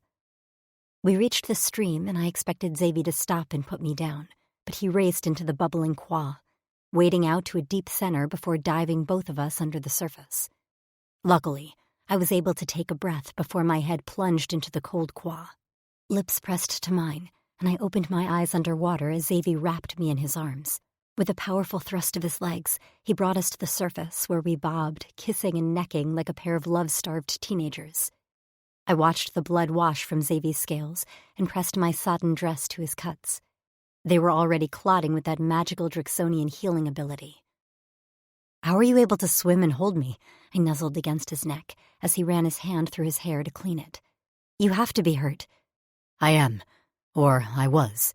I could barely stand, but then our locks appeared. I'd heard they caused rapid healing in both of us, but I hadn't believed it until I felt a surge of energy inside of me." He pushed my wet hair from my face. "Mate, I wasn't as badly hurt as I led Varnex believe. I was tiring him out and studying him so I could detect his position. They might look invisible, but they are still there, still able to be struck and hurt." "I believed in you, Xavier, I did. But when you fell, I thought my heart would stop beating." "I'm glad it didn't, or I would have had to restart it, Cora Eternal." I always loved when Daz called Frankie that, but it had never filled me with lust. When Xavier said it, I swore I could have come right there.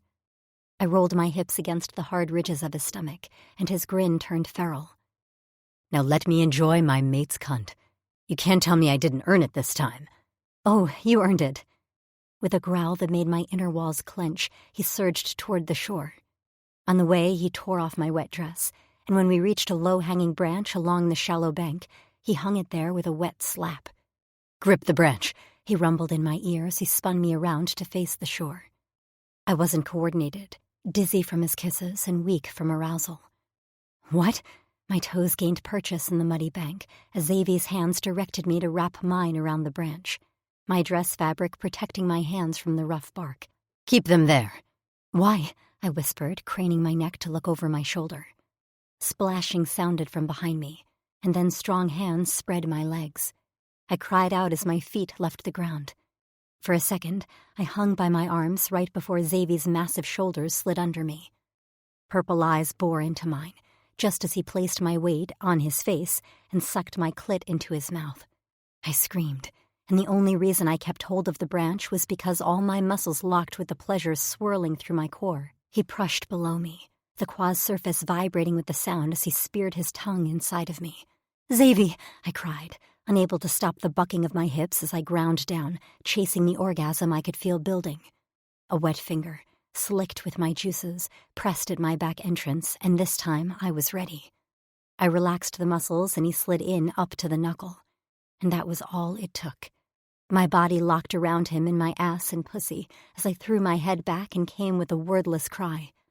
Shudders racked my body as I came for what seemed like forever, the orgasm affecting every muscle from my cheeks to my little toe.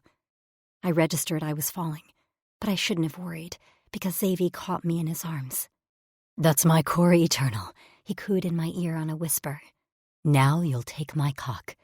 "Yes," I mumbled, barely able to see straight as tremors still coursed through me.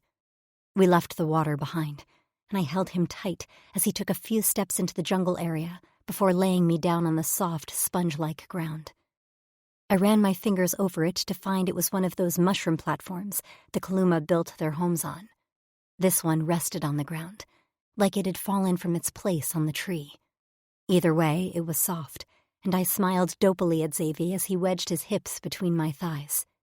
His hand closed around my throat, and I immediately arched into his touch. His hand cupped me as his fingers pressed urgently at my entrance. Place your hands around my wrist, Tab. I blinked at him, unsure what he was asking until my brain kicked in. I wrapped my fingers around the wrist at my throat, and his response was a grin that was all fang.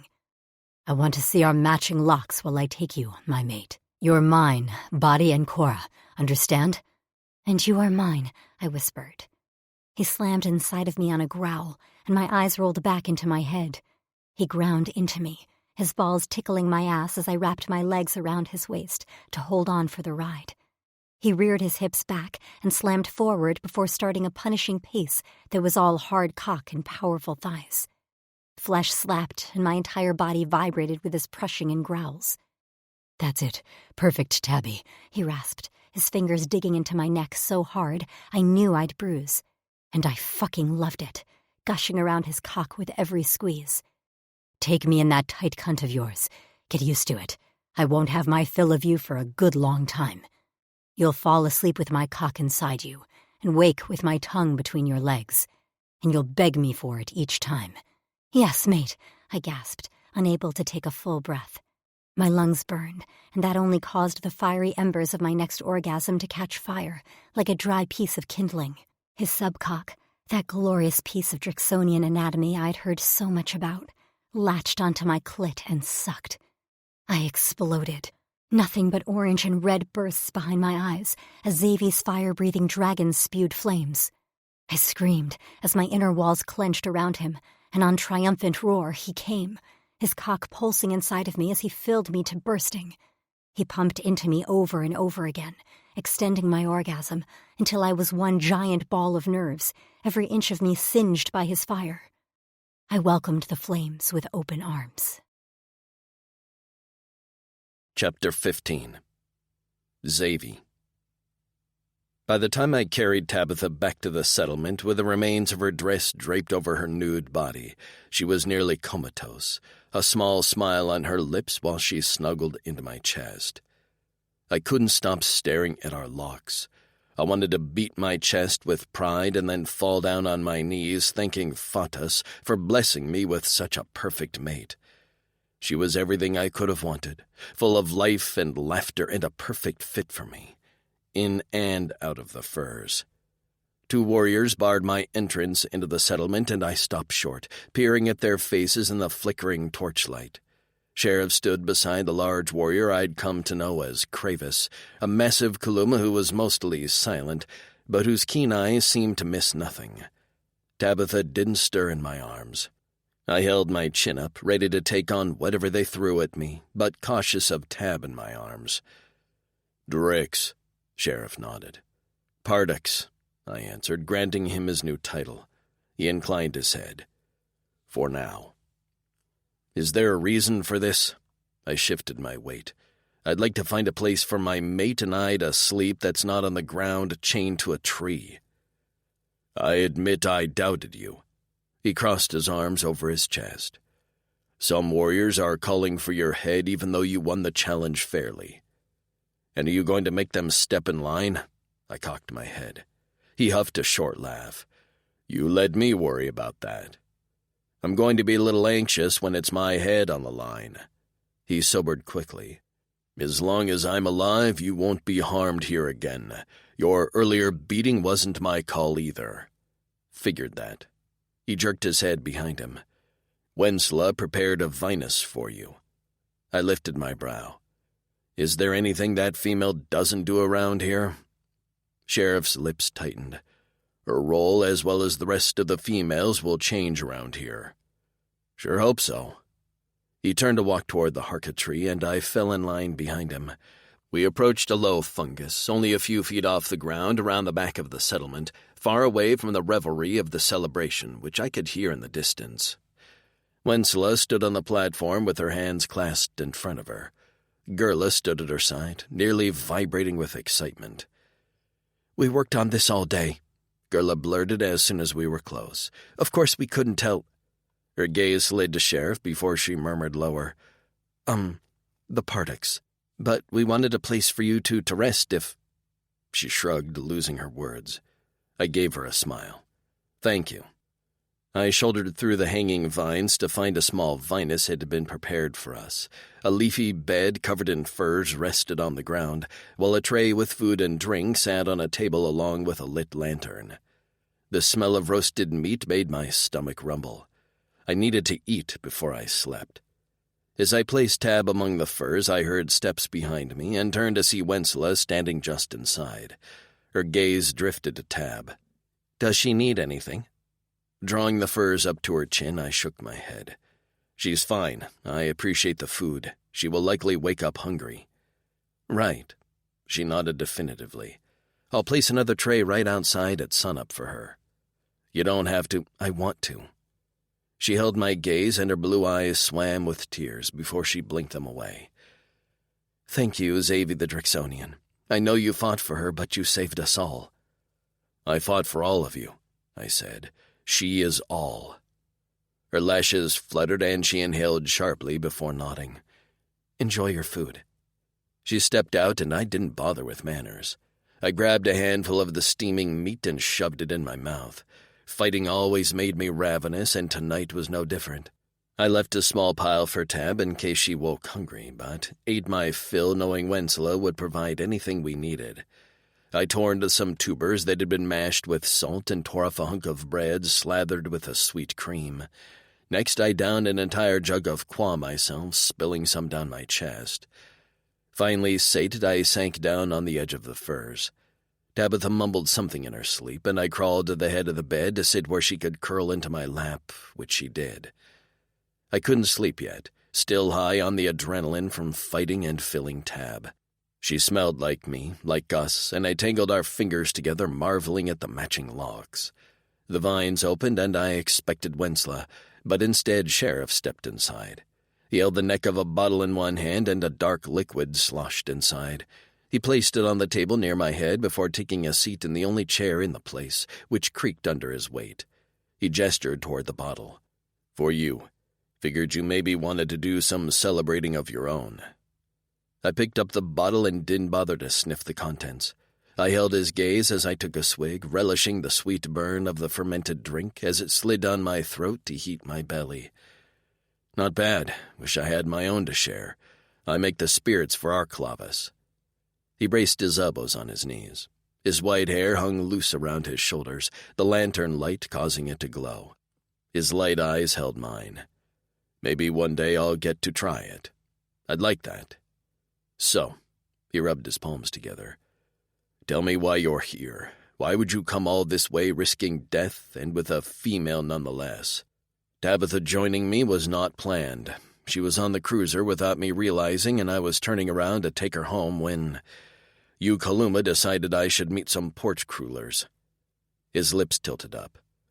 "Sorry about that." "You don't look sorry."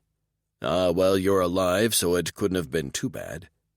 Despite his flippant attitude, I was starting to like this warrior. "And the reason I'm here? I was sent as a delegate to ask your help in defeating the Eldani." I started from the beginning, explaining what happened to our life on Corin, how we suspected the Eldani had a hand in the virus that killed thousands, and how they continued to prey upon us, stealing humans from Earth to attempt forced breeding. As long as Alazar stands, they will continue to be a danger to us and to these females we have taken on to protect. For a long time he didn't move, and then he heaved a long sigh before leaning back in the chair. Before we continue, we offer you this moment of calm a chance to reconnect with your breath and your heart. This free audiobook was made with love.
chair, forcing it onto 2 legs as he crossed his arms over his chest. "And why would we help you do that? They don't bother us.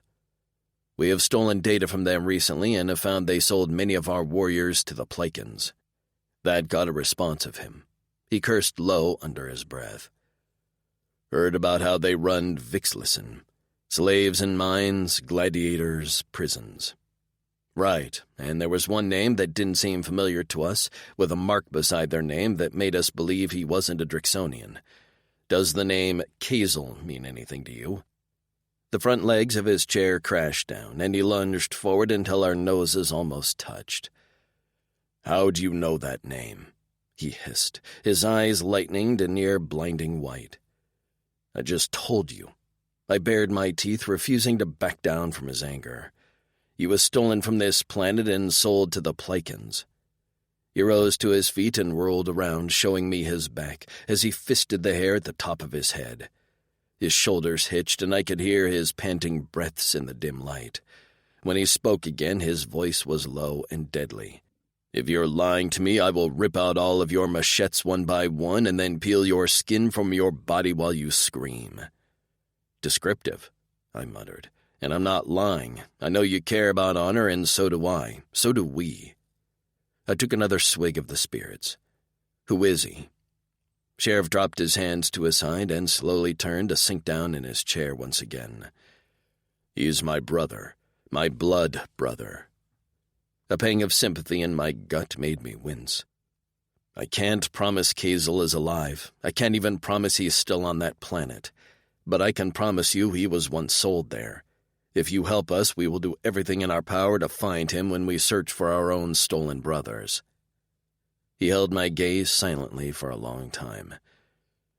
"And how would you like us to help you? Got a few warriors who are really good at that blinking thing you do?" For the first time since I'd met him, Sheriff grinned. Tabitha. When I opened my eyes, I found myself staring at a wall of vines, and for a moment I panicked. The last time I woke up like this, I'd been alone. But a solid wall of heat at my back and a soft snoring made me smile.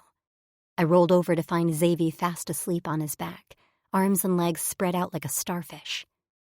The evidence of last night's fight remained on his scales, but the cuts were healing, and his expression was peaceful. I admired his locks where they rested on the furs, happily comparing the patterns to mine. They reminded me of wings, and I smiled, remembering his dragon aura in my mind, which was calm and resting. I reached across him for a drink of qua, finding my throat sore from last night's screaming, first in fear during the fight, and then in pleasure afterward. He'd won. He really won. I almost wondered if I'd wake up this morning, and it would all have been a dream. But there was no Varnex, no scary Kaluma warriors demanding the use of my womb. Just Xavier, passed out next to me in his birthday suit. I pulled down the furs to study myself and prodded each mark he'd made last night. My thighs burned, and my breasts were tender. I wondered what I looked like, because I could only imagine the hickeys he'd left all over my neck. I should have let him sleep, but I was nearly giddy with relief and happiness. He was mine. Xavier, the charming fighter and pilot, was all mine. I had the locks and sore pussy to prove it. The furs had slipped down to his waist, and I could see the outline of his cock resting against his thigh, glancing at his face to confirm he was still sleeping. I pulled the fur down to his knees, revealing his half-hard shaft. I flicked the piercing at the tip with a finger, but he didn't move. Grasping it gently at the base, I licked around the head before drawing the tip into my mouth. His hips jerked, and he made a snorting sound, but his eyes remained closed.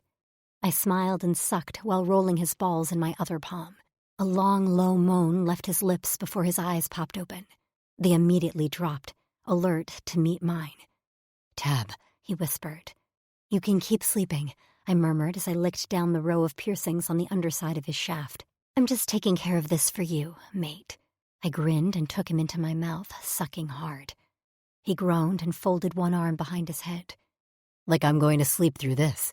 He reached down and fisted my hair gently. "Keep going, pretty tabby. Suck me off with that mouth of yours." His raspy demand turned me on, and I felt myself grow wet as I straddled his leg. I went to work with my mouth and fist, working him over as he bucked his hips into my face. He came on a low growl, holding me as the head of his cock bumped the back of my throat. Before I could blink, he hauled me up his body and plunged his still hard cock into my wet entrance. I threw my head back as I rode him hard, slamming my ass onto his thighs until the sounds of our slapping flesh and breathy moans filled the space. He fondled my breasts and teased my nipples before digging his claws into my hips as he encouraged me to fuck him faster and harder. "I don't think there will be a morning where I don't want to fill you." He smacked my ass and I yelped, "Come on my cock, pretty mate. I want to feel you squeeze me." My orgasm rolled into me slow and lazy, and I braced myself on his chest with my hands as it built until I shuddered and whimpered. He fucked into me until he came to, his cock pulsing as he emptied his release inside me. I collapsed on his chest, and he ran his hands up and down my body, pressing kisses to my temple and hair. "Best morning ever," he whispered, and I giggled. No one bugged us. I only got out of bed when I smelled food to find a tray of fruits and some porridge-like mash along with a steeped tea. Xavier told me that was all Wensla's doing, and then he told me about his conversation with Sheriff while I was asleep.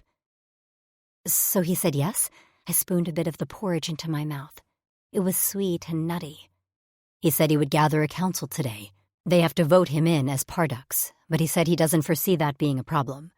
There are some Varnex holdouts, but none that are strong enough to beat him in a challenge. So after he is confirmed as Pardux, he will bring my proposal to the council for consideration."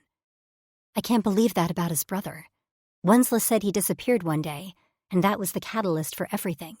His mother taking her own life and his father going mad. Xavier nodded. "And as far as we know, the Eldani are responsible. They have a lot to answer for." His face darkened as he stabbed at some fruit with a small wooden pick. "Yes, they do." Around midday, Sheriff arrived with Wensla in tow.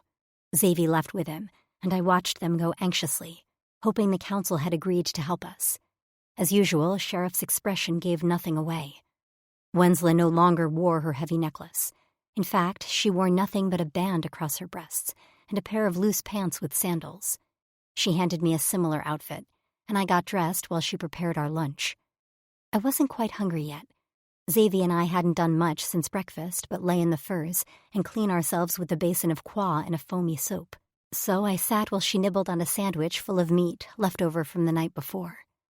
"So, tell me what's happened since last night," I said, eager to get some gossip. I missed chatting with my friends back at the Night King's Clavus. Wensla smiled, and I realized I'd never seen a true smile from her. Not until now. "I met with Sheriff this morning. All the unmated females will be able to choose our mates. He also said if we choose not to mate, that's an option as well. But he strongly encouraged me to try, because as you can see, we need to repopulate." "Are you okay with that?" She nodded. "I am, because he said Gurla and I may mate the same male." I cocked my head, unsure why that mattered. "Why do you want to do that?" "Gurla is—" Wensla swallowed and her eyes drifted to her sandwich, where she picked the crust before she once again met my gaze. "I love her. We love each other." My mouth dropped open. I'd had no idea, not in all this time. I knew she was protective of Gurla, but I hadn't realized why. "Oh, when? I can't imagine how hard this was on both of you." Her eyes filled, and she didn't bother to hide her tears as they dripped to dampen her bread. "I had managed to save her from his attention, but he was losing interest in me and some of the other females. It was only a matter of time." She let out a long breath and waved her hand. "But that's in the past now. I love Gurla, but I want to be a mother. So does she. So we will choose a male mate who will take both of us. I don't think you're going to have a lack of volunteers for that action." She laughed, and the sound was pretty. "There were several in the council already who asked to be considered." "And you're okay with that?" She nodded vigorously. "Very much so, and it's something I thought I'd never have. I thank you, the Purple Storm, who blew in here and changed everything." "I think that was all Xavier." She shook her head. "If it weren't for you, I believe Varnex would have killed Xavier immediately. They kept him alive at first to learn more about you. I didn't want to think about Xavier dying at their hands before he was even able to state the purpose of his mission. Well, Then I'm glad I accidentally fell asleep on his cruiser. Sometimes mistakes work out in the end. You're a brave human, Tabitha. I've heard stories about humans, and most paint you as weak and easily controlled. You are neither. I laughed, but startled with a short scream as the vines flew open. Xavier burst inside, his face alight as he grinned and held out his hand. Come, Tab, I have something to show you. I took his hand, because I'd let Xavier lead me anywhere. Chapter 16. Hap. I stared down the tree-lined path leading away from our gates. This was my routine every morning. After waking Shep up with my lips around his cock, I'd eat, grab some pula, and sit on the parapet at the top of our gates. I was waiting for Tabitha, just as I'd been since we woke up to find she was gone, and learned with horror she'd boarded Xavier's cruiser. The last we heard from them was a distress signal, and that was it. When I'd found out about that, I'd crumbled to the ground and screamed until I went hoarse. My best friend couldn't be dead. Tabitha was larger than life, from her purple hair to her smiles to her winks. Everyone loved her. A hand settled around my waist, and I was pulled back into a solid body. I didn't have to look to know who it was, as I could tell by the ornate wooden cuffs on his wrist that matched my own. Shep rested his chin on my shoulder. I worry about this obsession with watching for her is going to cause you more pain. She'll be back. I know it. He was quiet for a long time. Hap, they crashed into the freshest. Some of the others had wanted to hold a memorial for Xavier and Tab, but I refused. Until we had proof they were dead, I wouldn't believe it. She's alive. I can feel it. His hand drifted up to rub my stomach. I loved when he did that. I believe you. Do you? I turned in his arms to assess his expression. Of course, his eyes were nothing but warm and caring. That was Shep. Some rotations I wasn't sure I deserved him, but he told me over and over again I made him happier than he'd been since before the virus, that I was the missing piece that made him feel like he had a home and a place. I do, but that doesn't mean they'll make it back. They could be anywhere. They'll find a way. I was insistent. Shep smiled and cupped my face. I wanted you to fight for yourself, but it seems my plan backfired on me. Now you're nothing but stubborn grit. I grinned. See, you have no one to blame but yourself. He snorted, and I turned back around to gaze down the path. I took a sip of my pula, remembering Tabitha telling me stories about a place called Starbucks, where she ordered flavored drinks with sweet cream on top. Frappuccino or something.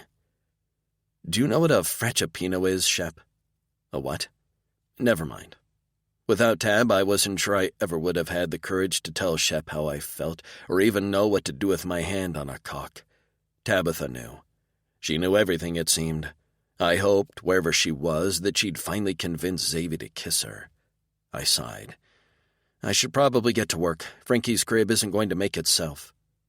Shep nodded and took a step off the parapet, me at his heels, when I felt the ground rumble. I froze, and Shep whirled around, eyes wide. We both scrambled to the top as shouts rose from inside the walls. Daz tore out of the dining hall, sacks on his heels, as the rumble grew louder, shaking the trees and walls, the very air vibrating in a blur. I placed my hands over my ears as a massive hovercar, bigger than the size of a Drixonian cruiser, roared up the path. It could have been anyone, the old Donnie, a Plican army anything, but I knew in my heart who was in that vehicle. Tabitha, I whispered. Chapter 17. Tabitha. When we'd first arrived at the Kaluma settlement, I'd been terrified and would have given anything to leave as soon as possible. As excited as I was to get back to my friends, I missed my girls and Hap.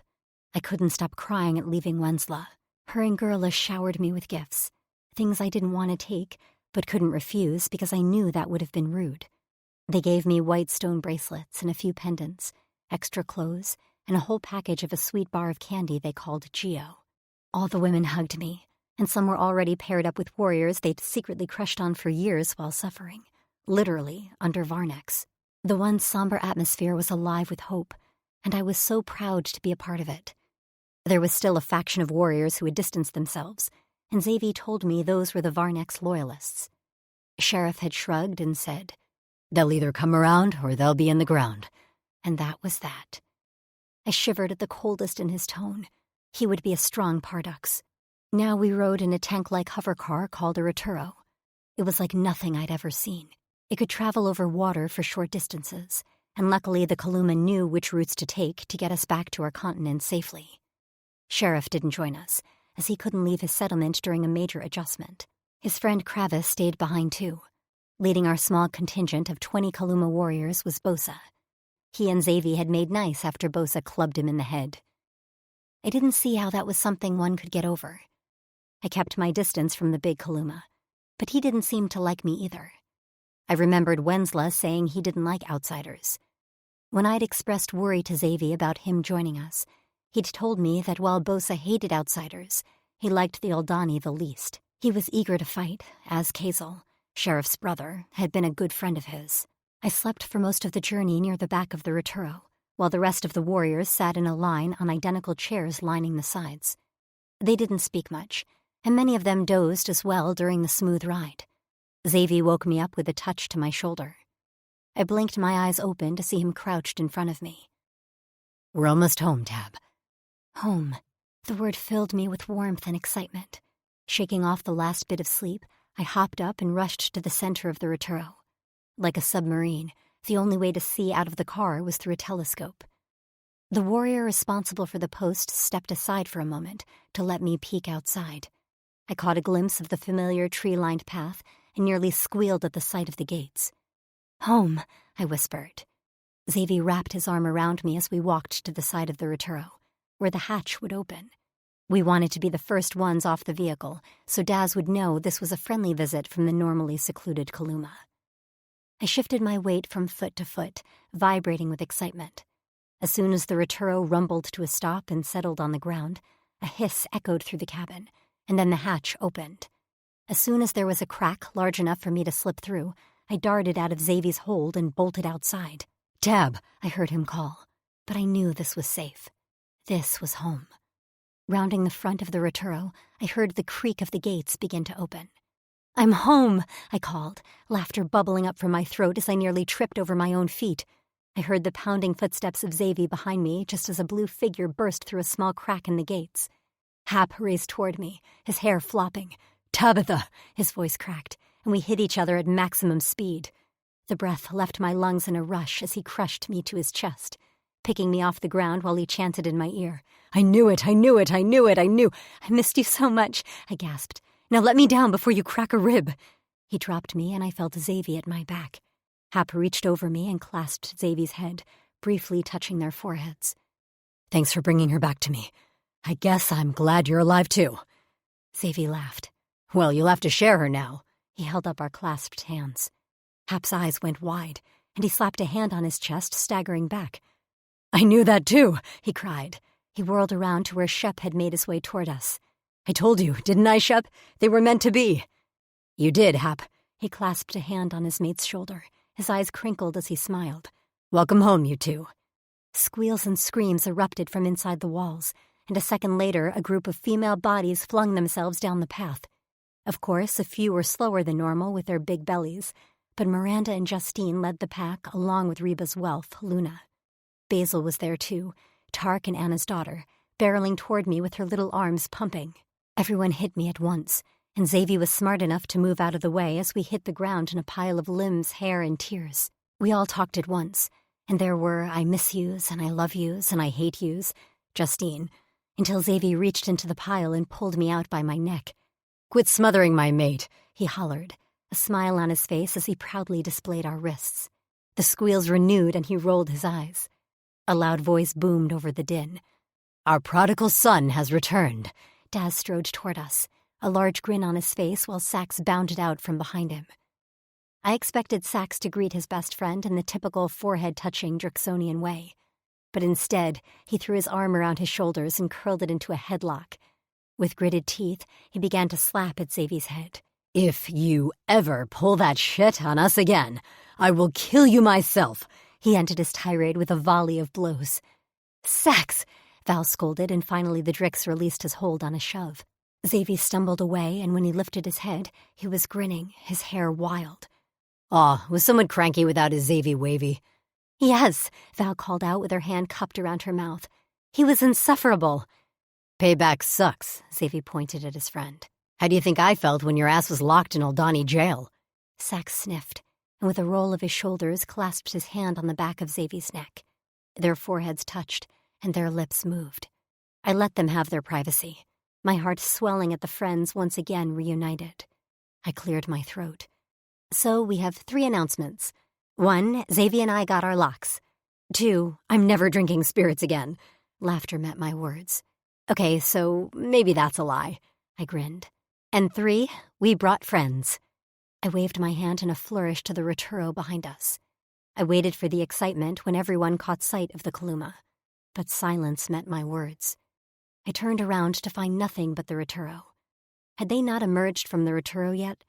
Hello? More silence. Zavy snorted. Quit showing off. A rumbling laughter from the direction of the Roturo met his words. And then, one by one, in a series of clicks, the Kaluma appeared. They were scattered. Bosa leaned casually against the side of the Roturo, and a few perched on the hood while a couple more had climbed trees. All without us knowing. Bosa took a step forward with a confident swagger. Heard you all needed some help wiping the Aldani off the planet. Daz stepped forward, his hair blowing in the wind and his red armband with the gold trim clearly visible. We do. Bosa shrugged. Turns out I like watching them bleed. Daz grinned. Luckily, the Roturo was small enough to be wheeled inside the gates. After that, the Kaluma were shown to 2 huts, where they'd sleep 10 each. We hadn't been gone that long, but more huts had been built to accommodate the many Clavises making their homes within the Night King's walls. Zavy was immediately whisked off to a meeting with the council and Bosa, so I retreated to my room with Hap and the girls. He refused to leave my side, and I'd forgotten how much his presence made me content. We piled into my room, where I gave them an abridged version of all that had happened over the last few days. There were a lot of gasps and a few tears as I talked about Wensla and the other females, but we all felt hopeful that their lives would be changing for the better.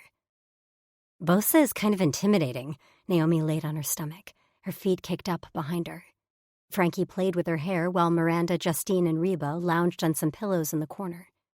Anna had taken Basil away for a meal, and Val was busy with a wounded warrior from training. Hap perched on my desk while I sat on the chair next to him. He is, I agreed. Stay away from him. He's not a fan of humans. Well, he's not a fan of anyone who isn't Kaluma. Hap's fingers brushed over my wrists. And you're happy? His eyes shone. Very, I smiled. I knew it, Justine announced. I just didn't know it would take stuffing you two in a cave for a while to force you to see what was in front of your faces. Hey, I knew we were meant to be together. Zavy I sighed. He needed to learn to trust himself with me. What does that mean? Frankie moved on to braiding another section of Naomi's hair. I felt a little awkward with an audience talking about my sex life with Zavy. Sure, I wrote dirty things, but that was fiction. Fantasies. Talking about my real life was weird. We both have certain things we like in bed, and Zavy didn't think I'd be into it. But since we were clearly made for each other, I'm way into it. I winked at Hap. If you all hear some interesting noises coming from his hut, don't worry. You'll be moving to his hut? Justine cheered with her hands in the air. That means I won't have to hear you moaning his name to yourself. I scowled at her. Yeah, about that, you little snitch. It all worked out in the end, she sang to herself with her eyes closed. You just wait. I'll get back at you. Maybe I'll slip some stories into Nero's ear. Justine's expression immediately went tight, and her hard gaze zeroed in on me. Why him? Why not? I smirked. I'm single and not ready to mingle. You all are doing enough work with your wombs. I'm fine as is. She crossed her arms over her chest. Fatas chooses for you, Hap said. She turned her glare on him. Fatas doesn't know I exist. Frankie clapped her hands. Enough talk about Justine. She's happy being our grumpy, lovable, unmated friend. She leaned back and rubbed her protruding stomach. So, Tab, what kind of sounds are we going to be hearing in the middle of the night? I dissolved into giggles on Hap's lap. Zavy. I returned from the council meeting with my mind crowded from all we'd talked about. Bosa had ideas and didn't like to be told what to do. Sheriff had warned me of this, but told me he was still the best warrior for the fight against the Oldani. I loathed thinking about what the next rotations would hold as he tried to make him fall into line with us. Already he was clashing with Daz, who wouldn't put up with that for long. Still, we had to play nice. We needed the Kaluma, and they wanted information about Kazel. We'd make it work.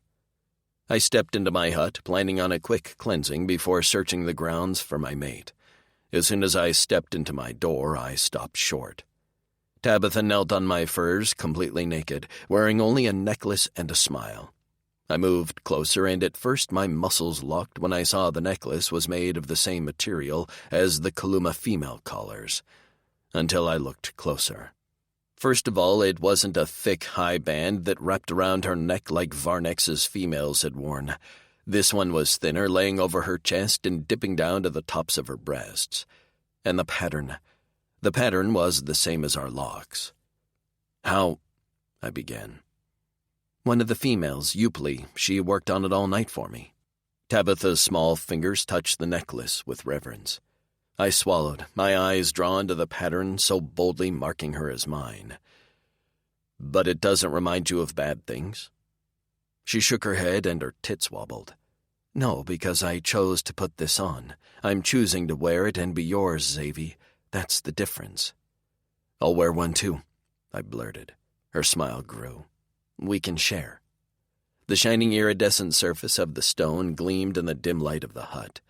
The setting sun's rays cast an orange glow over the surface, while it also reflected the purple of Tabitha's hair. Her aura in my mind swirled sensually, and I could smell her arousal.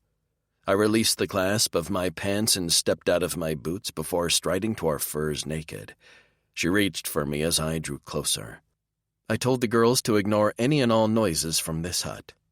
I laughed. "Good, because I intend to make you scream." "And moan?" "And groan." I rose over her until she was forced onto her back, her hair spread out on the furs and her legs parted. Her curls and folds were wet with her juices. "And pant, and call my name over and over again." "Xavi," she murmured as I lowered my mouth to her cunt. I licked at her lazily, and she gripped my hair. "Go on then. You've earned it. Make me scream." I did. By the time we were through and she was riding my cock with her tits and necklace bouncing, every sound of pleasure had dripped from her tongue. She fell asleep against my chest, sated. War was coming, that much was sure, but with Tabitha in my arms and knowing many of my brothers felt the same happiness I did, I believed we could do anything, even defeat the Oldani. With that on my mind, I let myself drift off to sleep, happiness flowing through my veins. This concludes The Alien's Challenge by Ella Maven, narrated by Heather Costa and Jeffrey Kafer, members of SAG-AFTRA. Copyright 2020 by Ella Maven. This unabridged audiobook is published by arrangement with Ella Maven, care of Corvisiero Literary Agency, and was produced in the year 2022 by Tantor Media Incorporated, a division of Recorded Books, which holds the copyright thereto. Please visit tantor.com for more information on our growing library of unabridged audiobooks.